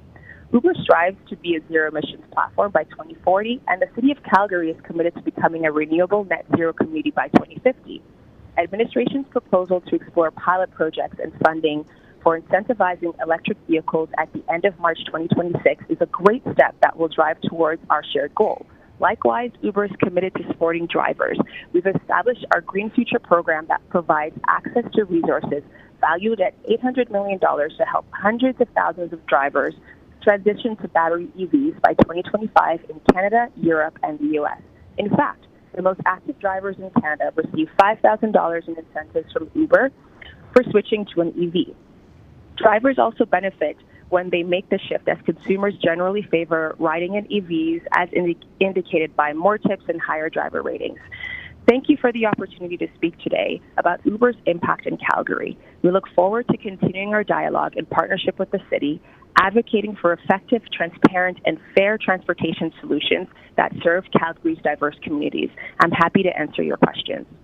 Thank you so much. You actually have a question from Councillor Dhaliwal. Thank you, Chair. My question is, Ms. Williams, you said ride-sharing fee is already high in Calgary. Could you elaborate? What is 45 cents? How did you come up with that number, please? That's the per trip fee. There's a per trip fee of 45 cents. That city's collecting? Correct. Okay, all right. And you said TNC is already paying 10 cents for the accessible program. I don't think TNC is paying. That's Calgarians who use TNC who pay for that. But it is collected 10 cents per each trip is collected. Yeah. For both taxis and TNCs. Yeah, so there's nothing unique that TNC is doing for Calgarians, right? Because Calgarians are paying for this. Ms. Williams, can I ask you one question? Are you in Calgary? I'm actually currently in Edmonton. Okay, we heard from a previous presenter that, and I can speak because I heard from TNC drivers too, is that there is no physical office. So they when they have issues, they just don't get any help, any support. Can you confirm that if you guys have any sort of office or any kiosk in Calgary where TNC drivers can come and get help? So we do not have a green light hub in Calgary. However, drivers do still get the required assistance through our green light hub. Again, it is online, but the same type of support that they would get in person, they're able to get it digitally as well. Because right now, if there's a brokerage and a driver has a problem, they can go to the brokerage. They know physically exactly where to go, who to meet. They see the fees.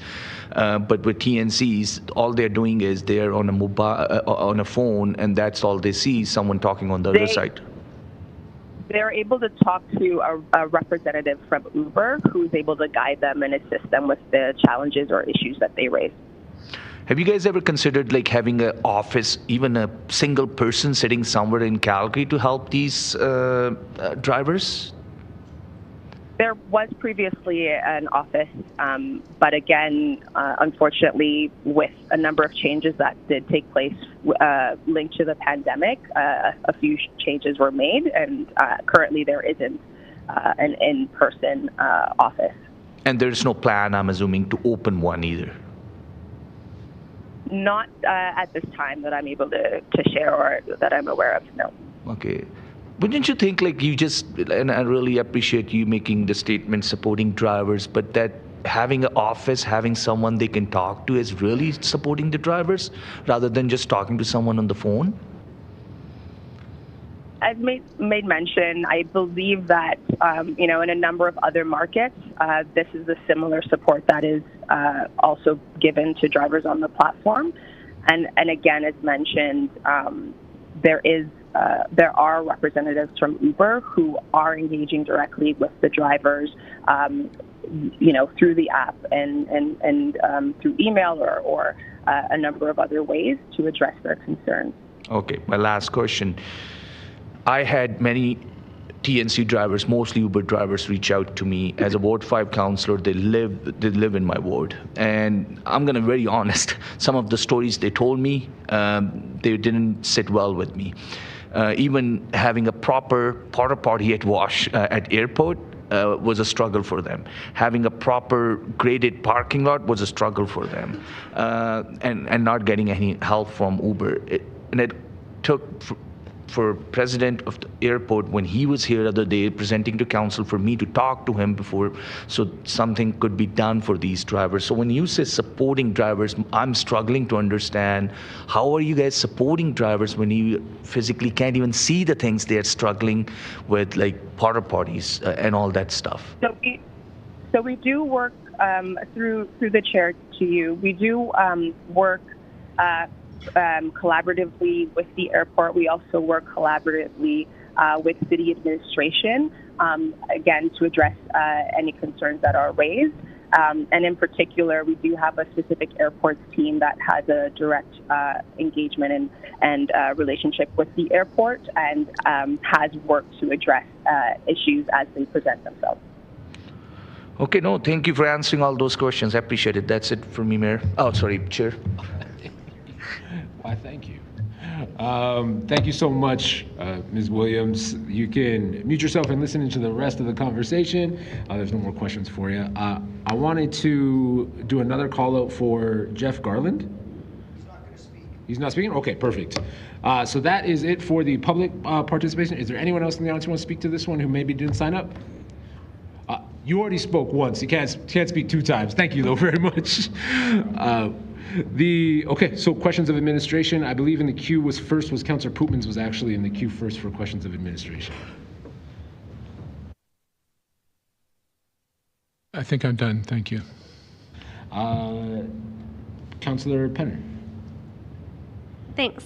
I think my question for administration is what is the balance that we're trying to strike in between supporting the taxi industry, reducing some of the barriers that they're facing, versus sort of like regulating the TNC market for safety? How are we trying to strike that balance?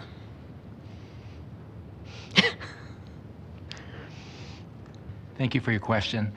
We're trying to find some parity between the two sectors. So obviously training is very important, licensing is important, and also accessibility. So we're trying to streamline the process through modernization with our licensing. And when it comes to safety, we're just trying to do more education pieces for the rider and also for the driver if they come across difficult situations. Okay, thanks. I think, yeah, I'm going to leave it for now. Thanks. I have lots of questions, but I'll leave it. Thanks. Thank you so much. Councillor Chabot's next. Yeah, so there was an interesting suggestion put out by Mr. Enders about possibility of limiting the number of TNC licenses. It's not like a taxi license, though. What does a TNC license look like?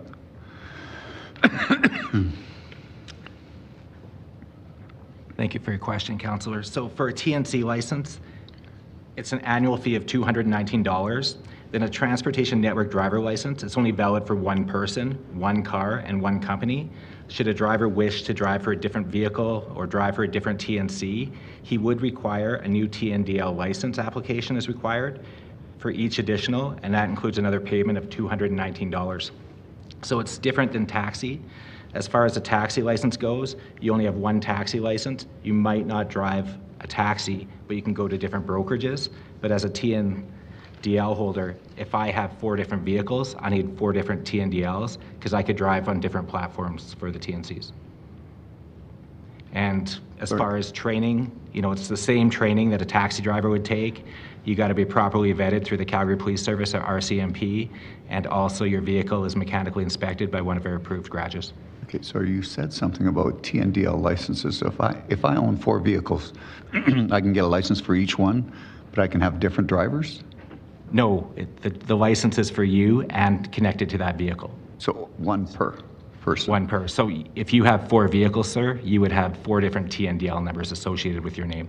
Okay, so for the brokers who hold however many taxi plate licenses that they have, if they only operate X number of those plates a year, do they only have to pay for the license of those plates that are operating? Those taxi plates have to be renewed on a yearly basis. Whether they use them or not? Correct.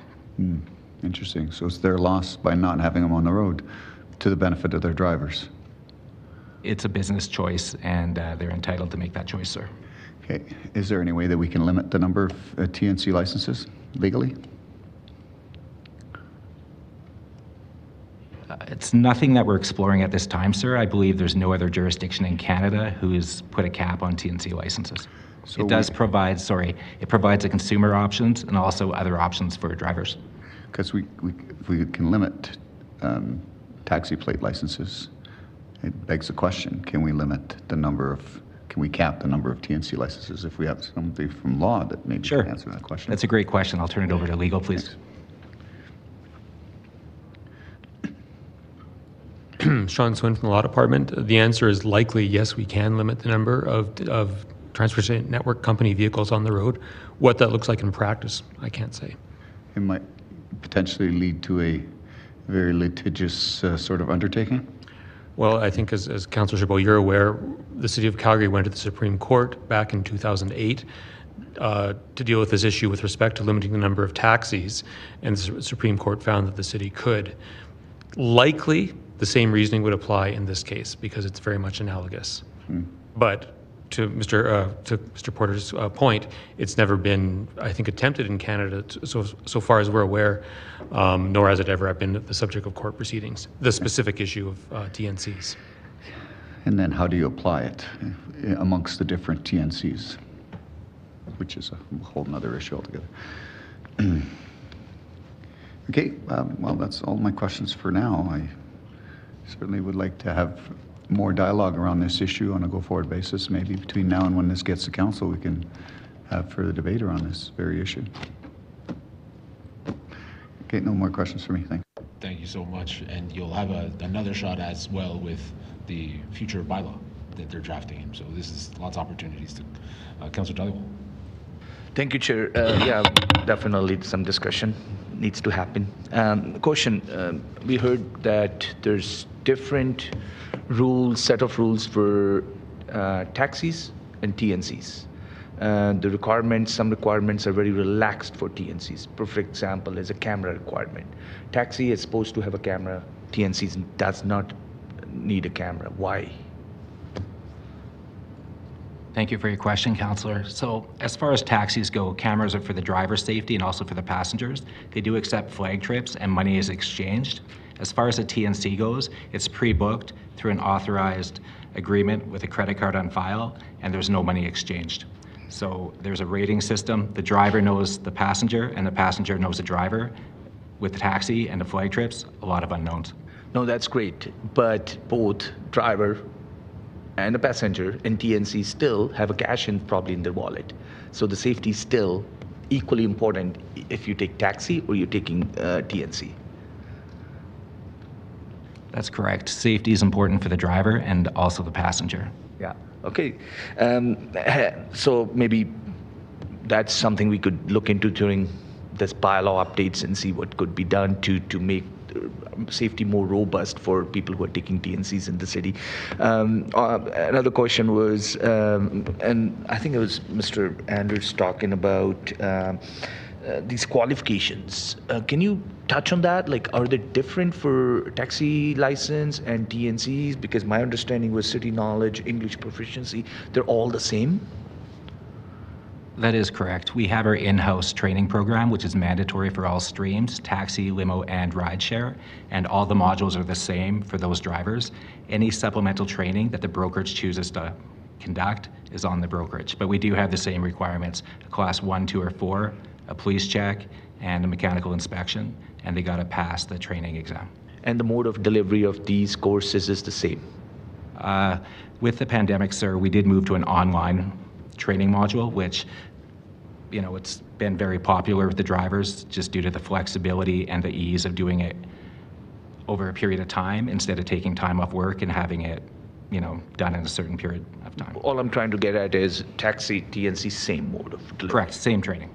Okay, and is there a requirement by livery that brokerage needs to have certain type of extra training for their drivers, or is it on brokerage that if they want to go that extra mile? That is a broker decision, sir. If the brokerage wants to have supplemental training, we do support that. Okay.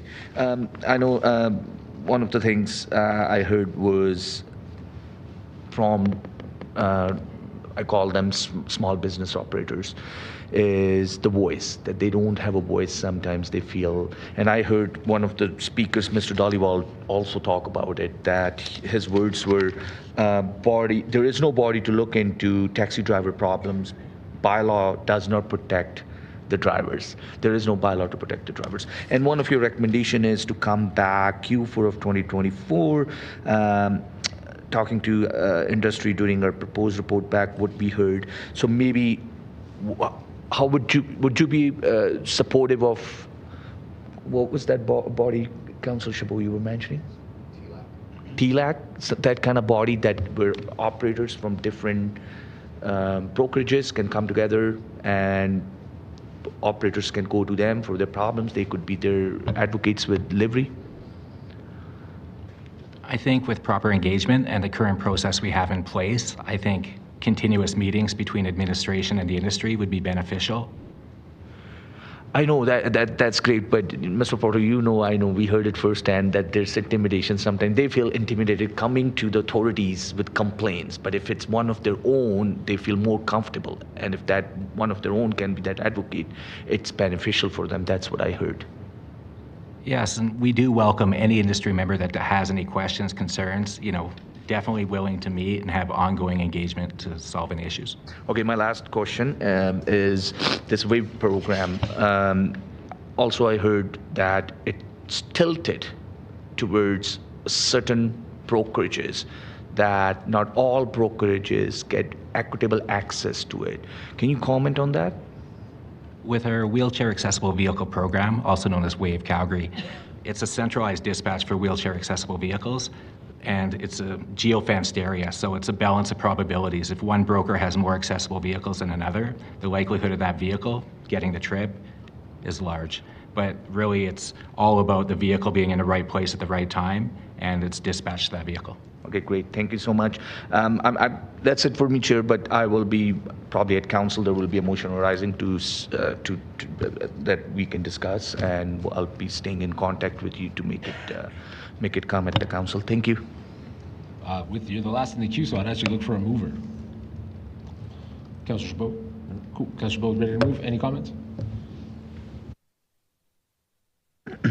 Well, I appreciate what administration is doing, and it was nice to hear from folks within the industry here today to look at what ultimately we might have as a bylaw before us. I think there's some additional discussion that needs to be had around this matter, but for now, happy to support the recommendations that are before us, but certainly looking forward to further engagement on this matter. Seeing no debate, closed.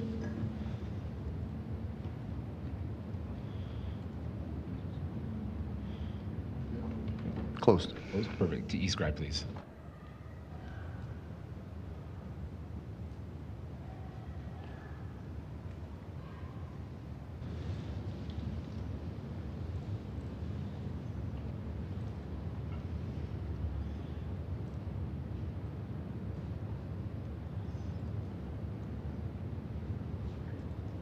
All the votes are in. Thank you. Could you please display the votes?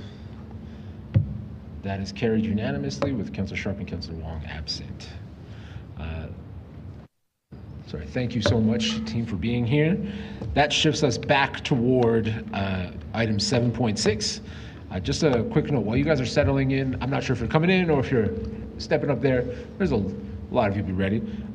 Committee, it's 3:05. There's about 10 minutes until the break, and there's kind of two options because we have to go into close for just one item. It shouldn't be too long at all. Do you want to forego the break to just finish, or do you want to keep the break and then go into close after? It's up to you. I wanted to test the waters first here. I know you have to leave. So you for 5 minutes? Okay, perfect. So, okay. Well, you know what? For that reason alone, we'll like wait until then. All right, perfect.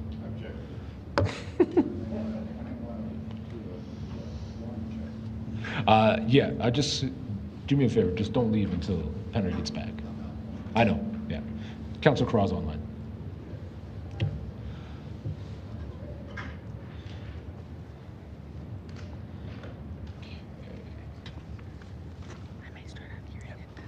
Quorum's only 4, right? actually. Yeah, so with Councillor Crawl online, we're okay right now. Perfect. You're good to go. Okay. Dan scored me out. Perfect. When you're ready. Thank you so much, Chair. I'm just going to turn it right over to Franca Gaultieri, Manager of Arts and Culture, and Ben Brackett. Hello, and thank you for the opportunity to present the proposed updates to the Festival and Event Policy. These updates represent the continuous improvements that Arts and Culture is committed to providing to the festival and event industry. Several business units have been instrumental in the review and update of the policy, and today in Council joining us is Sean Swin from Law, Derek Herrick from the Engage Resource Unit, Rowena James, Arts and Culture Strategist, and Ben Brackett, Team Lead. I'm going to hand it over to Ben, who will be doing a quick review of the proposed changes. Ben?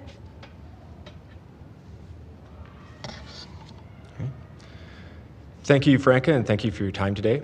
I'm here to provide you with the recommended changes to the City of Calgary's Festival and Event Policy. I'm going to run through a very quick presentation outlining administration's recommendations to committee and council. And then myself and other subject matter experts will be in attendance to help answer any questions that you might have. Next slide, please. As you can see, our recommendations are on screen. Next slide, please. The Festival Event Policy is based on over 35 years of partnerships, development, and lessons learned. In 1987, the City of Calgary partnered with the University of Calgary to develop Showmobile, which was used to enhance activations for the upcoming Calgary Olympics. 1987 also saw the Herculean efforts put forward by the City of Calgary to prepare venues, facilities, staff, and volunteers for the 1988 Olympic Winter Games. 2009 saw the Interdepartmental Event Team established. This cross-corporate committee ensured that operational reviews considering combined requirements and impacts of safely supporting festivals and events across the corporation were ensured. Since that time, the Interdepartmental Event Team has expanded to include many impacted civic partners. The development of the Interdepartmental Event Team identified the need for a council-approved festival and event policy, which was adopted in 2010. This policy ensures alignment and shared direction for each of the business units contributing to the success of festivals and events in our city. In 2021, Arts and Culture completed the Eventful City strategy. Once approved by council, this strategy set out the plan to establish the City of Calgary as an eventful city through 7 key goals, which the proposed updates to the festival and event policy strive to align with and support. This brings us to today and the work that we're doing to update and review the current festival and event policy. Next slide, please. As outlined in the Eventful City strategy, festivals and events have been an integral part of cities' social and economic fabrics for centuries. They bring people together to share experiences in meaningful ways, provide an outlet for creative expression, support and enrich the cultural identity of a community, and encourage investments in our city. Festivals and events serve as opportunities for people of all backgrounds to experience the diversity of our community and help us celebrate what makes Calgary truly unique. These gatherings enhance the quality of life for those who choose to make our city their home and serve as a marketable attractant for businesses recruiting talented employees. The ongoing development of the festival event industry is needed to ensure that Calgary is recognized as a year-round eventful city, engaging communities, driving tourism, and attracting new employees to the diversity of cultural opportunities that make Calgary a great place to live, work, and play. Next slide, please. The recommended updates to the festival event policy can be bundled into 3 primary groups, the first being governance. In response to the organizational changes within the City of Calgary and the ongoing review and development of best practices, the government structure has been updated. In addition to updates that create alignment with the City of Calgary's current corporate structure, these updates better define groups critical to the governance of the City of Calgary's festival event support, such as the Corporate Event Steering Committee, the Cultural Leadership Council, and the Interdepartmental Event Team. Our next primary group is definitions. The clarification of existing and identification of new definitions within the festival event policy supports an increased understanding of the policy scope. Updates were required to provide alignment with corporate structure as well as evolving priorities. Definitions of note include partner bid events. These are events that are successfully awarded to Calgary through formal bid processes. The policy does not establish procedures for evaluating bid processes, bid hosting. However, once awarded, partner bid events meeting the definition of festival and event within this policy will receive the operational support for their delivery as outlined in the policy and its supporting documents. The next definition is the management framework, which will continue to evolve over time as practices, standards, administrative processes, and outcome measures are developed, evaluated, and updated. The fluidity of the management framework will empower administration to support the festival event industry within the parameters of this policy through a constantly changing environment. Also of note, protests and demonstrations, including specified protests as defined in Bylaw 17M2023, the Safe and Inclusive Access Bylaw, are not within the scope of the festival and event policy. Although these activities are not eligible for the coordinated support outlined in this policy, they are able to access public spaces and services directly through the business units responsible for the permits and services required for their activities. I'd also like to highlight film industry, movie and/or television productions, which are also outside the scope of this policy, as they are not publicly accessible events. Our film-friendly team is responsible for the development of processes independent of the festival event policy to promote and support Calgary's film industry. The third group of changes to the policy reflect the guiding principles identified through engagement and developed for the Eventville City strategy. These guiding principles have been adopted by the festival event policy to provide direction for the decision-making of all those responsible to support the policy. These principles include value, open and transparent process, tracking and reporting, accessibility and inclusion, economic and environmental sustainability, and resilience. The final highlight that I'd like to bring to your attention is how these updates were identified. These recommendations were not made independently by administration. Interested parties, impacted groups, and comparable jurisdictions were all critical to the development of the process and the proposed update to the festival event policy. These updates are the result of over 4 years of engagement, which focused on priority identification, year-round programming, strategic planning, and funding opportunities. This information was collected through methods including targeted workshops, citizen surveys, targeted in-person engagement, and comparable jurisdictional reviews. With that, next slide, please. With that, I'd like to request your support for the proposed updates to the festival event policy and welcome any questions that you might have. Thank you so much. If you don't mind, clerks, is it okay if I just ask for general consent to just finish this item before we break? Is anyone opposed to just finishing this one? Thank you so much. So, as usual, is there's any public speakers here to speak to this item? Seeing and hearing none, we are good. You have a question from Councillor Chabot. Thank you. Do you recall the last time that this the funding allocation for events and subsidies was last amended? The policy amendment? The amount that you guys are given to allocate for operating. The festival event subsidy allocation? Yep. I believe it was 2010. It's been a while. So the same amount since 2010, 3.3 million, roughly? Yes, it's currently 3.3. 3.3, but you don't know if that's been changed over time? It has not changed since it was updated to 3.3. Wow, that's a long time to have that same amount of money. This is all operating. There's no capital component associated with this? No. The reason I'm asking this question is you've probably heard some events and festivals are currently requiring to hire external generators, as an example, when they have higher power requirements, and to upgrade some of the, I guess, locations to having fixed, electricity on site is something that's beyond the capability of the organizations and/or your events subsidy team. Has there been a discussion around this with CADA around upgrading some of these facilities?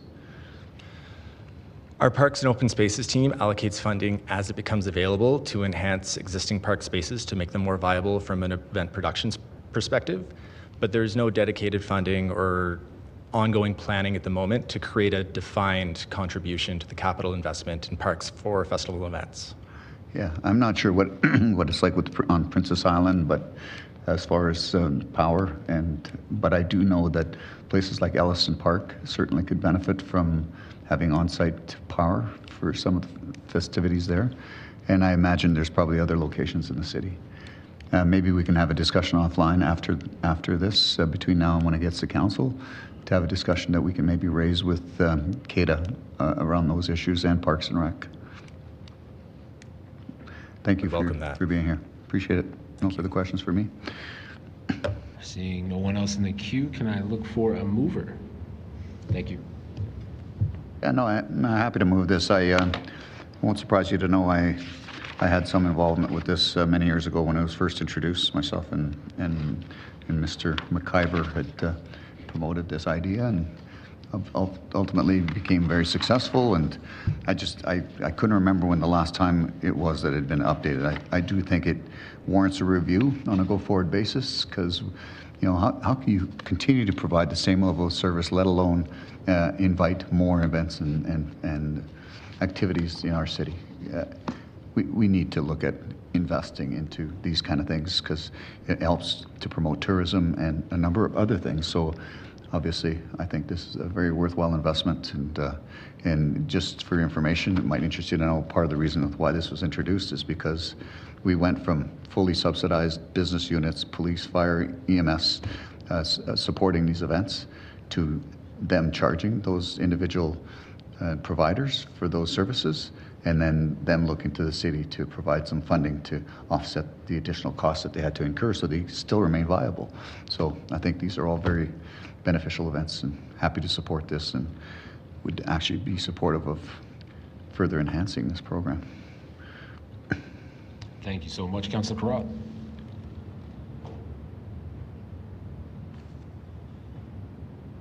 Yeah, to debate, I absolutely support this policy. I actually think, in line with the movers' arguments and comments, that we are severely under funding our festival and event policy. And I will go one further, and I think that our entire festival and event team sort of it's one of the, I think, casualties of the reorg. I'm a fan of a lot of the things we did with the reorg. I'm not a fan of the marginalization of our festival and event team and its centrality to our emergence as the kind of city we want to become. I think the policy is good. I think it's underfunded, and I think that we are underrepresented organizationally, but I have a lot of love in my heart for everything the team does, and I'm happy to support this policy. Thank you so much. Back to you, Councillor Chabot, to close. And no, thanks for that. Additional support, Councillor Carrot? Nothing further to add. Closed. E-scribe, please.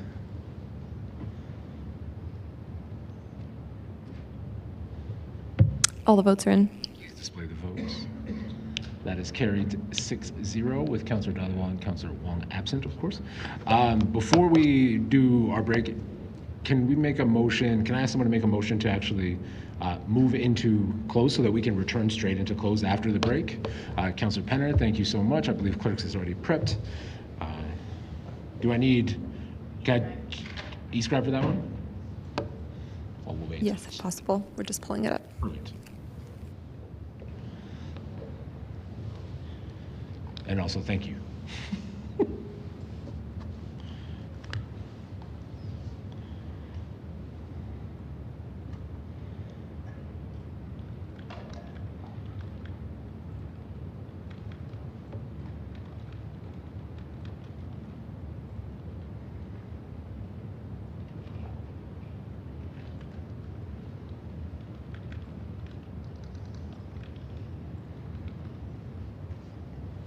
There we go. Please e-scribe to vote.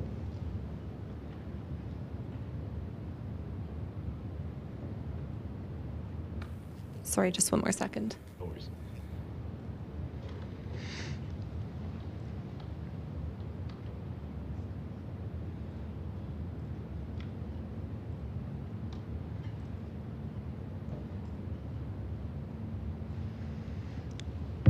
Perfect. The motion's on the screen. Please e-scribe to vote, everyone. Thanks.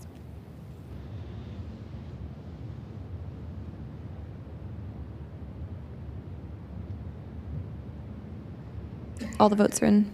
Please display. That is carried unanimously. Just so everyone knows, it's 3:20 right now, so we'll return into the closed session boardroom at 3:50. Thanks, everyone.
The Community Development Committee will be reconvening in public shortly. Please return to the council chamber.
Welcome back, everyone, to the final afternoon portion of May 22nd's Community Development Committee. Can we get a roll call, please?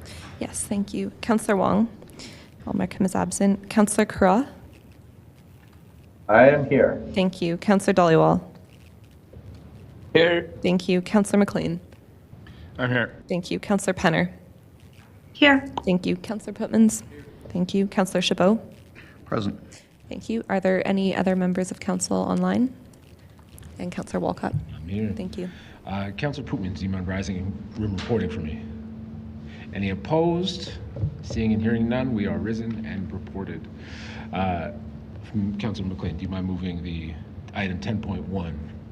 So moved. Thank you so much. There's no real discussion on it because it was done in closed. So I guess if we could go closed. I have a lot to say about sorry. this. Chabot, you're getting in here? Yeah, no, I feel it's important that I rise and report, or that I make a comment in regards to this recommendation. It won't surprise you how I'm going to vote on this thing based on our discussion. Obviously, I can't get into any specifics about our discussion, but I think this is a bad decision. It's not a terrible decision, but I think a better decision would be to vote this down and continue on in business as usual. But I'm not going to get into specifics because I can't. But I would encourage members of the committee to vote against this. This is not a good direction. Thank you. Back to you, Councillor McLean, to close. I have less to say. Closed. Thank you so much. Right to e-scribe, please.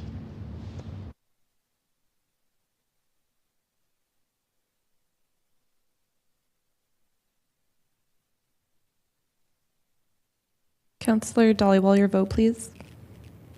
No. Thank you. Councillor Putmans, your vote, please. Thank you. All the votes are in. Please display. That motion is carried 4-3 with Councillor Chabot, Dollywall, and McLean against. I believe that is the end of our agenda. If I see nothing else, can I get someone to move to adjourn? Councillor McLean, thank you so much. Or any opposed to adjourning? Seeing and hearing none, we're done. Thanks, everyone.